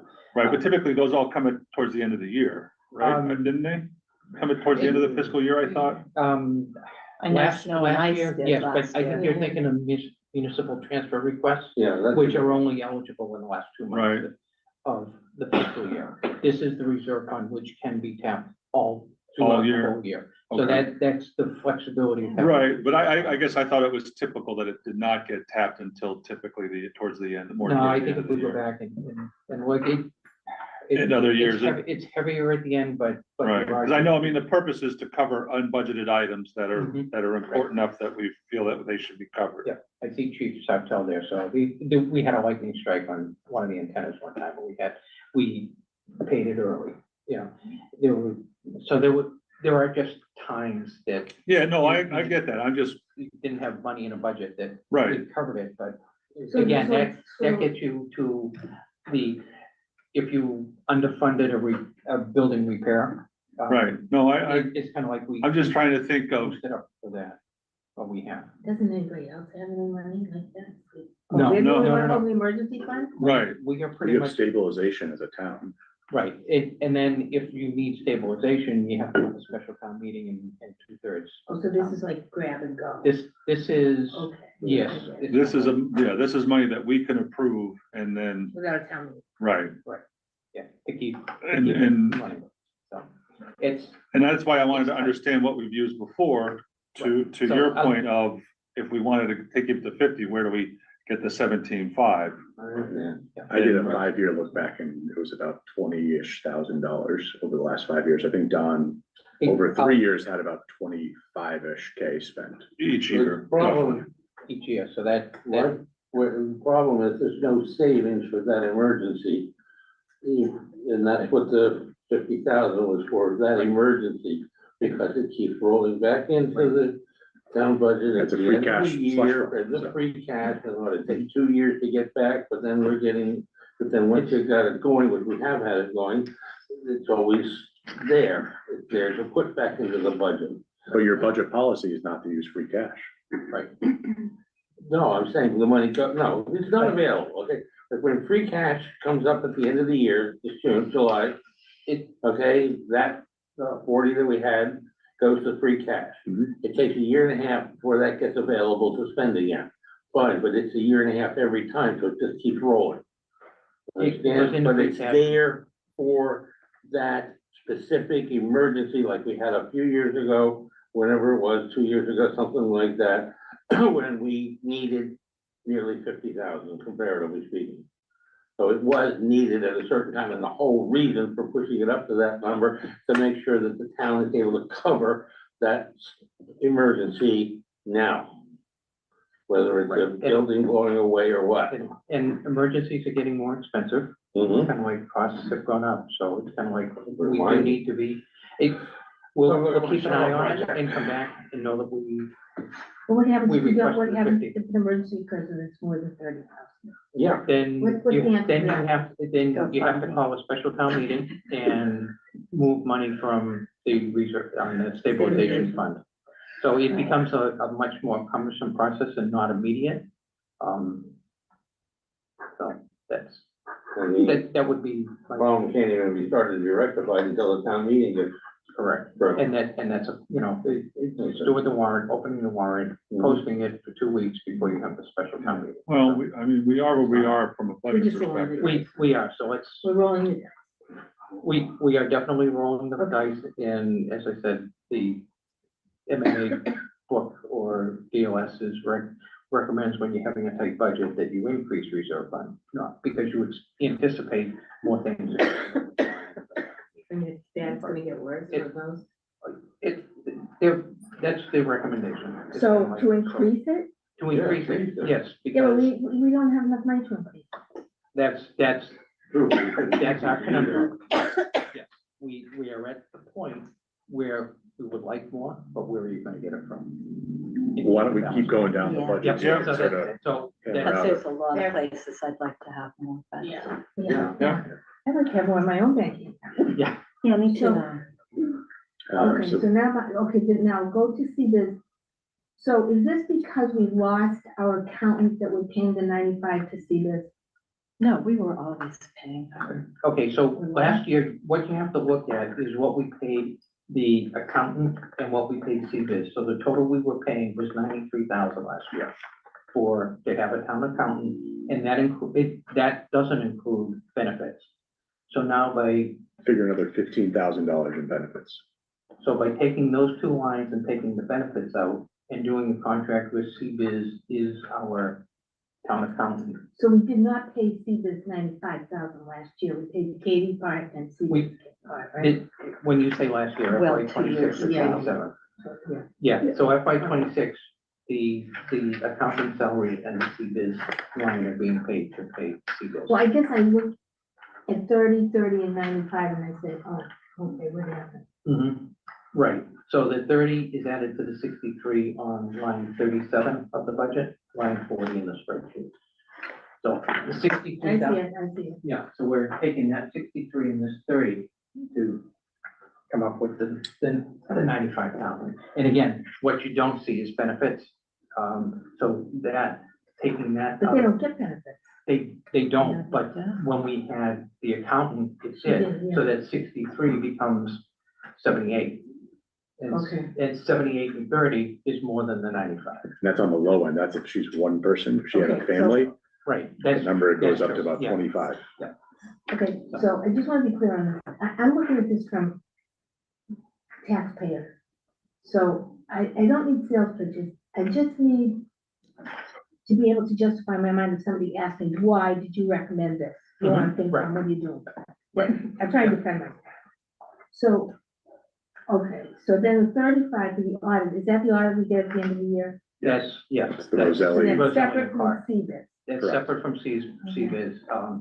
And one of the reasons why we wanted to go, they were Markham before, and that was who the auditing company was, I think, or there was acquisition. Yeah, they gave me. It's kind of like, and so resilient part came Yeah, into yeah. the picture at that point, and that is what that audit is for. Oh, okay, so that explains the zero accounting training, because that's including the CBIZ.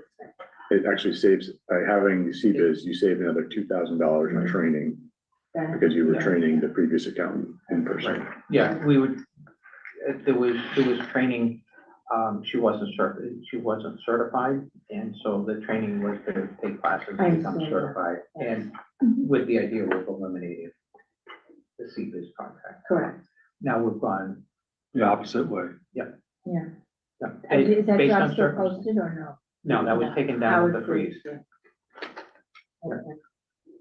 And overall, we've got the accounting department budget is down 1,000, They're down 13. down 13. Yeah. From 26. And again, that excludes 25,000, 15 if she was a single person to 25, That's that a includes the family. benefits Yeah. calculation, yeah. So I'll keep scrolling down to our assessors. Any questions on the assessor side? And just to mention it so that people, okay, it's a 2% salary bump for people on there, so. Yeah, I'm required to get 2% currently. We're in the midst, we just started negotiations today with those collective bargaining folks, so more to come. So that's what you're seeing from there for salary. Correct. Treasurer collector. The treasurer collector, Ms. Dene is on a personal services contract. So that's why it says contract here. Otherwise, her staff would be at 2%. There is some notation down below that we spend quite a bit on when people come and pay their taxes or anything in cash. We have to account for that and bring it to a bank. Our bank is not in town. It's a Uni Bank, so I think it's in Leominster.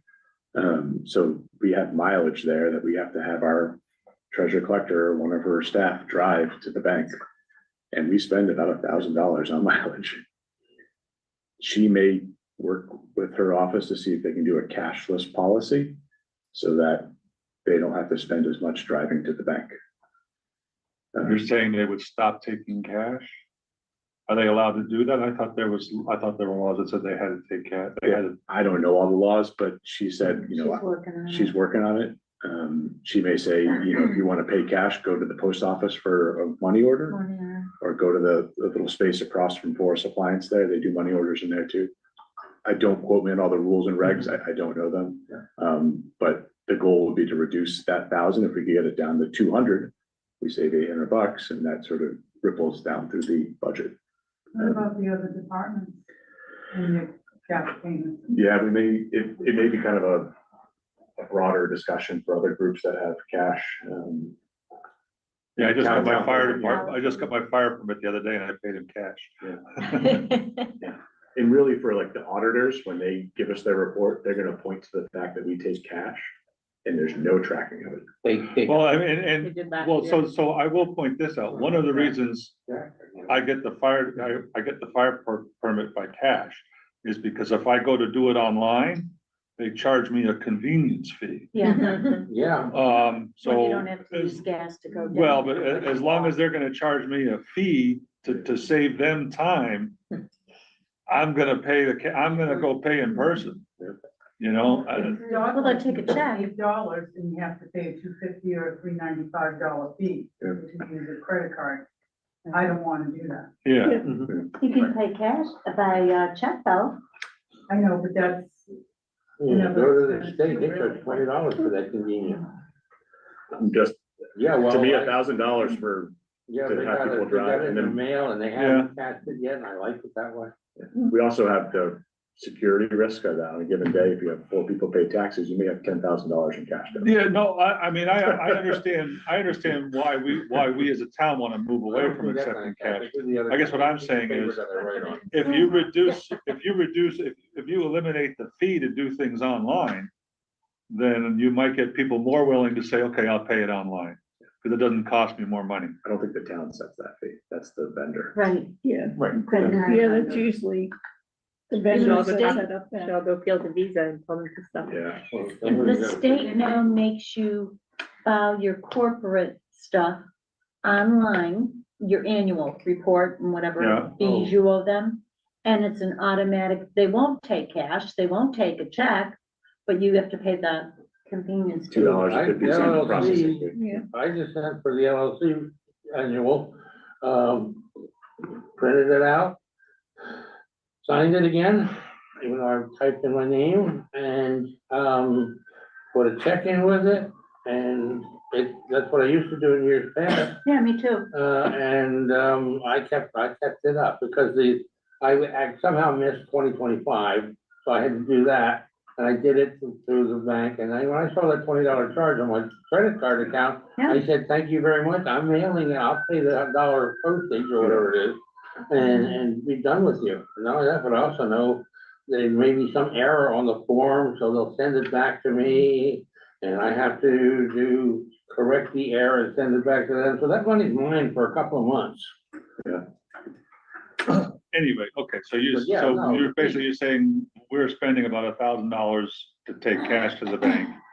Right. And if we could stop taking cash, then we could eliminate that line item. Or reduce it, make it 250 rather than 750, make it 200.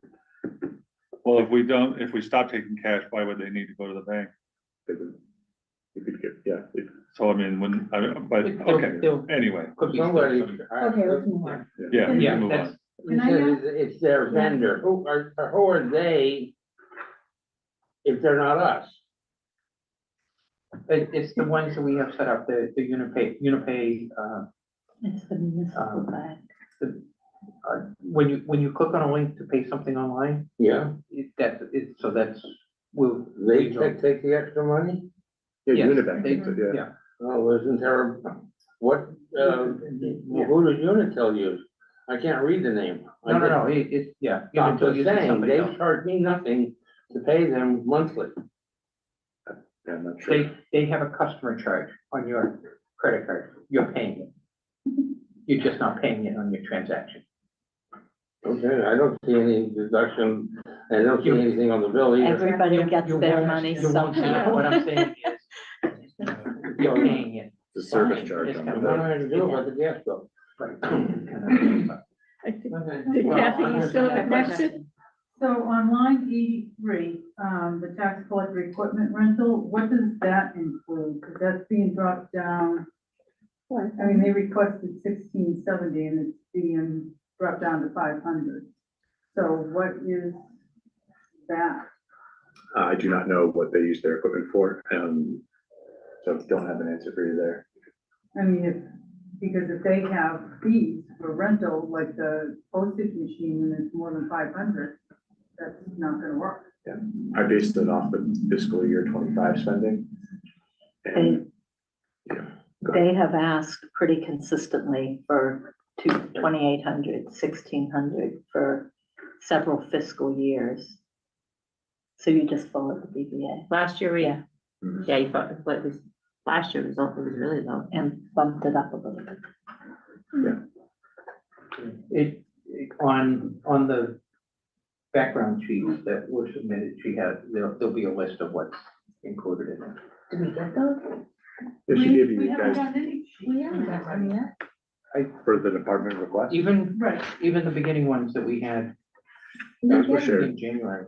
did you get them? Yeah, those are back on your, The you guys ones got that those we in met with January. department heads. We didn't. We In did, we January. only met with three. We met with three. We didn't meet with Melissa. But she We submitted her had them all. department request. They were submitted in our forwarder. It's kind of like, so we can, and last year's we'll even have it, but it kind of, But that was before the parameters changed. right. But the equipment. Right, so we'd have to take a look and see if it's changed, if there's a drop in some equipment, but we can go back to her, what was submitted.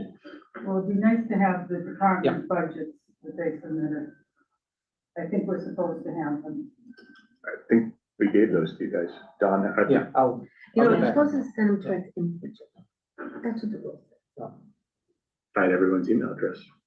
You should. Or you guys could just have like a listserv, so it could just be like FinCom. That would be the That most, would be good. That would be on your end, right? Guardian. Or whoever, yeah. That's the way it's supposed to be. Yeah. That would be appreciated, because sometimes Dawn's out of town, sometimes Mark. They don't get everything time. Right, Dawn? Right. So, just saying, it would be nice. Okay. That was Melissa, right? Yes, ma'am. So shifting down from tax collector to legal. I'd increased this to cover some of the union labor negotiations.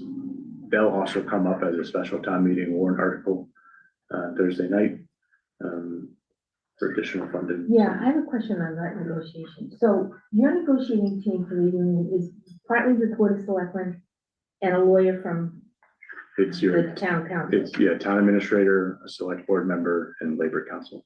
Okay, so I just want to know, is there ever a conversation that the town would consider hiring a union negotiator, a municipal union negotiator in lieu of one of them, or all of them, or none of them, or just add it to the board? You mean like adding another What I'm attorney? talking about, no, not another attorney, I'm talking about a union negotiator for an employer, municipal employer, union negotiator. I would want them to be an attorney, Well, okay, there might be, I mean, whatever, but, but we get a better rate because it's all under one umbrella. well, with I'm really MTC. talking about more of a seasoned, professional that does this only all day long. Which was what That's the what Labor Labor Council, Council Labor does. Council, the only thing she does is union and personnel contracts. For which side? That's all she For us. does. She's municipal negotiator. Yeah. Okay.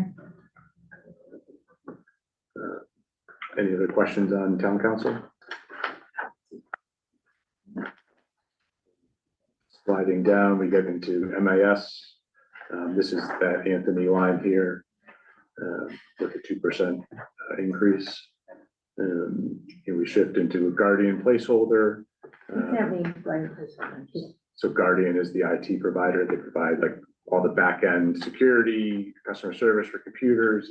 It's a contract that was signed in 2025 for 3 years. So that is the number that. That's the number that we're allowed to spend with them. We may not spend that much. So we may go above it sometimes too, depending on the level of calls, IT, software issues, Yeah. hardware issues on computers. How are we doing this year? What's the BVA showing this year? We're a little ahead, but we'll be okay. So, we do have sort of a stopgap where you go to Anthony to ask a question because he's in-house. You check with Sabrina because she's in-house, and then anything beyond that gets sort of rolled up. So, And just so that we're clear, also covered in there is the software licenses from Microsoft. So it's not just the hardware and support, it's the software that's going with it. What Microsoft are we using? Is it Office and Teams and that kind of thing? Yeah. And like we kind of put the nip on it with this computer here, where they wanted to add Microsoft, all the software here for like $499. I was like, come on, like, we're just gonna have people plug in their own computers and figure it out. Right, yeah. Because I know, It's driving. there are, I don't know about Teams, but I know that there are free Office equivalent packages out there. Yeah. That's what I have in my home computer, because I'm like, I'm not paying $300 for all this crap. Yeah. And I downloaded OpenOffice, which is a free package that basically has all the same functions as Microsoft Office. Maybe except for maybe email. And it does not, I don't know of it, I haven't looked, I don't know of a Teams equivalent. I'm not saying that we should do that, I'm just saying that there is an alternative that we could consider. Yeah. Hiring person. Well, no. Is it compatible? Yes, Like with all of the? yes, you can open up any Microsoft Office file in OpenOffice, and then you can leave it in that format, or you can convert it into the OpenOffice format.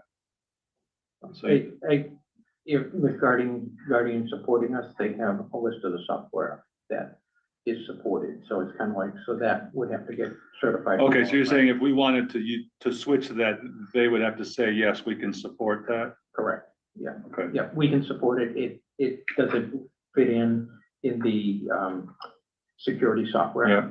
And, Okay, you know. but that was just something, It is. I don't know how much we pay for Microsoft. We have like a town-wide license or something like We that. don't, it's for individual users. Because then that's how it's secure, and then everyone has their own OneDrive, so you can log in from other places and things like that. Right, It's, yeah, I don't know that What's the OpenOffice, cost for the licenses? well, if this computer was gonna be about $500 for that individual user license, it's within that ballpark per user. Because we used to have Adobe that we could use, and now we don't.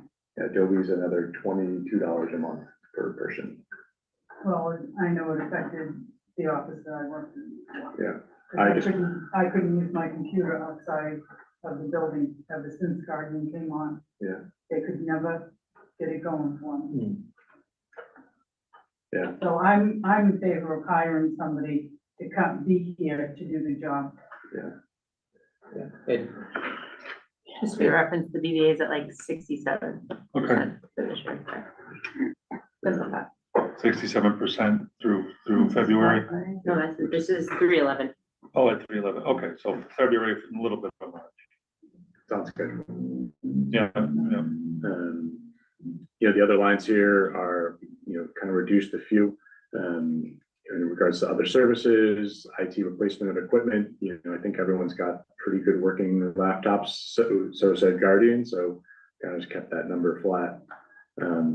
Communications has gone up because it covers our printer leases, town cell phones, town phone system, and we are well over our allocation of $5,000 there. So I added a few dollars there to catch that up.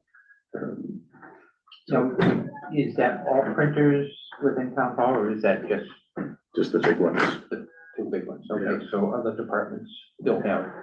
Yeah, some folks have their, little mini ones that they, like, I know building department was gonna get rid of the big one, and they were gonna get a smaller one, and that was gonna save their budget, a couple grand.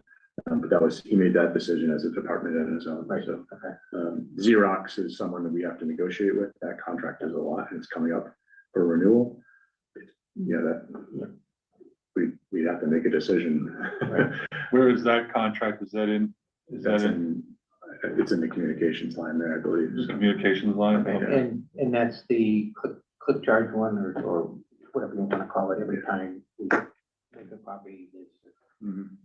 Yeah, they do a tracking, and Guardian helps with the tracking, so they're aligned with Xerox to say, all right, I enter code 1704, and that's, charges to the select board, office supplies, or, Board of Health is 1234, and it charges the Board of Health office supplies. I'll continue shifting down to the town So clerk. everybody needs a code to make copies? Some departments do, like this one we leave open because people will be here for meetings. We don't want to handcuff anybody. So if you all of a sudden need to make a copy for a FinCom meeting, it's just got to be open for everybody. So, but. Yeah, well, we have to have codes. Yeah, I mean. And a budget one. Yeah, right. And, it'd be tough to tell everyone to start remembering codes while also trying to juggle a meeting. And, Well, it's a volunteer. right, yeah, it would cause more hassle. It's probably worth it. So, town clerk department, we did the 2% for the town clerk as well as the operations staff. He had asked for, from justifiably a lot of good increases. I kept it flat because it's just sort of the situation we're in.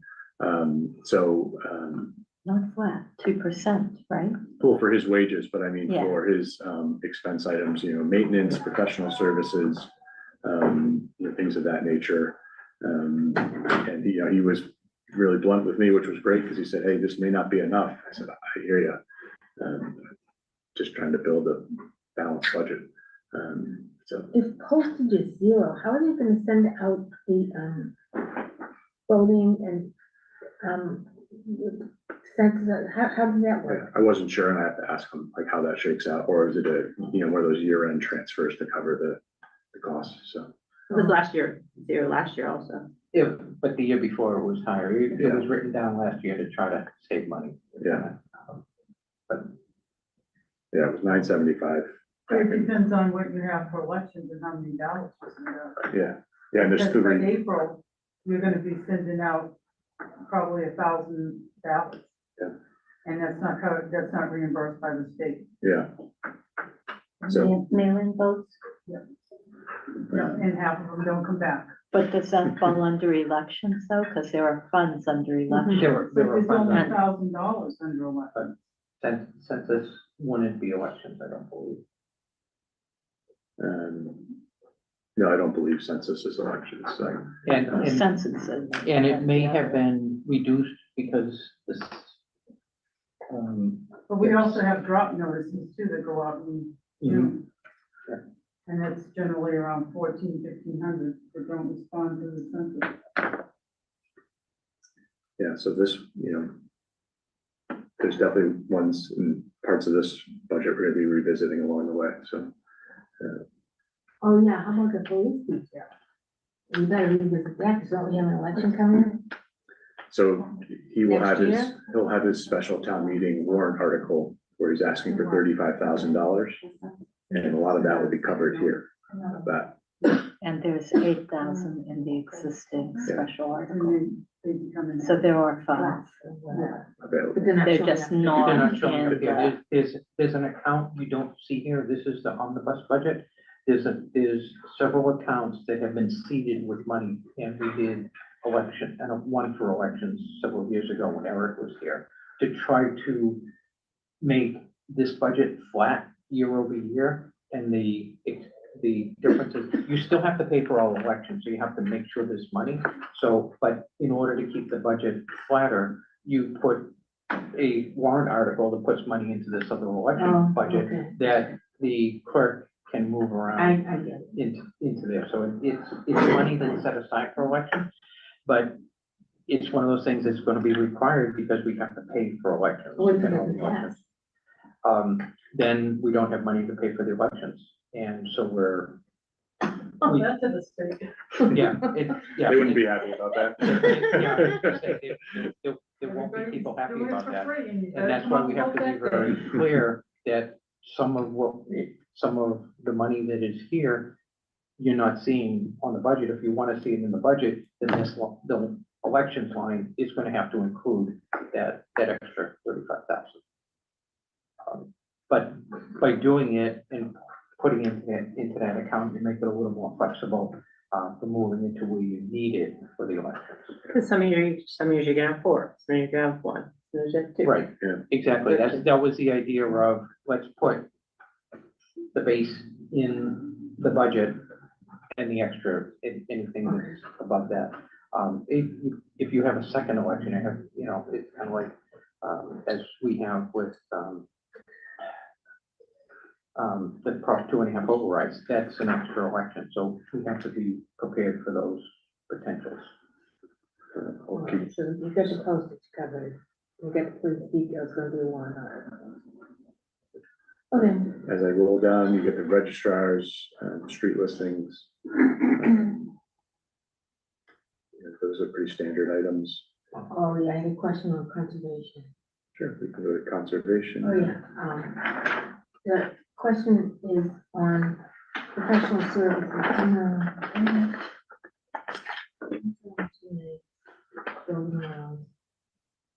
I guess it was the professional services, but then, now that I look at it, it couldn't have been that.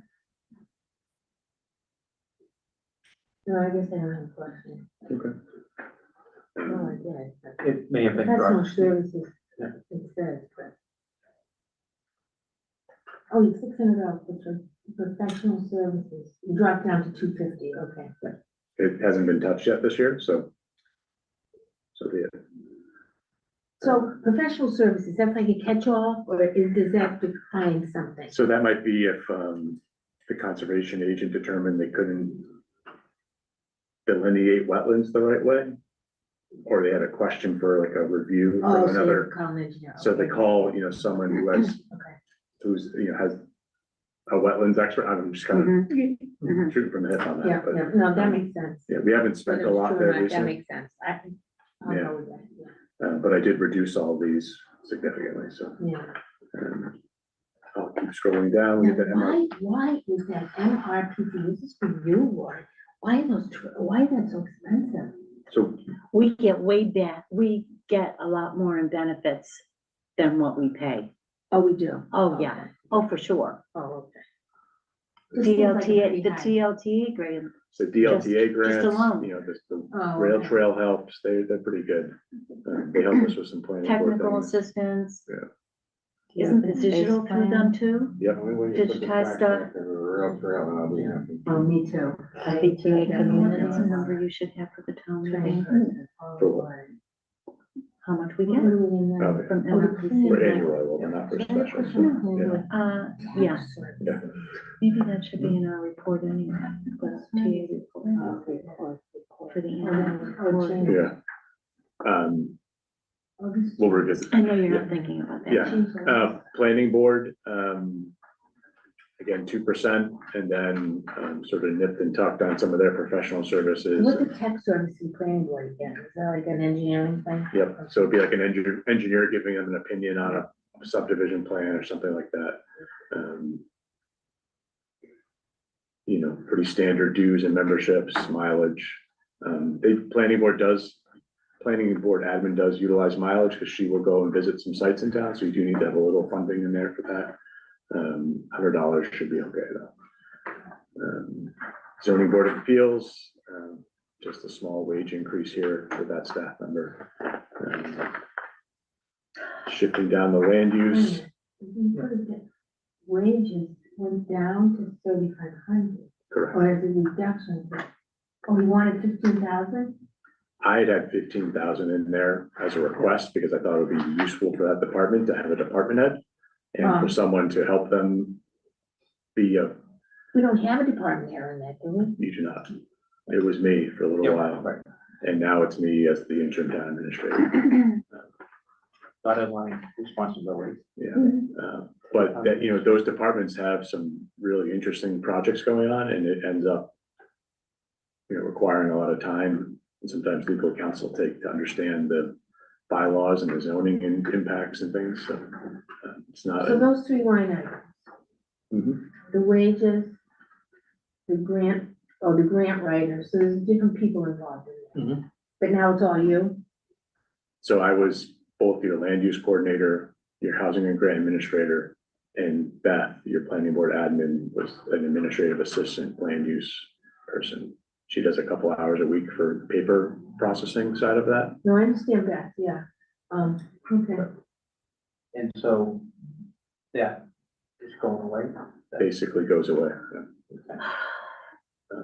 And for what it's worth, you're, not just me as a grant writer, but your other previous grant writers are net positive for the town. Mhm. You know, if they get a $10,000 grant, you're net positive.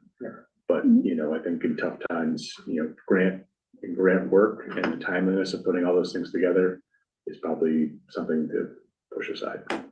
But we are keeping 8,000 on it, right? For housing. Currently, yeah. Cool.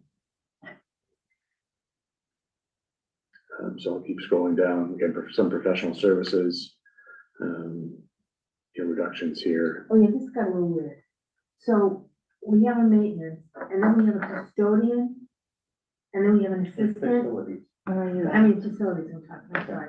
So we have a person, a tech, a custodian, administrator, we have all those people? Okay, the tech is gone. That's been zero for a while. That was brought in, I believe it was COVID time. So you have one department head there, Yeah, I that's see Mr. him. Beauchamp. And then we have a custodian. Yep, that's one individual who cleans your police department, library, and town hall at night. And they went from 40,000 to 9,000? He had asked to bring them back up to their pre-COVID wage, which was about 20K and 20 hours a week. And then he wanted to add another person. He wanted to add another part-time cleaner. And I said, you know, Rob, that's just not something we have in the budget. So he said he'll make do. And, you know, just Okay, so what's contract cleaning?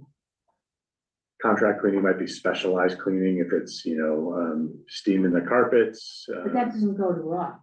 No, it goes to, you know, John A third Smith's party cleaning, outside. yes, you know, Stanley Steamer or whoever it might be. Okay. And communications? I have a question. I don't know everything that goes into his communication line. So I'm gonna find out more from him what that looks like, so. It used to be that the telephones in town hall got paid out of that line.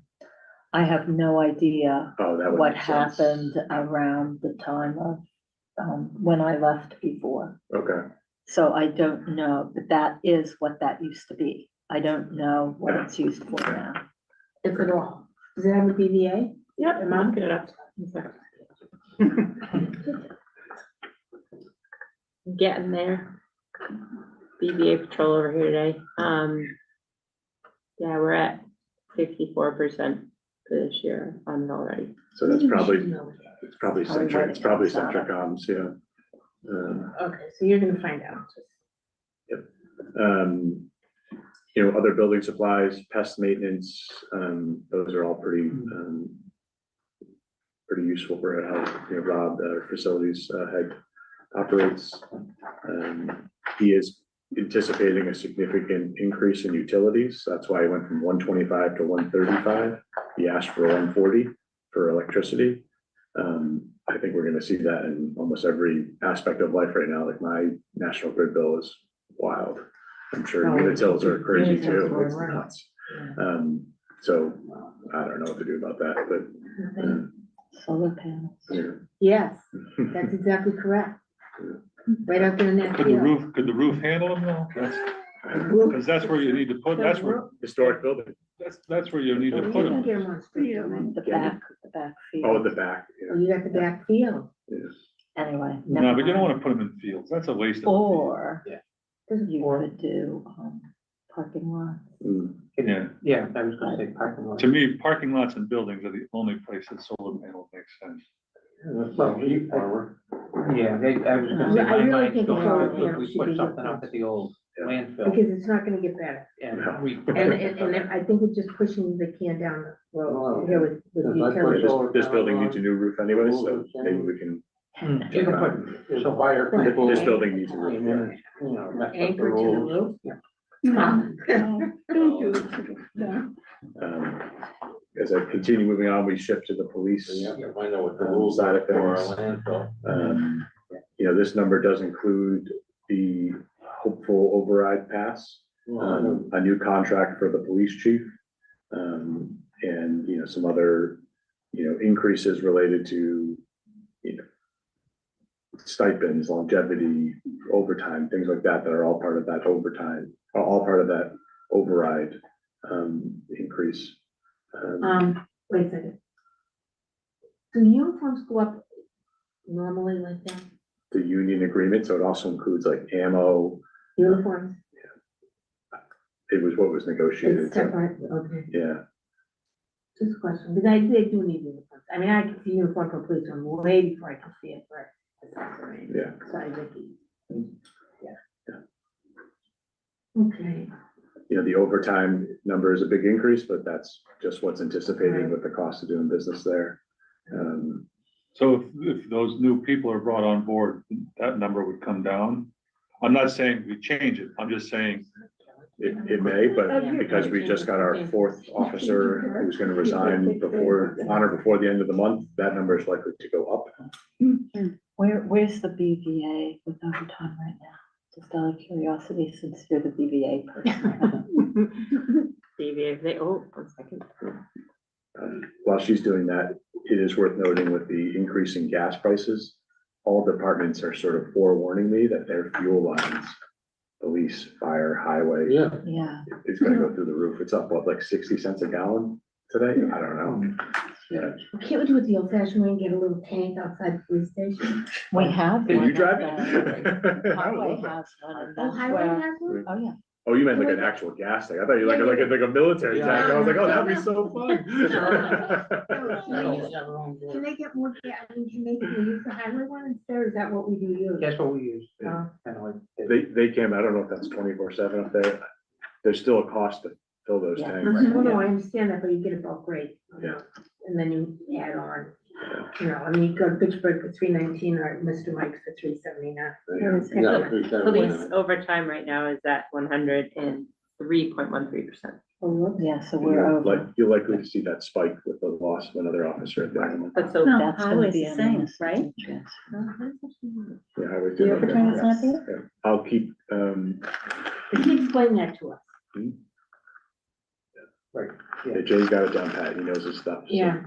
um, I like what he does. Shifting to fire, Oh, you know, yeah, I want to ask about this. I know I'm gonna get crucified, but, how is it that the chief went from 67 to 91? yeah, so That's a jump. it is. So my thought is it's the role, and The role being, we are, for what we get for a fire chief in the regional area, we're not paying a lot for that role. And I'm a believer in we should pay for the role.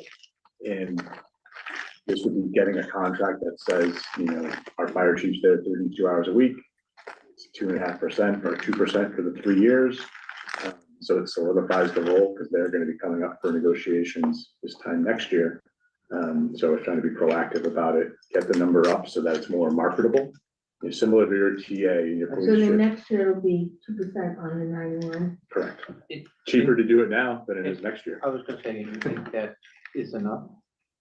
It's still It's low. really not enough. I think it's. I think the trick is 32 hours. If it was Okay. 40, we'd have to I think, yeah, okay, so 30, that's a 32-hour position instead of a 40. It's also knowing that all firefighters, I don't know all of them, like, in the event that there's an emergency, they're gonna get themselves out of bed and show up, and it's like the police chief, if something really bad was going on, he's showing up no matter what, so I think, it was just bringing the roll up to at least somewhat in the ballpark of what it should be in this marketplace. Kind of like makes you think of NFL contracts. It was always cheaper to pay Tom Brady, 2 years ahead than it was 2 years later. So that's sort of what I think on this. But then he left and they still went to the Super Bowl. So close. This is also, recognizing that in fiscal year 26, we kind of cut in half the assistant fire chief role, and that added responsibilities to the full fire chief. We have zeroed out that assistant fire chief role, the uniform allowance and the stipend for that assistant fire chief. So you'll see that we're catching some of it back into the 32 hours a week for 3 years in that position, while zeroing out the assistant fire chief role sort of in perpetuity. So there'll be no assistant. Correct. Though the chief has seen this budget, and as all the departments have, he wasn't thrilled about some of the other nipping and tucking I did, but we're all trying to be collective on this and get it to the finish line. To understand that taxpayers don't want to see an override is my suspicion. So. Fire overtime so far this year is at 126%. Yeah, there's been some pretty significant structure fires and vehicle accidents and things like that in town. So unfortunately lost somebody a couple weeks ago, which is tough. So up on Burgess. So, otherwise these expense lines are pretty standard from one year to the other. A little bit of shaving in a few spaces, but overall pretty consistent. So. TEMA director, same thing. It's the emergency management director. Some maintenance and equipment there in the time of emergencies and such. Communications, this has just been blank for a while. Yeah, that was when it was in-house. Yeah, okay. And so that's historical, I think, at this point. Yeah. Because it's now outsourced. Yeah, we do have some. So it's outsourced for $277,000. Correct. So that is. We couldn't get anybody to do it for $277,000. This is No. Patriots. This is Patriot. This is not just a single person. This is a crew that's 24/7, manning all of your emergency services. And so it was and the technology to support it and dispatch it. Oh, so that wasn't included before? We didn't have any of those services? No matter what it was. We had our own communication We had our own center. communication center. We had our dispatch center. Right, Oh. and equipment was going obsolete, you replace it, it's kind of like, Yeah. but now we're doing it with They're the playing out region. for that. Yeah. A region. Yeah, they were based in Pepperell. And so that's our third or whatever it is? I think they're continuing to add on, I think they did Constable just recently, so they Yep, added. they're part of our Patriot. Yeah. So they will continue to try to evolve and if they can bring in more, then and hopefully that reduces So does everything go to Patriot, the whole all of that. 800,000 or what? Yes. 358,000? Okay. Not quite all of it, No. but how, did you vet these numbers? The drops in repair and maintenance? I just based it off the BVM. So.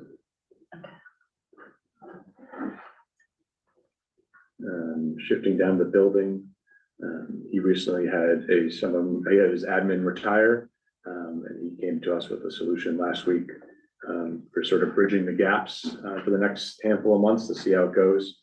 So, as part of looking at reductions, this employee retired, and we're going to try not to backfill that full-time position. Is that part of freeze?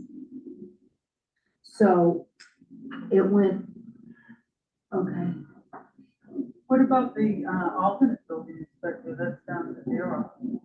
Yeah, that was based on the building commissioner giving us those numbers, and he felt that the department would still be successful with that number. There's no reduced. alternate building? Rebecca? Yeah, because he'll likely pick it up in professional services. How's that work? So he'll hire a company to be a Be the fallback. backup. Yeah, Yeah, because he's got to Company? take, it's cheaper than paying benefits. Yeah, but Well, the the alternate's never. the alternate didn't was, get benefits. the alternate was stipend based. No, but It's cheaper for us to hire it out than it is to have it in-house. I don't believe that. Yeah, I would like to see the numbers on that, just to make sure it works. Cause I thought the alternate only came in one day a week for like 3 hours or 4 hours, something like that. you could write down your questions and Yeah, go as ask needed. the building inspector. Oh, okay, all right, yeah, see, we would have been able to do that if we had a meeting, but we didn't have it. Okay, so I had another thing over there, professional services and training, okay. So you're saying that the alternate is being picked up in professional services, Mhm. because you're gonna hire a third party outside, so it won't be a local person. Okay. Well, it could be. Then the training is what he has to do to get his license. Or he could be going to learn more about electrical work. There's or- new codes. Yeah. New Oh, yeah, codes. yeah, yeah. Annually, Okay, there's new yeah. codes. I get it, yeah. I'm just concerned about that 12,000. I don't, that's Yeah, outsourcing, because- you're outsourcing. How much have they used in the professional services line? This year? Does that include their permitting program? This year they're at 50%. So, and that's $12,000, right? So they're not far off from using it all, so how is that gonna work?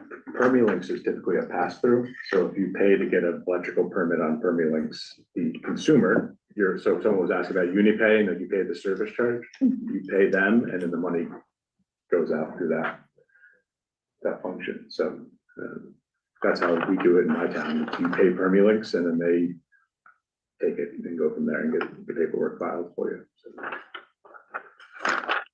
Does that not come back to the town? It's Something? The permalink will take $10 a portion of But the each permit. permalink outsourcing has nothing to do with the alternate inspector, right? Correct. It doesn't, no, that's just a, It's a software. package. Paperwork, software Right, versus human being. it eliminates the need for doing that paperwork manually. So the alternate is not gonna be the alternate anymore.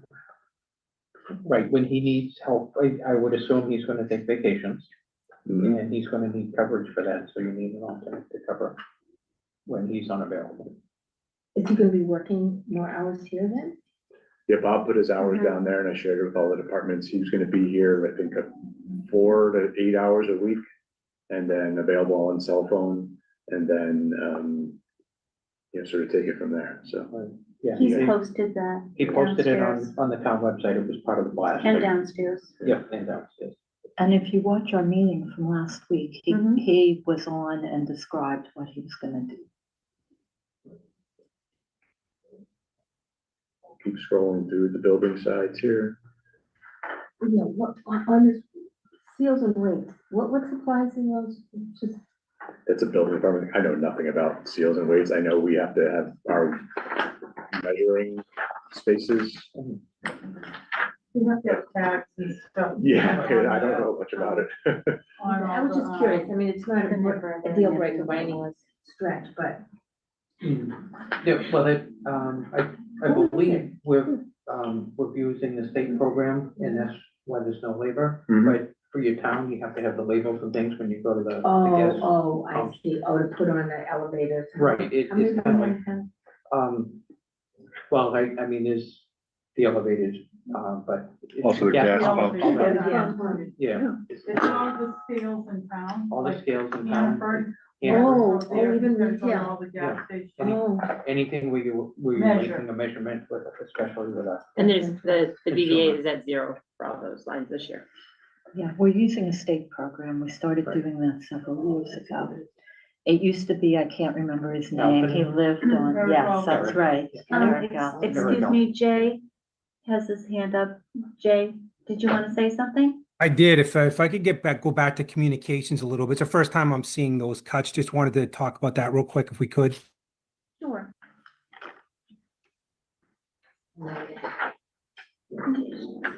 Just want to make the blanket point, couple things. That is the old dispatch budget.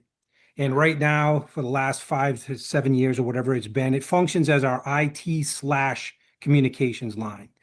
So those lines pay for all of our dispatch services and the IT for both the fire and police department. Some of the cuts that I'm seeing, and it's super subscript, I can barely see it, so I'll have to meet with Kieran offline about it to get a little bit more granular.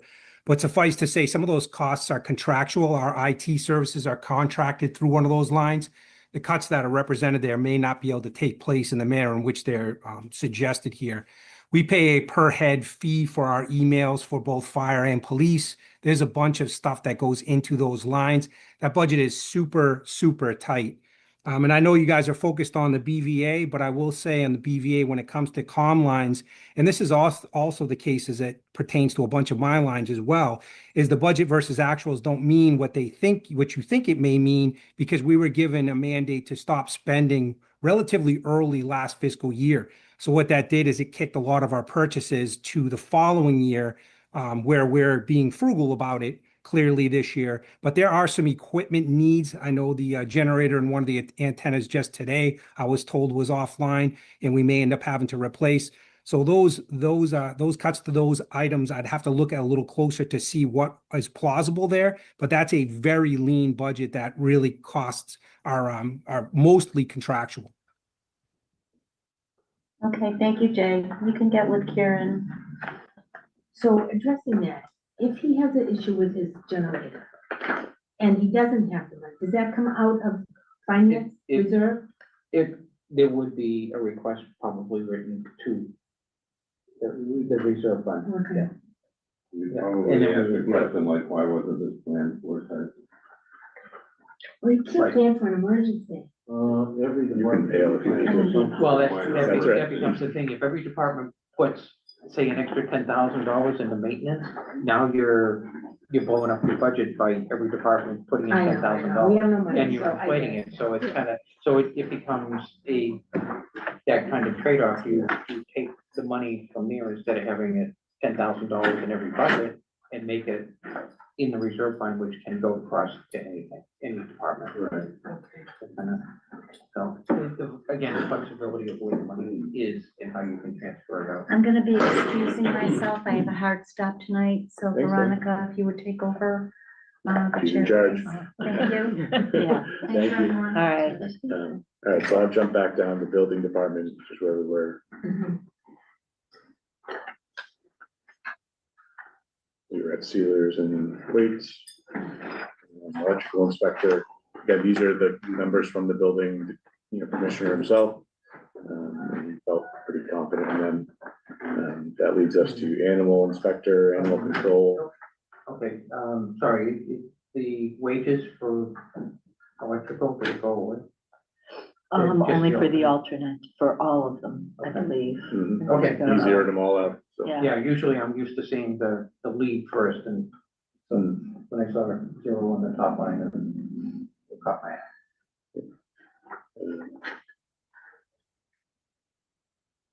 Animal inspector, animal control. Kept those things flat. Yeah. Animal inspector is the one we don't have, is that right? Correct. That's the one nobody wants a job for, because you have to get a rabies shot.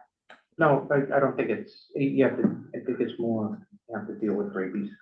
And so you might want to be proactive, right? Well, I think the animal inspector, isn't that the barn book? Yeah, Yes. yeah, so I was gonna say, I know when I looked, online, they had somebody listed for it for Townsend, so I'm assuming that's somebody that's old and no longer doing the job. It used to be Mary Letourneau, right? No. Some gentlemen would come by once a year, count how many horses, pigs, and Yeah, and but livestock. Is what he got, there was, whatever kind there of was a full livestock. list of all of the animal inspectors for all towns in Massachusetts. I wondered if we shouldn't reach out to somebody on that list in an adjacent town and see if they want to pick I up. believe, Oh, that's a good idea. I believe, Nelson, try that, and the problem is we don't pay. No. And so we upped it to Comparable. 24 at some Other point. towns. We upped it to 24 and that didn't work. Mhm. I think we just did it, we just agreed that we would do 24. And we posted it for that and it didn't matter. Yeah. So, So is that a freeze? Hiring freeze? It would be, it's not posted. Okay. So we don't have to worry about it. Is that required to have by the state?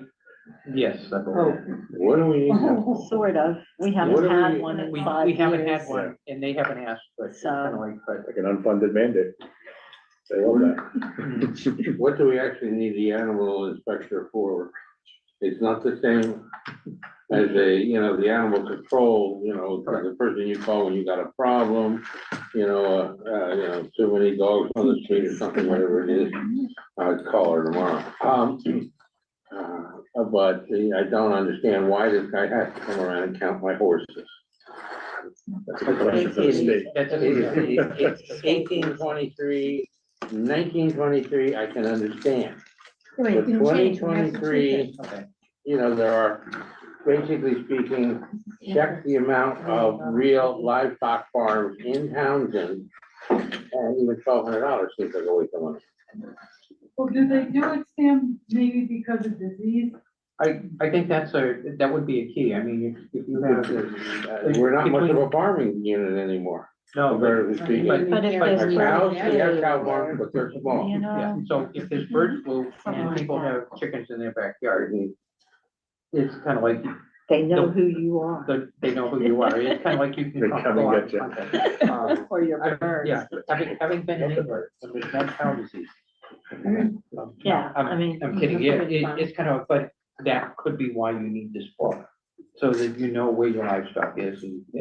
I mean, that's, So, but again, it's a state mandate. I only brought it up because. yeah. I saw it, I thought. I have a curiosity, but certain things, some things become because, Yeah. okay? Right.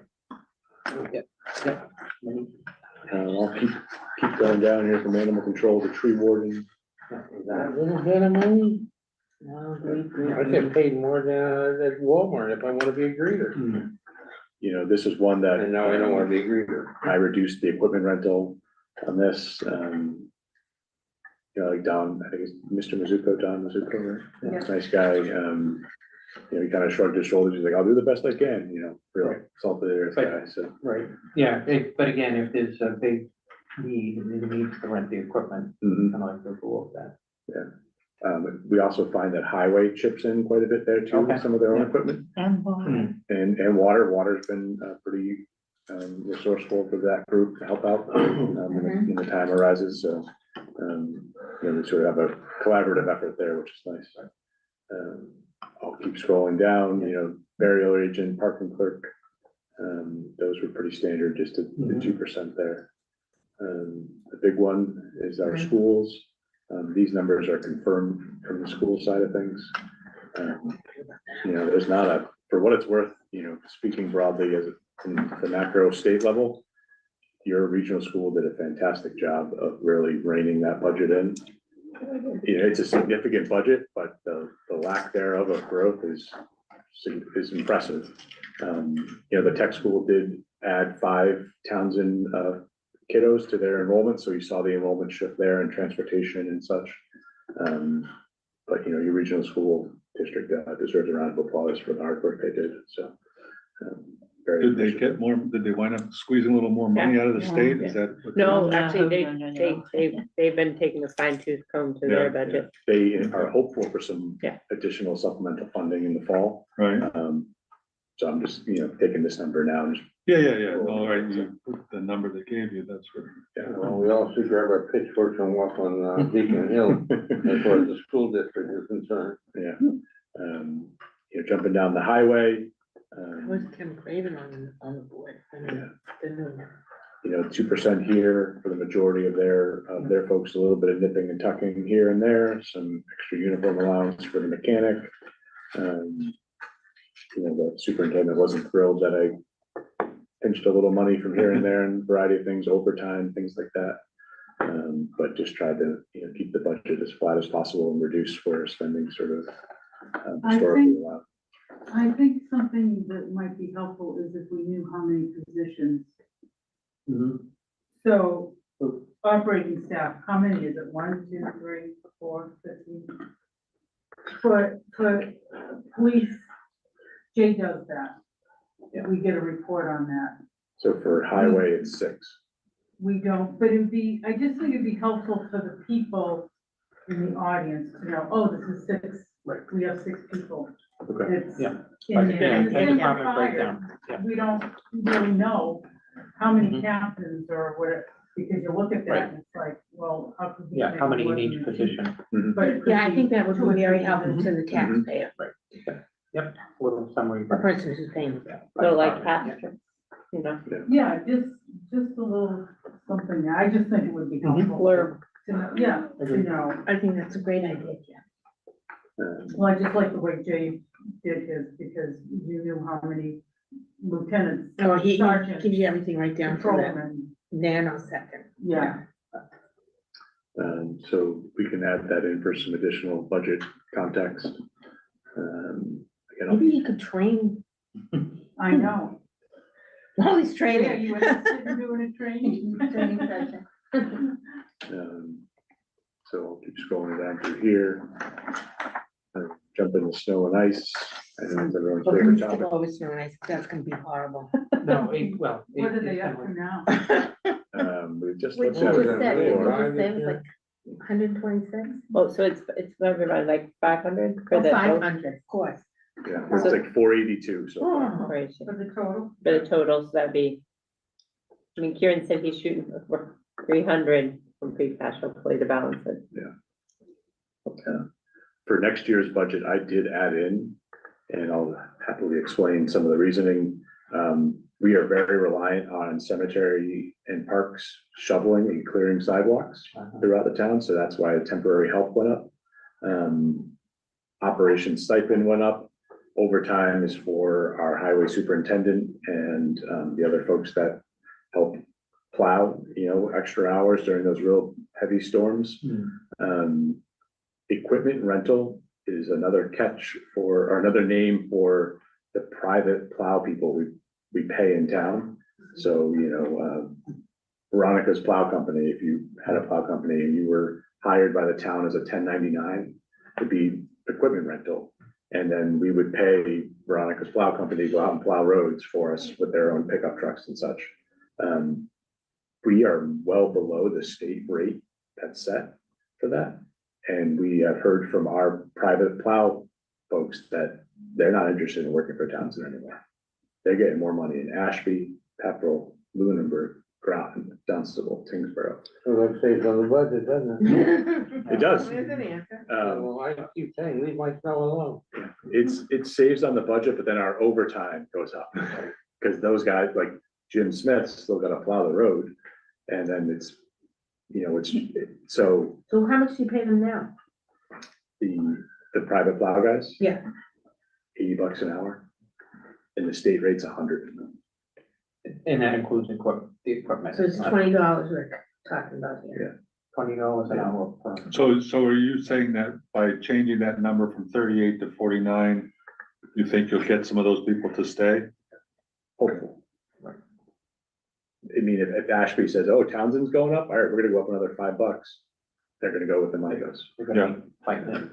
So, I also added, another 25% to our salt line because we run through about 3 orders of salt a year. And that's part of that is a significant chunk of our deficit spending. So in honor of projections and, not just blindly walking into a snow and ice deficit, I tried to build that up a little bit. Because we're sort of leveraging one year against the other to cover that.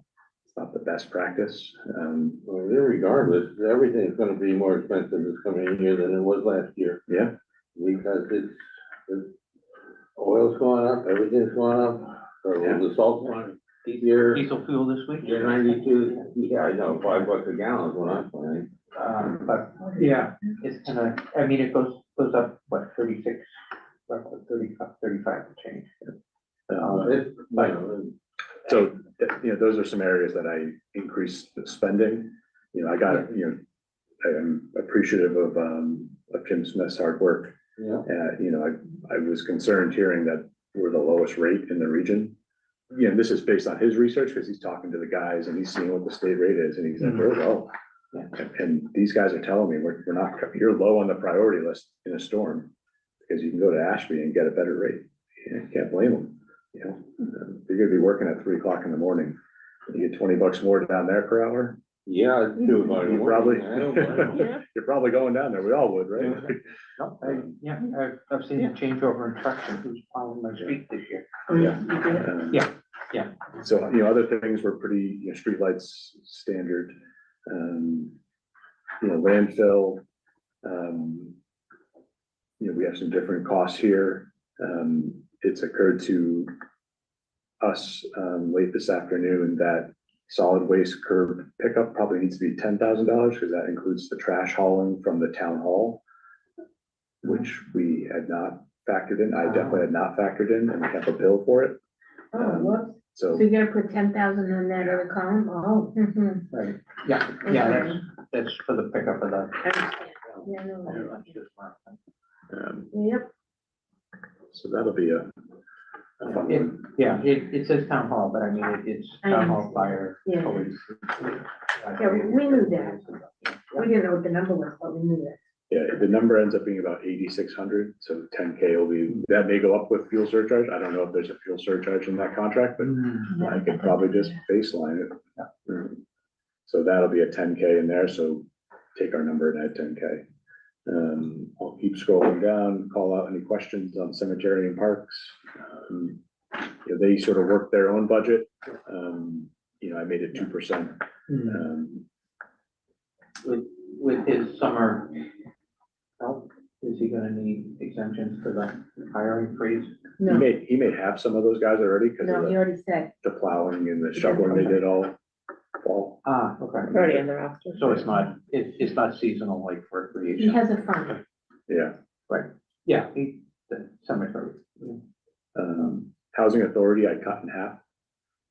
That was a role I was doing for you guys, in land use. It's not really an active group in town. You know, you want to maintain a housing authority, but there isn't a lot of action going on in that group, so I just sort of nipped and tucked some savings there. Similar with housing trust, you know, as, you know, things on the budget required versus nice to have. This is a nice to have. But I don't think we're in a nice to have year. I thought of your word compassion last week, so. So again, I would be going back to these to cut back. You know, Board of Health, you know, it's Carlos Group and the work they do over there, 2%, in some of their professional services and supplies. You know, longevity, clothing, et cetera. Neshoba Board of Health, where every town that they're a part of is in a rocky spot with their contract increases. But they do provide, you know, nursing, you know, check on restaurants, Title V, you know, monitoring, things like that. So that number is pretty firm. Can't move that much. Landfill engineering is a contract with Weston and Sampson for monitoring our landfill professional services. Council on Aging, you know, they are heavily funded by the LRTA for resources. And pretty, you know, pretty low growth in general. But, you know, they're providing some great services over there for our seniors and visitors in town. You know, veterans agent, that's a stipend, but they are, you know, active with our veterans and the VFW, and you know, that benefits and things. A question I had for you, Don, is if I identify the 75K on the recap sheet, is there another 40K in vet other services? No, this is. Are they the same? No, they're not the same. Okay. This is a budget line for the veterans agent. Got it. And you can see it was. I thought, it was cut to 48 last year. And it normally had been 75, and that's why people see the 75 and it matches. Yeah, all right, so I better, Yeah. So we get reimbursed for some of that, right? Some of it we do. Yes, we We are about a year and a half behind right now in reporting. So our treasurer collector has sort of taken the reins there to get that reporting in. Okay. So that's how that's shaping out for So now. who does that reporting? The agent is responsible for it, but it's been a bit of an ask to have them, kind of piece it all together with all the other things going on. So our treasurer collector has stepped up to, But that's their job, and that's part of their duty. I think it's the learning curve. She's new. Oh, she's new. In the Yeah. it's all online reporting. Oh. So, Oh. Oh, um, okay, got it, So that's how that's shaking out. yeah. Shifting to library, they've worked with us and they worked with us last year to keep their wages in check. I also have in the back of my head that, minimum number they get for their, community consortium. I'm not sure if I'm using the right words because I know Val knows, but, Certification. certification, state that's what I was trying to get to, certification. another C, to get to the certification. So their number is the absolute minimum they need for that certification is what she. They've also had, some challenges with, seasonal issues with custodian type stuff over there. So I did increase their, custodial supply line to sort of help offset some of that. You think Oh, they don't take facilities? facilities does go over there, but on a given day, you get that heavy snowstorm, people are tracking in all the salt, it's feeding into the ground, they're cleaning the bathroom, they're trying to keep it. There's not enough hours in the day for what we have in Yeah. facility staff to cover all buildings for. Only have one person, right? Correct. Well, you have one plus Oh. One, and Paul. one part-time. Yeah. One person in Paul? Yeah. So, the hope there is that, they'll be able to, I'll use the example of buying another Swifter to do the floors a little bit on their own. Because they're doing some of that work now, but they're cutting into their budget to do that. So this may help our facilities guy. Vacuum cleaner. A good Oric is all we need, right? Oh, we're on that. No, that, yeah. They already have those. Even the Or the one. robotic one, they have a couple. I'll keep scrolling down. Again, shout out any questions along the way. We're at recreation, 2%, clothing longevity. Emmy had been looking for supplies and services, but I just carried what fiscal year 26 had, and kept that at a 0. Memorial Day and band concerts. Okay, let's talk about this. Sure. Okay, so. Have you been to the band concerts? Well, I have not. I go to my town's band concerts, so. different nights, like, yeah. I really think FinCom should take a recommendation vote on this because personally, I don't think it's serving the town's needs. It's not essential. We're in a bind. I know she's been doing it for 70+ years. No, that's not true. Yeah. I don't. But that's a number. And the crowd, I wouldn't even call it a crowd. I mean, I think the Memorial Day, because remember she came to us last year and she really wanted Memorial Day for the flowers and all that, and I understand that, and I think that's true. But the other thing is, she's getting union paid musicians from outside of town. I thought we were Townsend first. So, and we have a high school that has a band. I mean, I think that's a necessary expense right now because we're in a bind. Other alternatives, although it's And- being cut. No, but not enough. Like last year, and I went and I talked to her and I talked to Emmy. I told them to get together so that they could combine and do fundraising, Right, whatever it's yeah, called. yeah. And that was a bust. It didn't happen. So I think that could be spent somewhere else, I think. Part of it. I'm not saying take it all away. Yeah, give her the Memorial Day. But I think she's got to get a little more creative with the band members. We've got a band that now we have the bandstands redone and we have a truck on the back to add the extra people. Just my thoughts. Yeah, I mean, this town tends to be pretty generous with private fundraising too, when requested, at least I've seen, so. Right, yeah. There's an option to still have big concerts in different ways, I imagine, in this town. Well, Dunstable gets a lot of people at theirs. I've gone by and not been able to go through the street because it's packed. And it's not Pepperell's public funding, packed. correct? No, we just do it all through private. Yeah, exactly. So does Pepperell. And Penny out of the town. And we get like food trucks there and, We're not allowed to have food trucks yeah, here. we make a, Betty- we make a Betty little says no. slip, we make a little sliver off the food truck. No, which is Betty nice. says no Yeah. food trucks. Well, So what they do it's instead one with thing. food is different charity groups in town. They can still do that. We can still have Do their Girl food, Scout but- cookies. We could also have like the pickle guy who brings like the Yeah. pickle truck. I just The started. canola guy. I think if you're gonna talk that we really are in a bind and nobody wants to come here because we don't pay enough, I think this is extraneous and I don't think we need it right now. Not saying get rid of it forever, but I think for this year should be free. Or, Well, I'm looking at a lot of cut when you get to FY 27.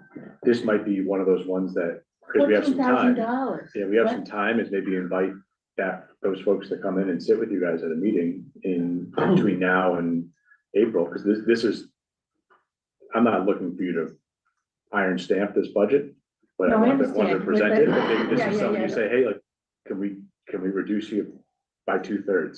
but see, we would have done that if we could have her in front of us, because last year, she was very cooperative about that. She said, you can do cuts, but I don't want you to cut my memorial fund. She was very much, and I understand that, because she does flowers and they do the 2 boats in the canal and the river, and it's very moving, and I think it's important. But she pretty much gave up the rest. I mean, sorry, Betty, I know you didn't give it up, but she didn't hard and fast. Yeah. She wasn't hard and fast. But of course, we didn't get to chat with her, but maybe you can. I've chatted with her a few times already, and I can tell you, And we have a month and a half to bring her in. Ask her to come in and sit with you guys. or you can say, FinCom makes a recommendation to zero it out. You tell me. Well, I mean, are we discussing this?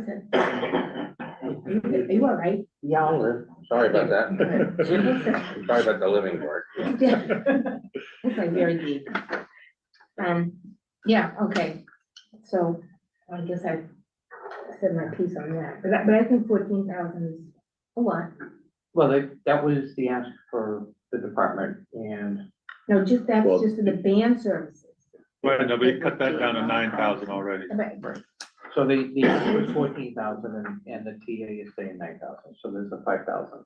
Well, that would make up the 10,000 that we have to put Right, in. yeah.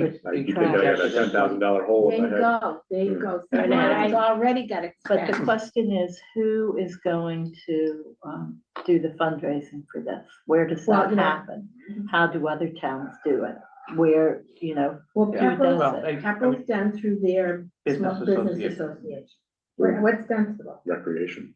It's a revolving fund, the recreation business. Oh, well, that won't happen, so, we already tried that. That didn't work. We also use our cultural grant for it. Like, you guys get $9,500 in cultural funds from the You know, but I don't LCC. think we should take tax money and give it It's to not, somebody it's who not talks. tax money. Yeah, that's a cultural, Yeah, but Right, it you makes guys- It's a money. cultural council. comes from the state. Oh, it's state, You guys use it for an art project, yeah, but you could use it for your bands, but. which has the greater impact. What's the art thing? Well, It's for an the art art, scholarship, I think. the art, the art. It might, yeah. I mean, you get 50 people at the band concert, you have a crowd. I don't think they get that. No, they probably don't. At least not when I've been there. No, Not Years anymore. ago. no, not Years anymore. You used to ago, have the yeah. community Yeah. spot. I They used to think have that's the thing. So many kids, families. Yeah, it was the They gathering took down that tree. Let me tell you. Dunstable's thinking about shutting down Main Street on Wednesday nights in the summer. Well, they probably should, because I got stuck It's a there and I was pain, so it's brutal. mad. I I was got- so mad, and I Yeah, don't know. sometimes how I to get get stuck that in there, I'm road. like, So I was stuck Yeah, there. I just wish he would do it an hour earlier and then spray because mosquitoes just swarm. No, absolutely, scheduled 6 to 8. But I agree, looking through this, that when I see a grant administrator that might bring in $1 million and their hours cut in half, I have a hard time with this. Keeping If it. we're all honest about it, we all have a hard time about it. And it's And I sad. understand the historical Yeah, nature well, of guess it. what? I lived through the historical thing, and it's more sad to have it looking like it is now than it would be to not have it at all. Because it was it was like Dunstable Pepperell, huge. And now it's sad. It's devastating. But it's the fundraising piece of it, but if we can raise funds somehow, if someone in town would raise funds to have it, that would allow the nonprofits to do what they can. I don't know how much they make Recreation, like, anymore. Kieran says, it should be part of recreation, because it's a recreation thing. Let them know. Or the business association, because it's also a business thing, in a sense. you Well, if we're know? using tax dollars to pay for the band. They we could should be using advertise tax their dollars businesses. to fundraise. I remember the snow cones or whatever, over the shave ice, there would be someone selling that over in front of Evans. You know, the, 50/50 raffles. oh, yeah, Yeah. that's right. That can, and a lot of times in Pepperell, I know whoever wins it donates it right back. Oh, that's clever. So, Duck race, Squanicook is right here. We used to. Oh, yeah. Oh, we had duck races before, yeah. Pepperell did this is what the recreation department should be doing, Maybe we should ask, brainstorming for this ask the kind of thing. PTO. Sorry, it's kind of like. Yeah, I know, we're Just- trying to. Well, only because you just said that about the Ducks. The Friday night there, because my granddaughter's playing basketball against the teachers. Yeah. And they're doing a 50/50 raffle, and they're doing duck drop. something, I don't even know what it is. Yeah. You buy so many ducks. Hmm. I mean, Yeah, no, I mean, maybe the it might be- PTO might have Fundraising ideas aspect. of. Right, yeah, it's kind of like Fundraiser. that almost sounds like the chucker puck. Will you buy the duck? Yeah. And they Wait a put minute, a so can we target get out and rid you of try to that? hit your duck. Or how do we? You get the So target close to the do center. you recommend keeping this or not? No, I think, do we have to make a motion? We didn't make a motion, let's make a motion. Okay, you wanna make a motion? That's fine, You I wanna mean, make a we're, motion before you talk to the mayor? right.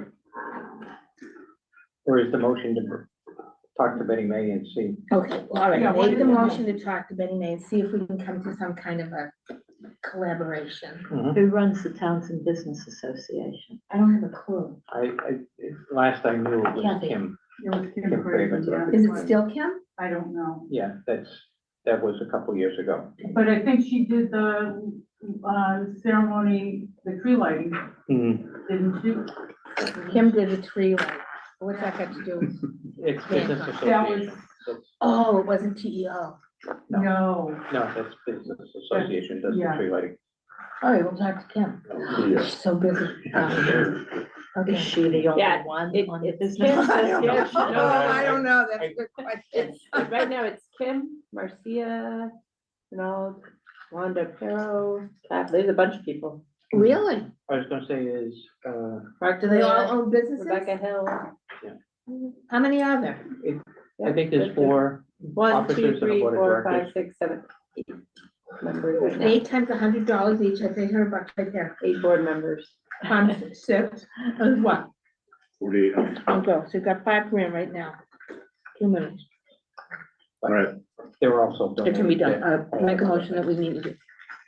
I would Okay. like to make a motion that we meet with Betty May to discuss collaborating on the band concerts, to reduce the tax burden. Yeah. The amount of the budget, use it for I may suggest, make a motion to meet with the leadership for Memorial Day and band concerts. So we know there's Betty. Yeah, but sometimes Yeah, I like the but- no, role rather the- than the person. Yeah. Okay. The role. or the- So leadership, Yeah. okay, I'll take it to meet with leadership to. What was? Collaborate. Oh, collaborate, that was the word I was looking for, To reduce the, to reduce the tax burden of the of a Memorial Day band concerts. concerts, I don't think we should touch Memorial Day. Right. or just the band concerts, Yeah, okay.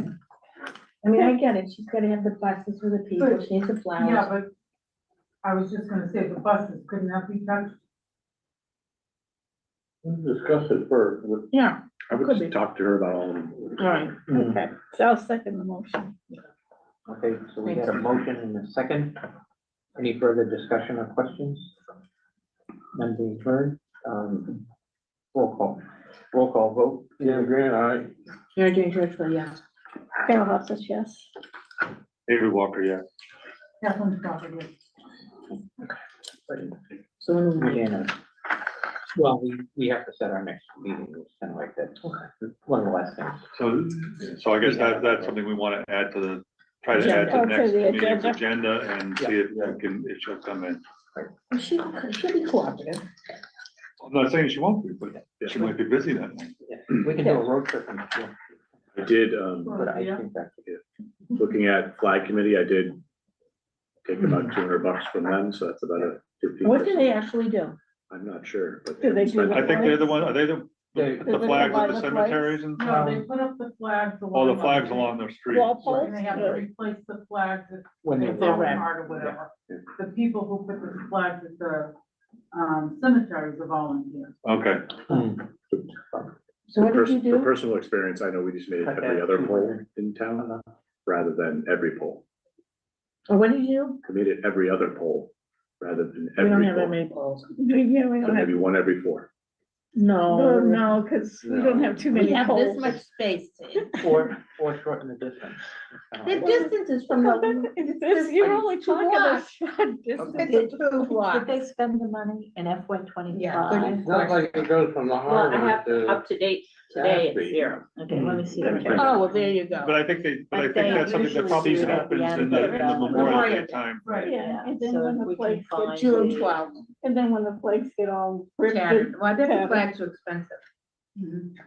Probably, yeah. It shouldn't be, but they may be, I don't know. So you get flags. Anyway, okay. All right, flags. Now we're doing. So now we're in our debt part of the budget. I don't have a lot of ability to change it. It is important to note that the fire department, has an ability with some of their resources to pay off the ambulance that was approved in fiscal year 23. There is a belief that this may save some money on our debt numbers. Maybe small, because if you prepay your credit card, you don't pay the interest. Right. To that effect. Right. So our treasurer collector is working with the fire department to understand if there's any realized savings by prepaying this bond off early. And if that helps us in any of these numbers here, so Which one? Is it one of those? I think it's gonna be your long-term debt. Because I think we're The prepaying it, non-exempt, correct?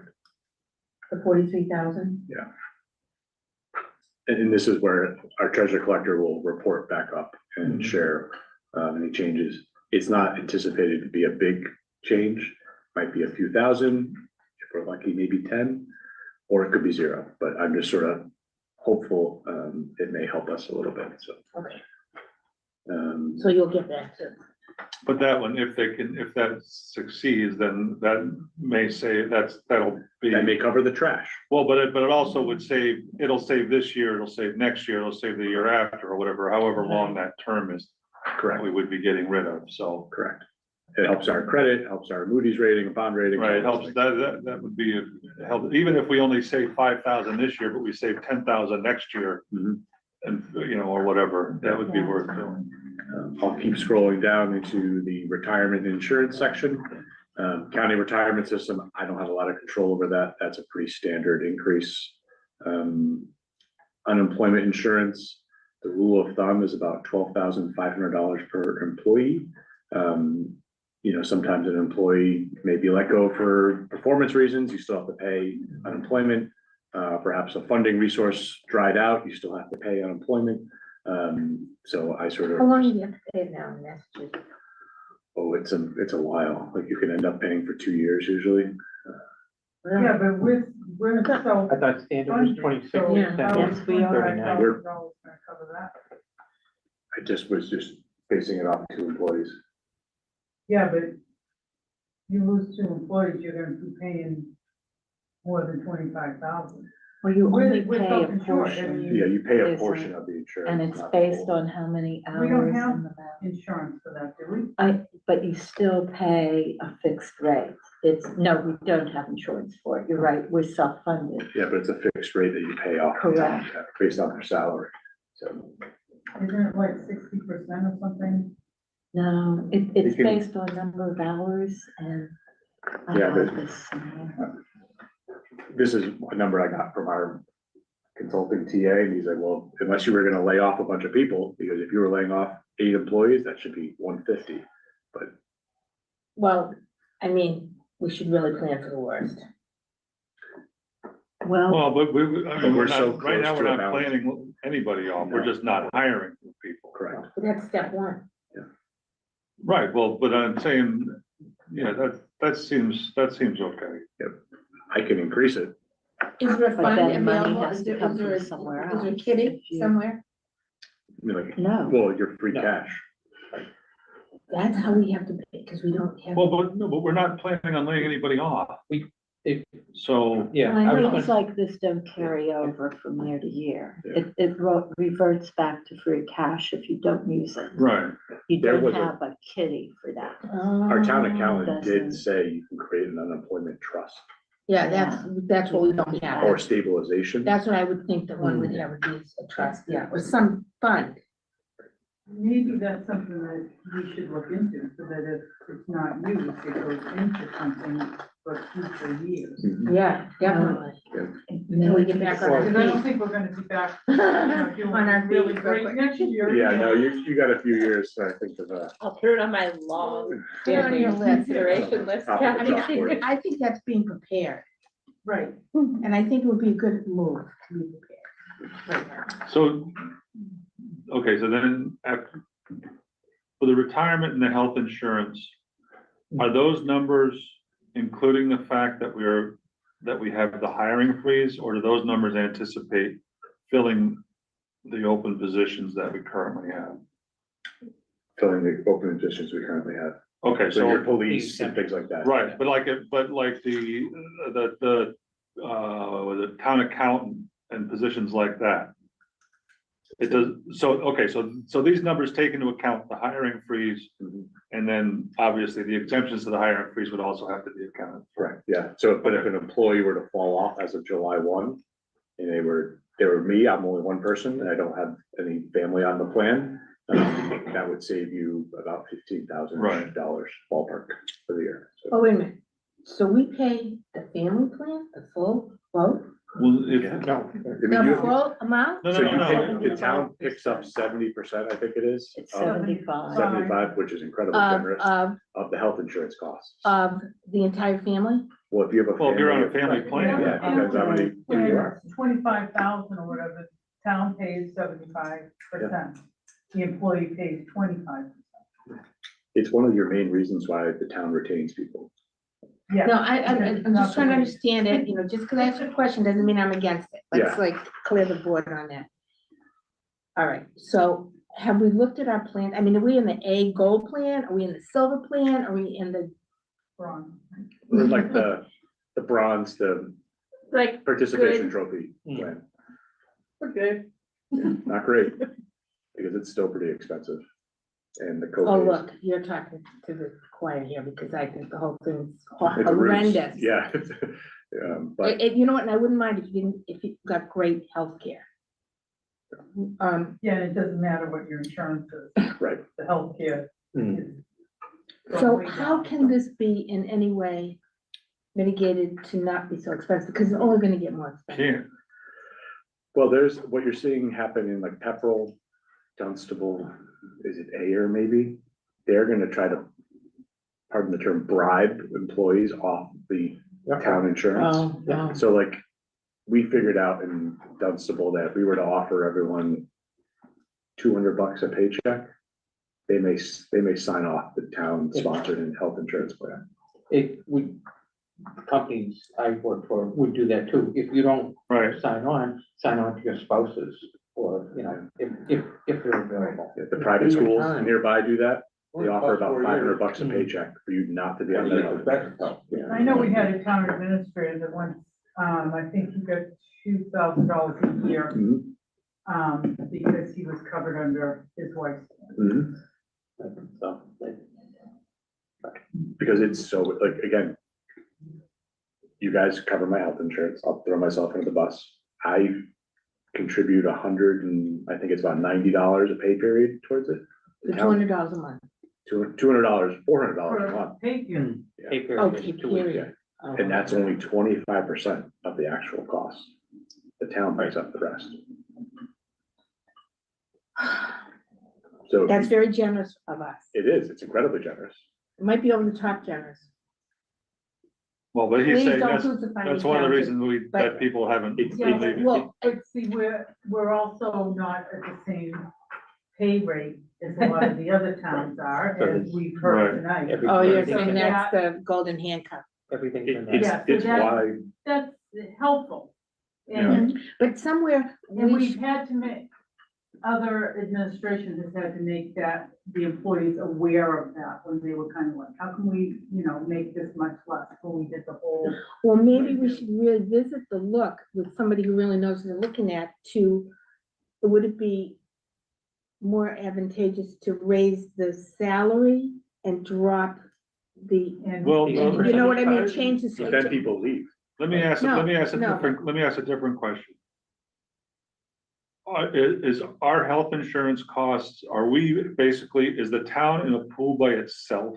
It's part of the Maya program, so it's the state. Okay, so our actuarial risk is grouped for the whole state.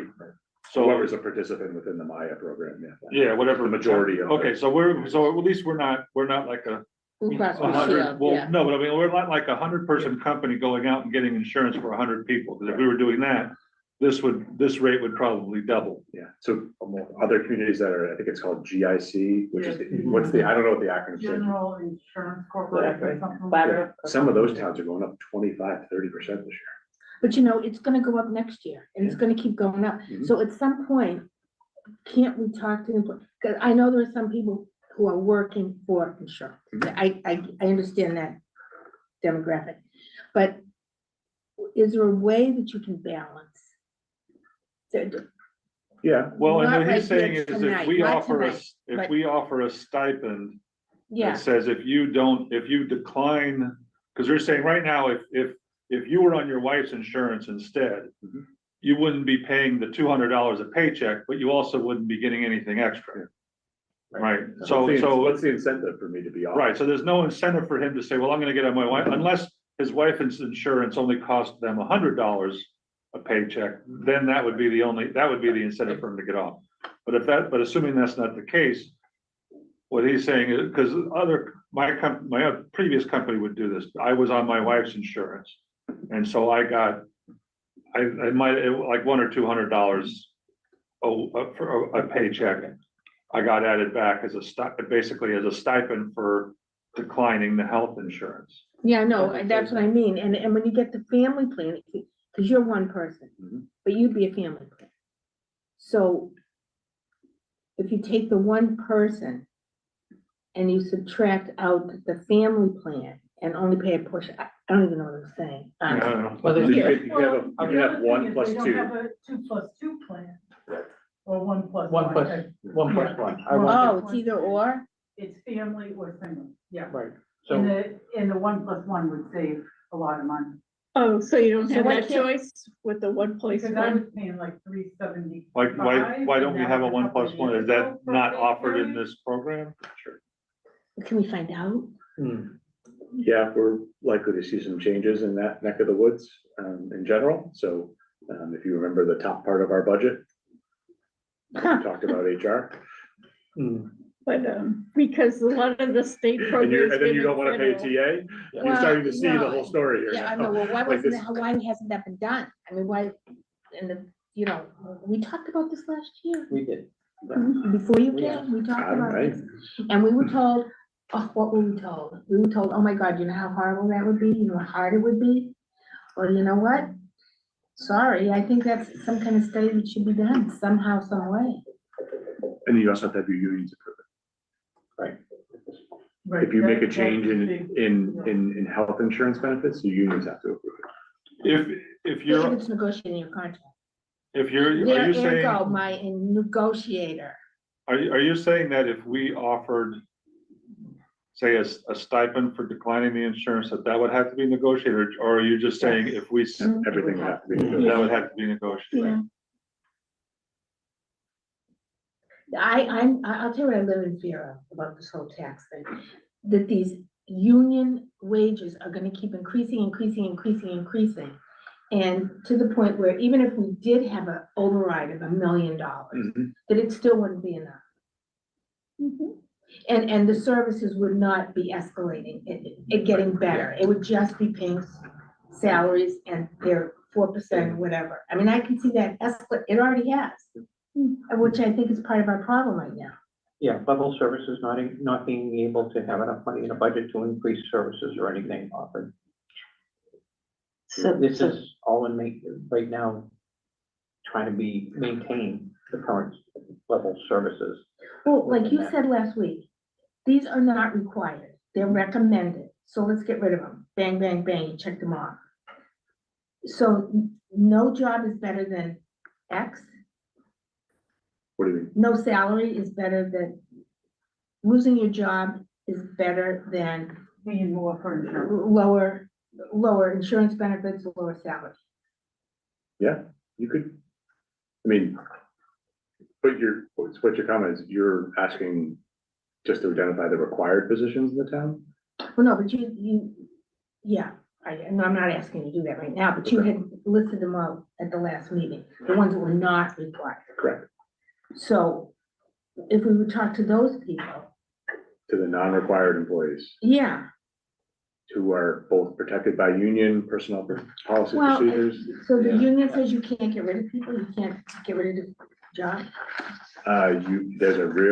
There's a strategy to it, and it's something we can do. And it's something that before the school number changed, I had spent a lot of time on. But then when the school number changed by almost $250,000, it became a bit more feasible for me to present to you a balanced budget that didn't involve layoffs. I'm not talking about this year's budget, I'm talking about.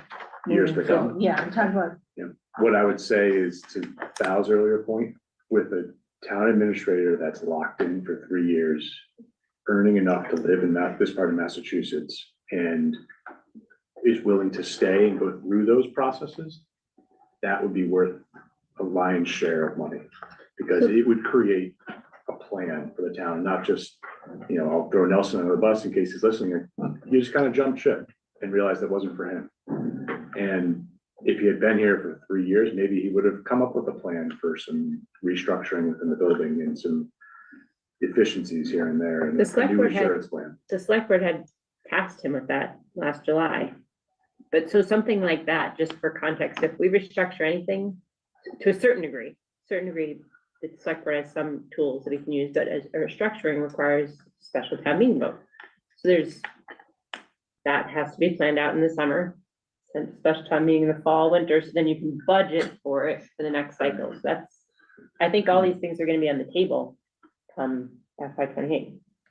You've got a very cumbersome charter to work with. I thought they just changed it. They did. Oh, they made it harder? Yep. And then you magnify it with the importance of unions and what they mean to the employees here, because I don't think they have a lot of goodwill, is what I've been told anecdotally, for the leadership of the town. if you look at the overrides that failed over the past 20 years, several of them were for pay increases for this staff, or pay increases for that staff, and they failed. So I think that's kind of how we wound up with unions. I don't know, Kathy can maybe talk more about that, but I think that was part of it. I mean, that was probably over 10 years ago, 15 years ago. I guess my So- point is, I think some of the things you're talking about, I think a lot of us agree with, and we just need consistent leadership, because it's a year-long process to get a lot of those things done. And it's constant meetings with the select board, executive session, regular session, budgeting sessions, meeting with you guys. And it's Multiple years. Yeah. it's a multi-year process, We've I had think. several meetings in this room over the last 15 or plus years, for however long I've been here, about you gotta work on getting an X number of year plan, which never happens. That's why we need So Kurt. yes, we need somebody to manage everybody. Not giving orders or anything, but manage the concept of, these are the kinds of ways we should need to go.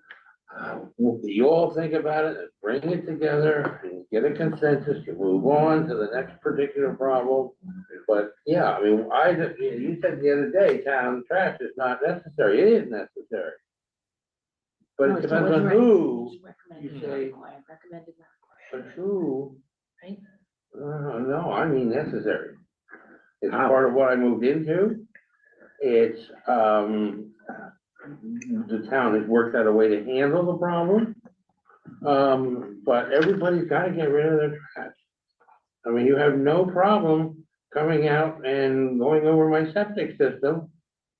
So that part of my trash is taken care of, and the town has as far as I know, it's mandated from Beacon Hill that they have to take care of that. What is it, Title V? Yeah, okay, so that, I mean, if you, it's very hard for you to tell, I mean, I know it's not on the mandatory because it came down from on high, and it's in the books that this has to be done, but it is still a necessary thing. We've got somehow to get rid of our trash, not just our septic systems, but the other stuff that doesn't go down the sink. But you could pay a private hauler to do it. Right. Yeah. Well, why can't I get my put out houses out? That would be a private hauler. But, okay. But the town pays for that. What?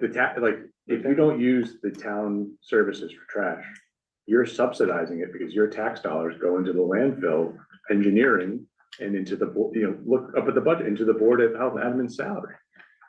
You're subsidizing those wages. So of course, like, people who aren't using town trash just contribute because they're willing to. It's not required. Like, You have a different idea what's required and what isn't. Why are we giving 90,000 plus or minus dollars to the recreation committee when there are other recreation, takers in this community? that's a good question for you guys to ask as a FinCom. I kind of think it's pretty much, it's being handled properly. We're only giving a stipend to the recreation committee. We haven't really seen the books, but we've had they've at least given us much more information about what they do and how they do it, and who's paying for it. Then we're just helping as a town. If I take you down to Parsippany, New Jersey. What? Yeah. I used to go down. Yeah. Let's come back to, Chapter we're almost. Well, I know, but this. Can I say something on unemployment insurance? This is from last year when we asked this question. You are paid you have to make at least $6,300 per year to apply. You are paid approximately 50% of your average weekly wage, up to a maximum of $1,051 per week. This is, of course, a year ago, for a maximum of 26 weeks. Oh, it's 26 weeks. I couldn't find And so it depends on what you make, Mhm. but that 1,000 a week is your max. Is your limit. Yeah. And then Times the 26 weeks. state up to 30 weeks if the unemployment rate goes up, apparently. Yeah, so there is that. And state sometimes they stuff, vote exceptions. and make But it it's longer. 26, right, during the So pandemic. the insurance, that's the end of the spreadsheet. Yep, here's your Yeah, number. that's it. So with schools, you're at 28,719.11. Subtract schools, you're at 11,491,688. And if you look here, This is your recap. this is your recap. Yeah, okay. Oh, right. You did this. Well, this is the new. New one as of today. So I reduced snow and ice to 315 because I'm gonna trust Jim Smith to help me there. I've got our 75K in here because John would have beat me down if I didn't do that, and gave me some wise words last meeting. Yeah, it doesn't necessarily need to be into the Hero Act every year, but Yeah. it needs to be part of. It should be just going to this overlay. Yeah. It should just be, you make that 195, but. Right, yeah, it's kind of, but it's covered so we know what our amount to be raised is. So for illustration purposes, it's here. Yeah. So a total amount to be raised is 29,509,154. I'm Jumping right into revenues, you know, here are your cherry sheets, your indirects from water, it's about 471, your local estimated receipts, which I have about 6.5%. Previously, that was at 9%, which is very, very high. And it was brought back to a little bit more realistic number of 6.5%. So that's basically the sales taxes of local businesses. Yeah, it's your, Things like that. Okay. Oh, I have a question on receipts. So on the warrant article, there's a warrant article that's talking about, leasing the town fields in. Squanicook Meadows, yeah. Excuse me, please? Squanicook Meadows, Yeah. for a special town meeting. Or for. I don't, It's for Thursday night's meeting. it's for Thursday It's on night's the meeting. warrant, Yeah, it's on the yes. warrant. So what, my question is, why is Townsend, which is so desperate for money, giving out these leases for $1 and not getting an amount of lease worth the tax or a portion of the base tax? I don't get that. So for that parcel, the way the deed's written, it is deemed to be for recreation purposes. Okay, And there's also protected habitat for endangered species in that area. okay, So in this situation, the town would be leasing, if the town meeting approves, leasing it to the PESA soccer folks, so that they will receive the 50-year lease. They will build another soccer field there. And as part of the agreement, there's also a conservation restriction, which is going to fundamentally protect the endangered species that are on the outskirts of that area and in the Okay. sandy spots okay. that back up into Horseshoe Drive. And also protect the well. It'll also area. call out the water department well, which is in the back, sort of, Okay, all Our right, permit. okay, And yeah, that is- and, and because that's identified within the deed as a water resource for the town. okay, and they're gonna rent it for $1 from us So and then, make money. Yeah. Yeah, and so why can't we rent it for an Well, amount? they're not really making money. They're using it for the soccer league. But the soccer league makes money. it's a It's a not-for-profit. It's a nonprofit. nonprofit. It doesn't matter, it's a nonprofit. A nonprofit can make money, they just can't have overreach. They make money. There's a lot of nonprofits that make millions of dollars. So I think from a town side, you're enhancing your soccer association. So that's one thing. You're But it's not just Townsend, it's Ashby also, right? correct, but you're also protecting the endangered species, which the state of. I totally get that. What I'm trying to get to, and I really should, you should get this, because you're a real estate agent. You shouldn't give your real estate away. I mean, it's No, an but asset. I wasn't there to negotiate it, so. Ha There's the answer. Yeah. Well, I mean, but it's up The for new grabs. lease hasn't been negotiated yet. Exactly, exactly. It's a 3-year and we lease it for $1. Yeah, It's a public service for the people here in town. The kids, it may even be a reason that people would stay in town. Because their kids are involved with that activity. okay, now that's, And It would cost more if we charge more to lease it. they can get in but touch how with do you know families. what their bottom line is? I mean, They're a nonprofit. You can look it up on the state website. TASA, what's it called? TASA, Townsend Ashby Youth Soccer Association. So someone else had asked, like, well, why can't we use it to create revenue out of it? Yeah, I said, I love that idea. Who's gonna take care of those turtles? Because that's what's driving a lot of this. well, isn't that in the deal? Isn't that in the So, lease? but that's yeah, part of the it deal, is. but TASA gets it, and then the protected land goes to land. What about the trust. one across from Spalding? Does that have a, protected species? I don't know.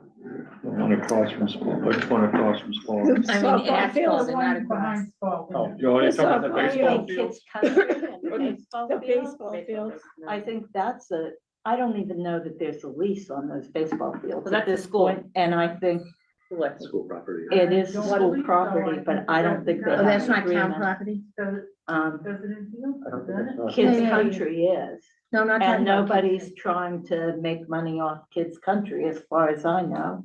Well, I'm not saying Um, make money. I'm saying, I keep hearing that we're in a bad spot. And I think that if you have real estate and you give it away to a company that is making money, Yeah. I know nonprofits, most people think they don't make money, but they do. Yeah. I'm not sure how much and it would increase, but I think that we're being very kind of pound foolish to just give it up for $1. I When think- we need the money. So I think on that one, we as a town don't have the resources to take care of that habitat. No matter what, the town will never be able to afford the necessary work required to protect those species.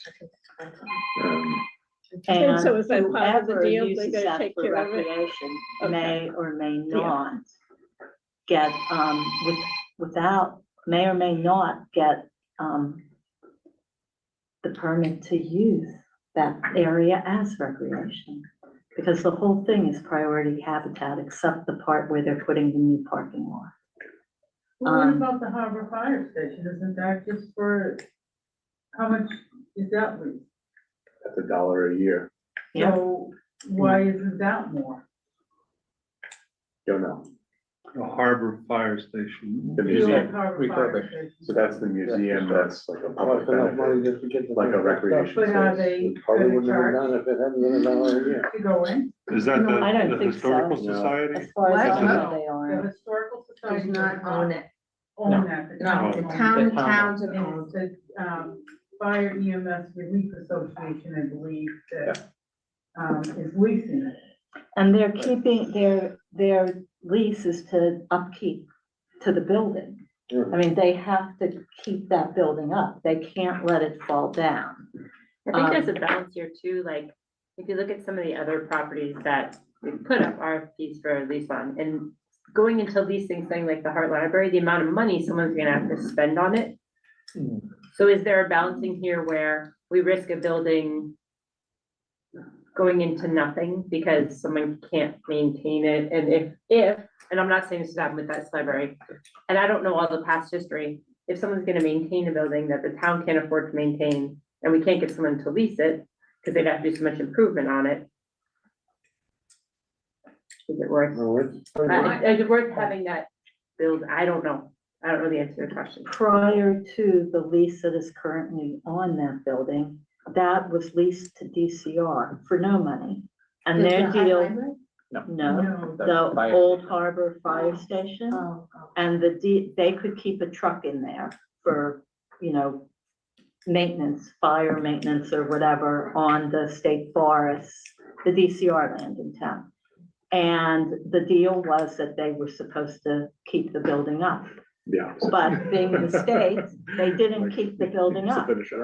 We are in way better shape now as a town and what the town looks like when you drive down the street than we were before.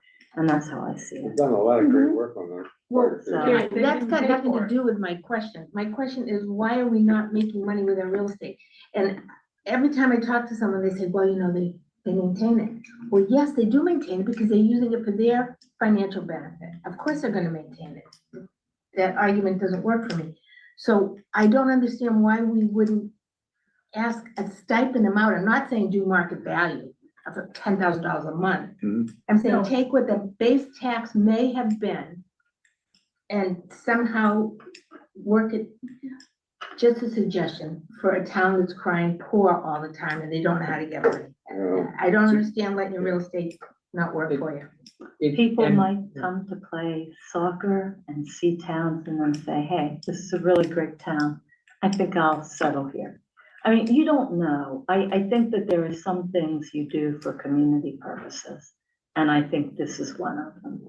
That's just me though. And then I think this is something too that FinCom is the new Board of Housing and Economic Development for this next year. Bring some of these ideas to them. This is probably right in the wheelhouse, because they're looking at how we zone things and how we lease things and how our land is. And they're planning, building, everybody's on that board, so. I don't disagree with you, Well, I push you don't. but I'm a capitalist, so that's. Well, I mean, but. Well, so what about the fields in Dunstable? How much do they charge the Dunstable? We pull in about 100K from the Groton Dunstable Regional Soccer Association. And that How about offsets, that? So what do offsets you the think maintenance on the Townsend field. Ashby pulls But in? our recreation department does it and they sign all the contracts to manage it. Well, what do you think of it? And then you have to pay a recreation department. No, he's all revolving, so he. Oh, is he all he's- revolving? He's all revolving. There's I rest my case. Same with I Board of Health. rest my Board of case. Health, all revolving there. Just totally rest my case. And I mean, you're asking a taxpayer to pay more and more money, I hear you. and you've got assets that you're not using, it's just not right. That's why we're gonna sell the Hart Library. No, we're not gonna sell, we should lease it. We should not sell it, we should lease it. Nobody wants to lease it. No, let's try it again. Let's try a different way. Kieran? The capitalist in me says sell Yes. that after Yeah, having this- walked through it. I was gonna say that It- this. Oh, no. in there. Yeah, Yeah, but you don't know who wants it. nobody wanted it last year or the year before. It hasn't been up for sale. It was up for lease a couple years back. It was How long the ago? same 3 years RFP, ago? same RFP round as That was- for Oh, the that was old hard, building. the old Hardburg Village Yeah. game. Yeah, that didn't work And out it either, wasn't did bid it? on. Probably $2 million worth of work to get that. So you don't know who's interested in it, what their deep pocket is. Put it up for auction, see what we get. That's a one-time shot. This could be a revolving account. Keep coming in every year. So you What you lease it get to is the somebody that building would come in and do the rehabilitation? Yes, give them a tax deferment for 3 years and. Karen, do you want to go through your recommendation on Yeah, that? Yeah, no, let's do this. Yeah. So shifting down to the Oh, that was the. revenue section. You see our ambulance receipts. Though Veronica will kill me, I'm using $105,000 currently to free cash fund our budget. You see the snow and ice equals out here because Jim's gonna keep that to about 315. You'll see this scenario when I scroll down a little farther of about $42,000 in other reductions. That might make some folks smile along the way. And then I carried the numbers if the override for the police checks out. And that leaves you with a positive number of $897. Just the smid, yeah. So looking over here to the right is your free cash. We have $559,000. You're gonna, potentially use $4,750 for OPEB. The town clerk will be asking for $35,000 for that elections account. The select board is suggesting that you, as residents, vote to put $50,000 into a town council trust. Why? The same reason as town elections. So if you have a year in which you have 4 union negotiations and a year in which you have 1, that council number is gonna Fluctuate. go like this. It was, I can. pull I up think the we one. discussed it in the town council section of the budget. It was, it's in the BVA too, because it's been previously done. We're just trying to stabilize it. This is also the $315,000 that mirrors the snow and ice deficit here from your free cash. And then here's me calling out the $105,000 from free cash to balance your budget. It leaves you with about just over $49,000. However, Oh, we you could get our 40 back. Yeah, we can get out. can get your 40 back, cover the town trash, and piecemeal a couple other things. There are other We're reductions. gonna go there. Yeah, there are other reductions over here that I had come up with. So your comment about we're paying a TA too much, maybe you get a deal. They're at 174,500. You reduce the TA webmaster because maybe you're paying your TA so much that they just do it. I went back to FinCom reserve and, brought you down to 32.5 minus 4,500 is 27,750. I reduced town council because if you vote town council yes here, you just bring it back to 82.5. I reduced your grant writer down to $5,000. I took some money away from your land use coordinator. I got rid of your trust housing expenses because that's a nice to have. And potentially thinking that if you had a reduction in staff or a retirement, you'd save about $15,000 in insurance. A couple other ideas down here, because you can deficit spend snow and ice, was to rather than do the 1.25 loads of salt, just do 1, have it match level funded. And then maybe you cut your tree warden in half and you tell your highway guys to do more. It still leaves you without ClearGov. This was me thinking ClearGov could be, Is on the warrant. it's on the warrant, so you could potentially take ClearGov now. But won't scenario 1, have you already accounted for the scenario 1? I assume that's the sum of those other ideas for reductions. Is that true? Yes, You've already applied that. I have. Well, that's not helpful. So, okay, yeah, Why aren't we looking at other software before we go to ClearGov? Investigate other software. what software? There isn't anything. Data has Yeah. I mean, there's lots of It's different, bulky. well, they are maybe, but it's kind of like, but then you don't have to do any transfer of data because it's already in the system you're using. There are about 8 other municipality software packages out there. ClearGov happens to be one we tried. It wasn't successful for us when we tried it the first time. Tell me exactly how that happened, because I have yet to hear why it was that when we got ClearGov with a grant and we all had logins back before I didn't run again, how is it that it wasn't successful? Because when I The data- left in April, my understanding was that there were trainings that were gonna start right after town meeting. Trainings didn't start. The data that was Why loaded. not? Would that be a question for that sitting board at that time, don't you think? Yeah. There was Dawn was on the sitting board. Well, The it selectmen? was constantly requested, and the town administrator was driving through with ClearGov and never got the training to anybody in the town or on the finance committee.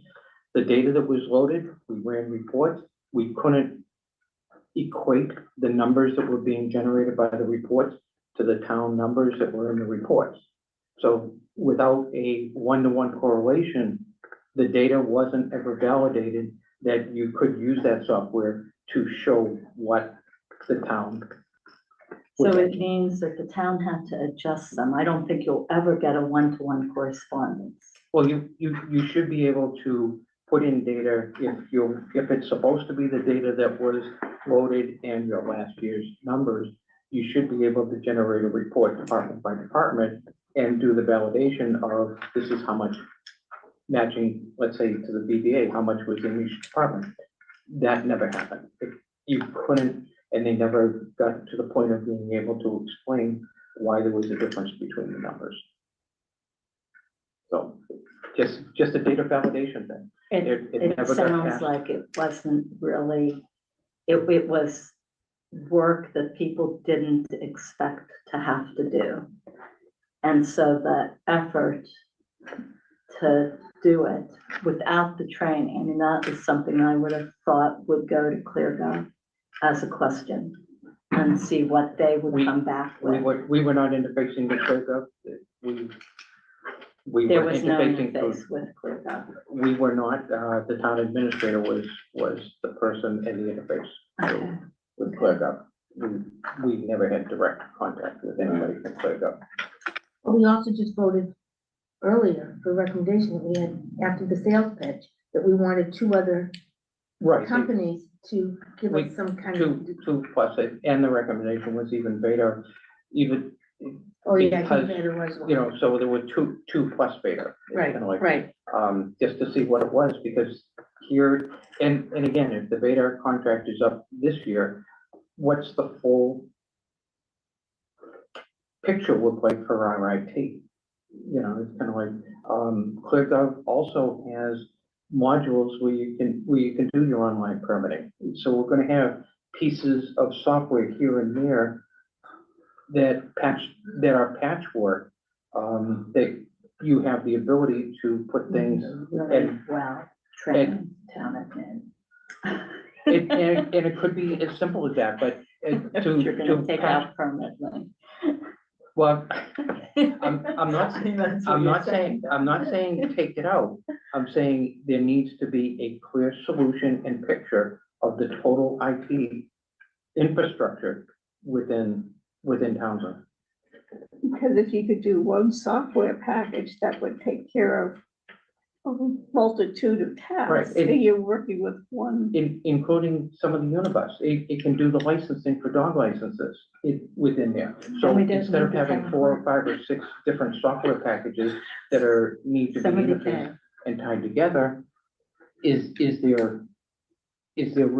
can there be clarity in that the business system you use to do your daily transactions are on all of your accounting, can it be used for budgeting as well as all these other pieces and have an integrated solution in the town? I don't know, there are a lot of towns that use ClearGov right around us, a whole lot. And they seem to have been able to work out how you could, I mean, you might have to make changes in how you're doing things and how you're doing the accounting, you know, to accommodate the way the software reports. And it may not be a one-to-one the first time around. And so if you're expecting it to be a one-to-one, you will probably be disappointed. No, we didn't expect it to be one, we expected it to reflect the prior year, and it didn't ever seem to come out to be able to say, this is how much it was, and this is what the town spent. So there was no match to be able to have that correlation of, yes, this is what the town did last year. Was that discussed in a meeting anywhere ever? Because I looked and I can't find any discussions of ClearGov beyond, hey, here's your logins. Hey, we're gonna have the training after this. And I never saw it either in the select board or the, where there was an analysis that said, yeah, let's send it back. I think it was a time issue in the end. That's what I think. Could be. But isn't it best practice to get more than one company to come out? See what the prices are, compare features and what it is and what they can Of course provide. it is. That's, We have Vadar, we do have Vadar, but I looked at it at the MMA conference with the Vadar guy who told me, yeah, you're Townsend, you have this already. And it's there, and it is the clunkiest budgeting software. is it because of the version of the Vadar software that we have loaded and we're using, and there's a newer version that? He told me he's the guy, he's the Vadar guy, and he knew Townsend. So you're saying we already have that in place, the full, Vadar. we're just not Vadar. using it. We're just not using it. It's like an old FileMaker system. You know what FileMaker is? FileMaker Pro. It's like It's like FileMaker Pro, which I coded at a school, and it's really clunky. But it's not IBM 400. Yeah, it's not like DOS but it's COBOL, Fortran, programming Say COBOL. again? Fortran. No. But SQL. No, but those were the problems we had, and again, it's kind of like most everybody is new. Sam was the only other one there at the time. I remember that getting we never got- the password and all that, and going home and playing with it. A great toy, but it didn't really tell me what I wanted to know. You couldn't ask the questions, but I really didn't know what I wanted to know at the same time. So don't get me wrong here. I'm just saying, I can't answer yes or no on any kind of competency of it because we never went to what you're saying. There was never any recall to our committee, to individually from the Okay, selection, from the whatever, TA, from you know, whoever. you're where you are, and if you don't do something about getting some sort of budgeting software to forecast, you're not going to forecast. And again. That's just all there is to it. Oh, I know And we that can one. stay right where we are, and what you see is what you get. But could there be a different path forward, between AI? I just talked about Copilot with some of the Excel. There's the chat GPT, as Karen mentioned, but they are tools and they are available and you're not paying, they're already integrated in with what you're using. It's kind of like, so. There's a training and match piece with all of it. It doesn't matter what it is. Correct, whether it's ClearGov or whether it's that, but the difference of how much are we paying, what's the use? Because you need a cheerleader for all of this. Like, the town doesn't have a cheerleader to like get this, you get people to actually do it. Because it happened. You guys had it lined up and no one ever did anything with it. Right. So to your greater questions of compensation for people, you don't have a cheerleader in that corner office, nothing will happen. Okay, maybe one piece that maybe we may be able to do, bunker gear? Maybe? You could use the sale of town-owned land for bunker gear. Can you use the same of what? Sale of town-owned land for the bunker gear. Well, I hope so, because that's important. No. Yeah, because, yeah, it is important. That's, Pushing to there. That's a positive. I mean, that's. The bunker getting. The bunker gear. You probably want we them have to to have find the a way to 400 degree play it. rated gloves, so they're. We can find, Yeah, somehow you gotta find the money for the bunker. I thought gear. it came out of, Sale of town land. ambulance. But if you do that, You then can quite literally use the sale of town-owned land for public safety equipment. And then what are we gonna do next year when we don't have any more town-owned land? to The sell? bunker gear is not a reoccurring, it's. If we don't it's- have any more land, But the bunker gear is like, oh, you buy it every 10 years. Yeah, it's not it's been on the list for a while. I think. Yeah, and it's- Is there already been town-owned land sold for that? Last spring, you guys auctioned awful lot, So we have 10 or just 12 under properties. 400 Okay, but now. that money's in free cash. Is No, that it's not. No, it's a No, different it's fund. not. Has to be put in its own little account. It has special spending requirements. Oh, okay. Public safety, But- infrastructure, I purchase was of. never informed that we had that money that we could look at. We Yeah, didn't, we just found out what it can and can't. And the town accountant helped us understand the different things it could be used for. Okay, because we were, Some of it can't even be used for capital, like it's So we actually have the money available from a different source. just For the that, like bunker gear. Nelson had. Does that have to go through a Town meeting warrant. town meeting article? So it would be an annual town meeting. Okay, so we'll put an article for the annual town meeting for that? okay. So that was my Okay. good news for the day. well, yeah, because that's one thing Okay, so we don't Really have to feel we worry need about to taking buy. that from the ambulance receipts We do not. Right. because if we do this. Correct. okay. All right, well, that's a good thing. So if we took it from Anda's. Buy the bunker it'd be gear. down 100. Buy the bunker gear from the other, For the town property sales. what if they don't sell? no, they're already Last sold. year, You last sold year. last year. Oh. This is money that's already come in. the list of properties that was sold. Oh, Yeah, I last remember year. that, so. Yeah. Right now, except we have 700,000 in the budget. No, two, I think yeah. that I can makes pull up the me- most recent one and see what it's looking like. You know, can we have a meeting before this special meeting? So it's kind of hard to.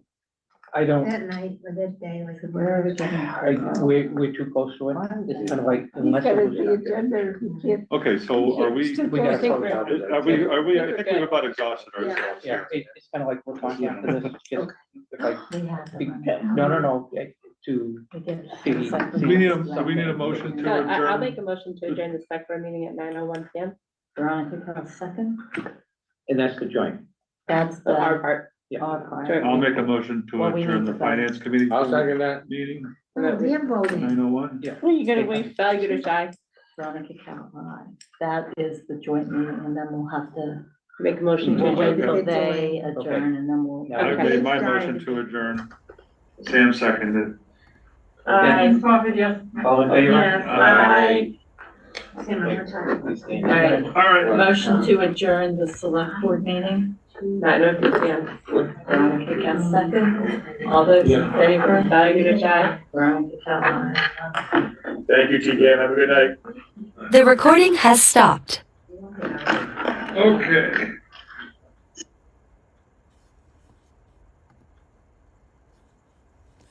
Okay, everybody. I think I'm about burnt out. I've had enough of watching this. But I gotta tell you, my comments are on the side there in the live chat. Nobody else was chatting, so I gave my 2 cents. You have to line up all the comments in live chat based on what was going on at the time that I was making my comments. Looking at it by itself, it makes no sense. But anyway, I really have nothing more to add to what just happened at that meeting. Okay, who's texting me now? All right, I'll answer that later. Anyway, yeah. This was a marathon. This was over 6 hours that we were in this meeting. Another marathon meeting from the select board. They, well, you caught the tail end, was talking about the budget and having the usual debates with the FinCom. I really don't agree with any of them. I'm just disgusted. Totally disgusted. And FinCom, unfortunately, I think is going to really cause a problem for ClearGov. ClearGov, you know, we really need ClearGov. We really do. It's probably the best budgeting software. it's not like it's going to do something that you're not doing. You have to work it. You have to actually touch it and manipulate it. It's not just loaded and things automatically happen. You have to, a human has to do the work and stay on top of it and verify. And a lot of it, once it gets settled in, is actually the town administrator. It's not somebody else. This is a management level tool to do forecasting and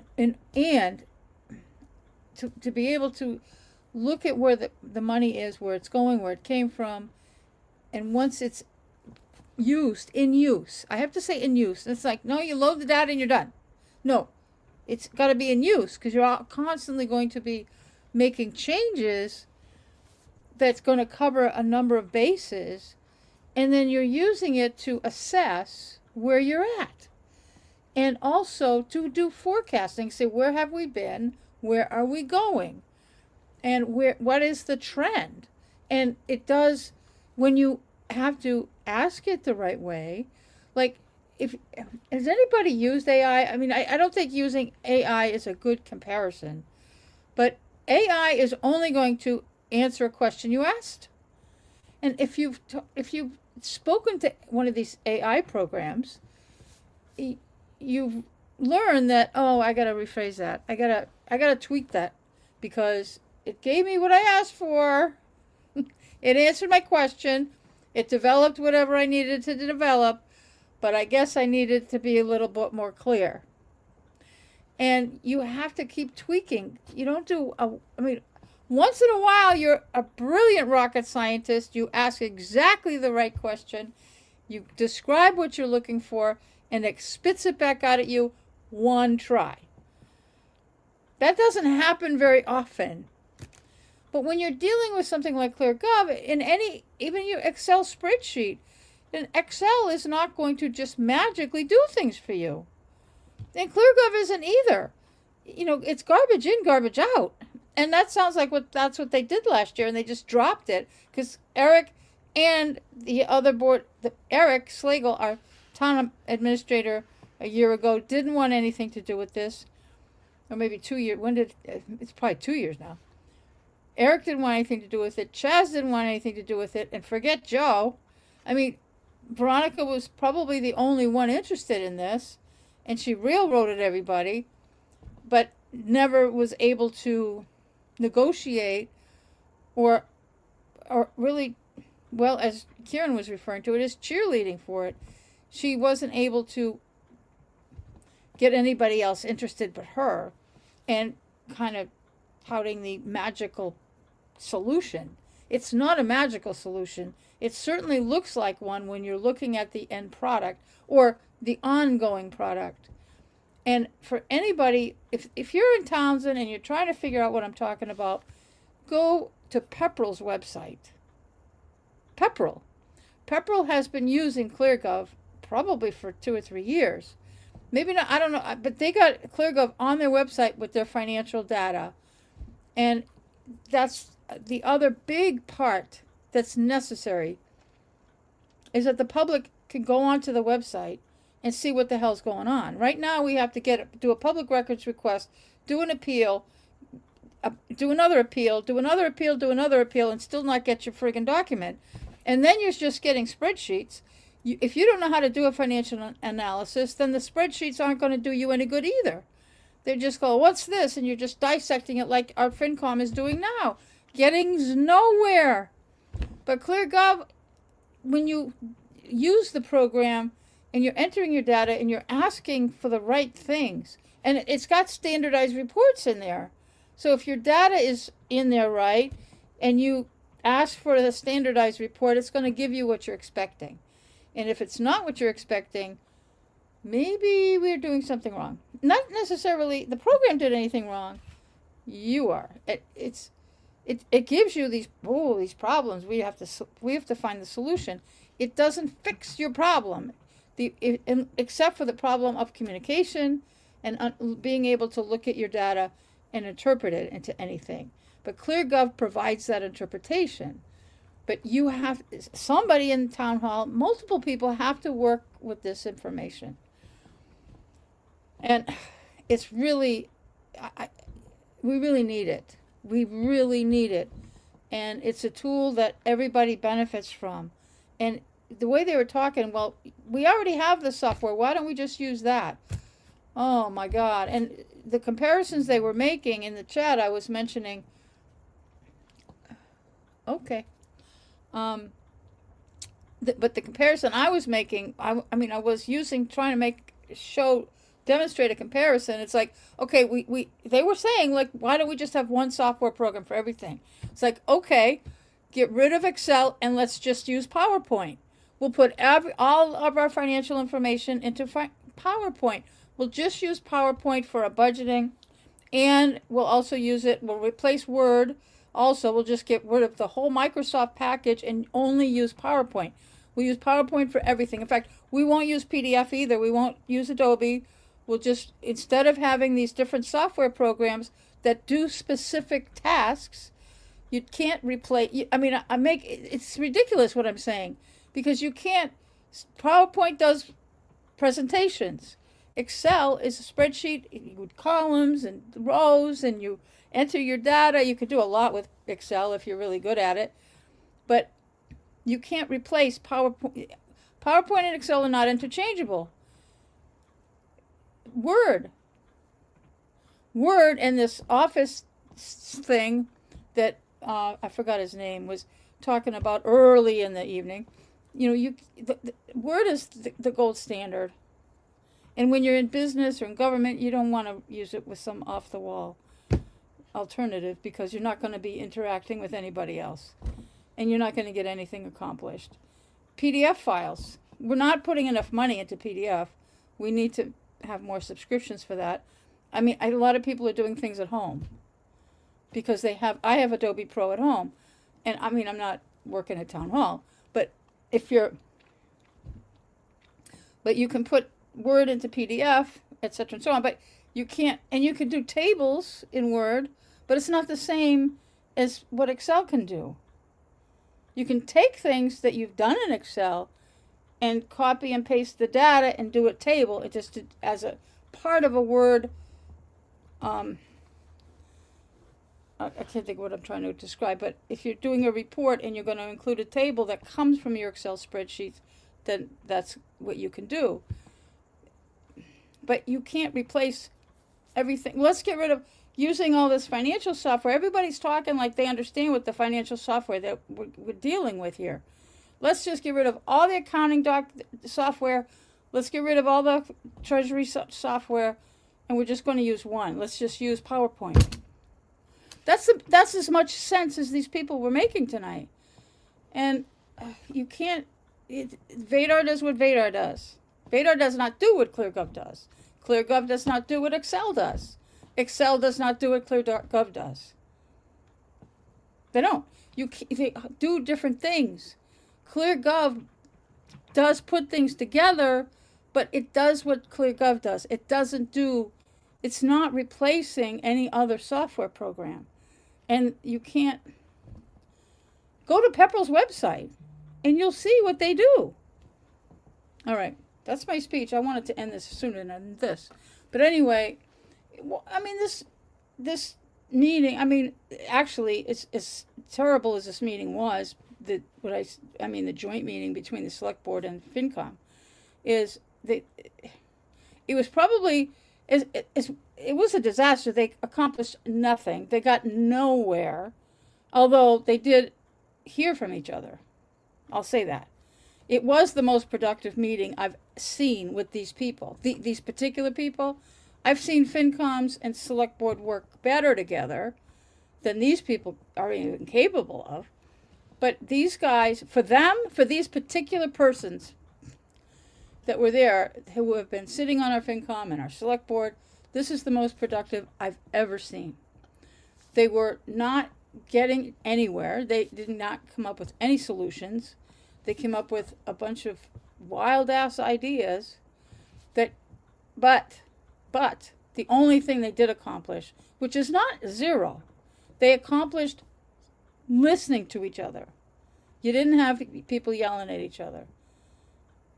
There were a couple of raised voices, but their voice was raised regarding the financial information, not attacking each other. And I think that was a real good, that was an improvement. I mean, they've been screaming at each other for a couple of years, but I think somebody's trying to tell me. No, I'm just getting garbage. Yep. Okay. I thought I was repeatedly getting text. I'm just getting all the notifications that we all get on our phones. Anyway, yeah. So it's useless as the actual information was in this meeting. It was productive for them. And I'm kind of glad that they did that, as though I'm falling asleep after this. But they, yeah, I'm disappointed a lot. There's a misunderstanding of things. And I think a lot of the misunderstandings of things that the FinCom has is that they've not been part of the select board's conversation. And it's because of personality conflicts that everybody's been in their own wheelhouse and completely not, and it disjointed and just, FinCom wants to do whatever go against whatever the select board is doing. Select board doesn't want to include the FinCom in any of their conversations. And the FinCom is really not up to the task anyway, but because they just don't know what they're doing when it comes to financial, they don't understand their role, and they just suck at it. So it's really exhausting, I'm sure, for the select board to try to have a conversation like this. But if the FinCom can, I don't know the solution. I don't have the solution, but they are farther along than they were 6 months ago. I think we're going to do our usual dance Thursday night, and we're going to do another shit show in May. I don't think there isn't going to be an alternative budget, so we're not going to have to deal with that this year. But I think a lot of the things that we really need to do aren't going to happen in any sensible way. But town meeting's always a surprise. I think Thursday, I don't know. I'm sitting here thinking I don't even want to go. But I'll probably go. And you should too, because we do need a quorum. We need a quorum, and it'll be at least entertaining. All right, I am going to end this now because it's 6 hours and 21 minutes and X number of seconds. So I don't really want to do this anymore. I want to go to bed now. I'm tired. I've had a long day, as I'm sure many of you have. And so I want to thank everybody. If I can, I got to find my stuff here. What am I looking for? Oh, banners. See, I'm in the wrong place. No, that's not what I want. See, oh my, I've changed all my stuff. So if you haven't already, like this video. If you've been here near the length of time that I've been here, 6.5 hours, please, then please you must like something. So like this video, please. Share it. Share how crazy this is and how I sat here for 6.5 hours. Oh my. And if you're not subscribed, please do so. That would be really awesome. But I do appreciate everybody for hanging out and watching this stuff with me. Hopefully it was informative, and for whatever it was you're looking for, or entertaining, if you're looking for entertainment, I don't know. You might have gotten some tonight. I don't know. Not sure. I'm really not sure. I'm too tired to even know if I'm entertained. All right. Thanks, everybody. And I'm going to say goodnight. And I will see you on the next video, maybe tomorrow. I've got a lot going on. All right. Have a good night, everybody. Happy St. Patrick's Day.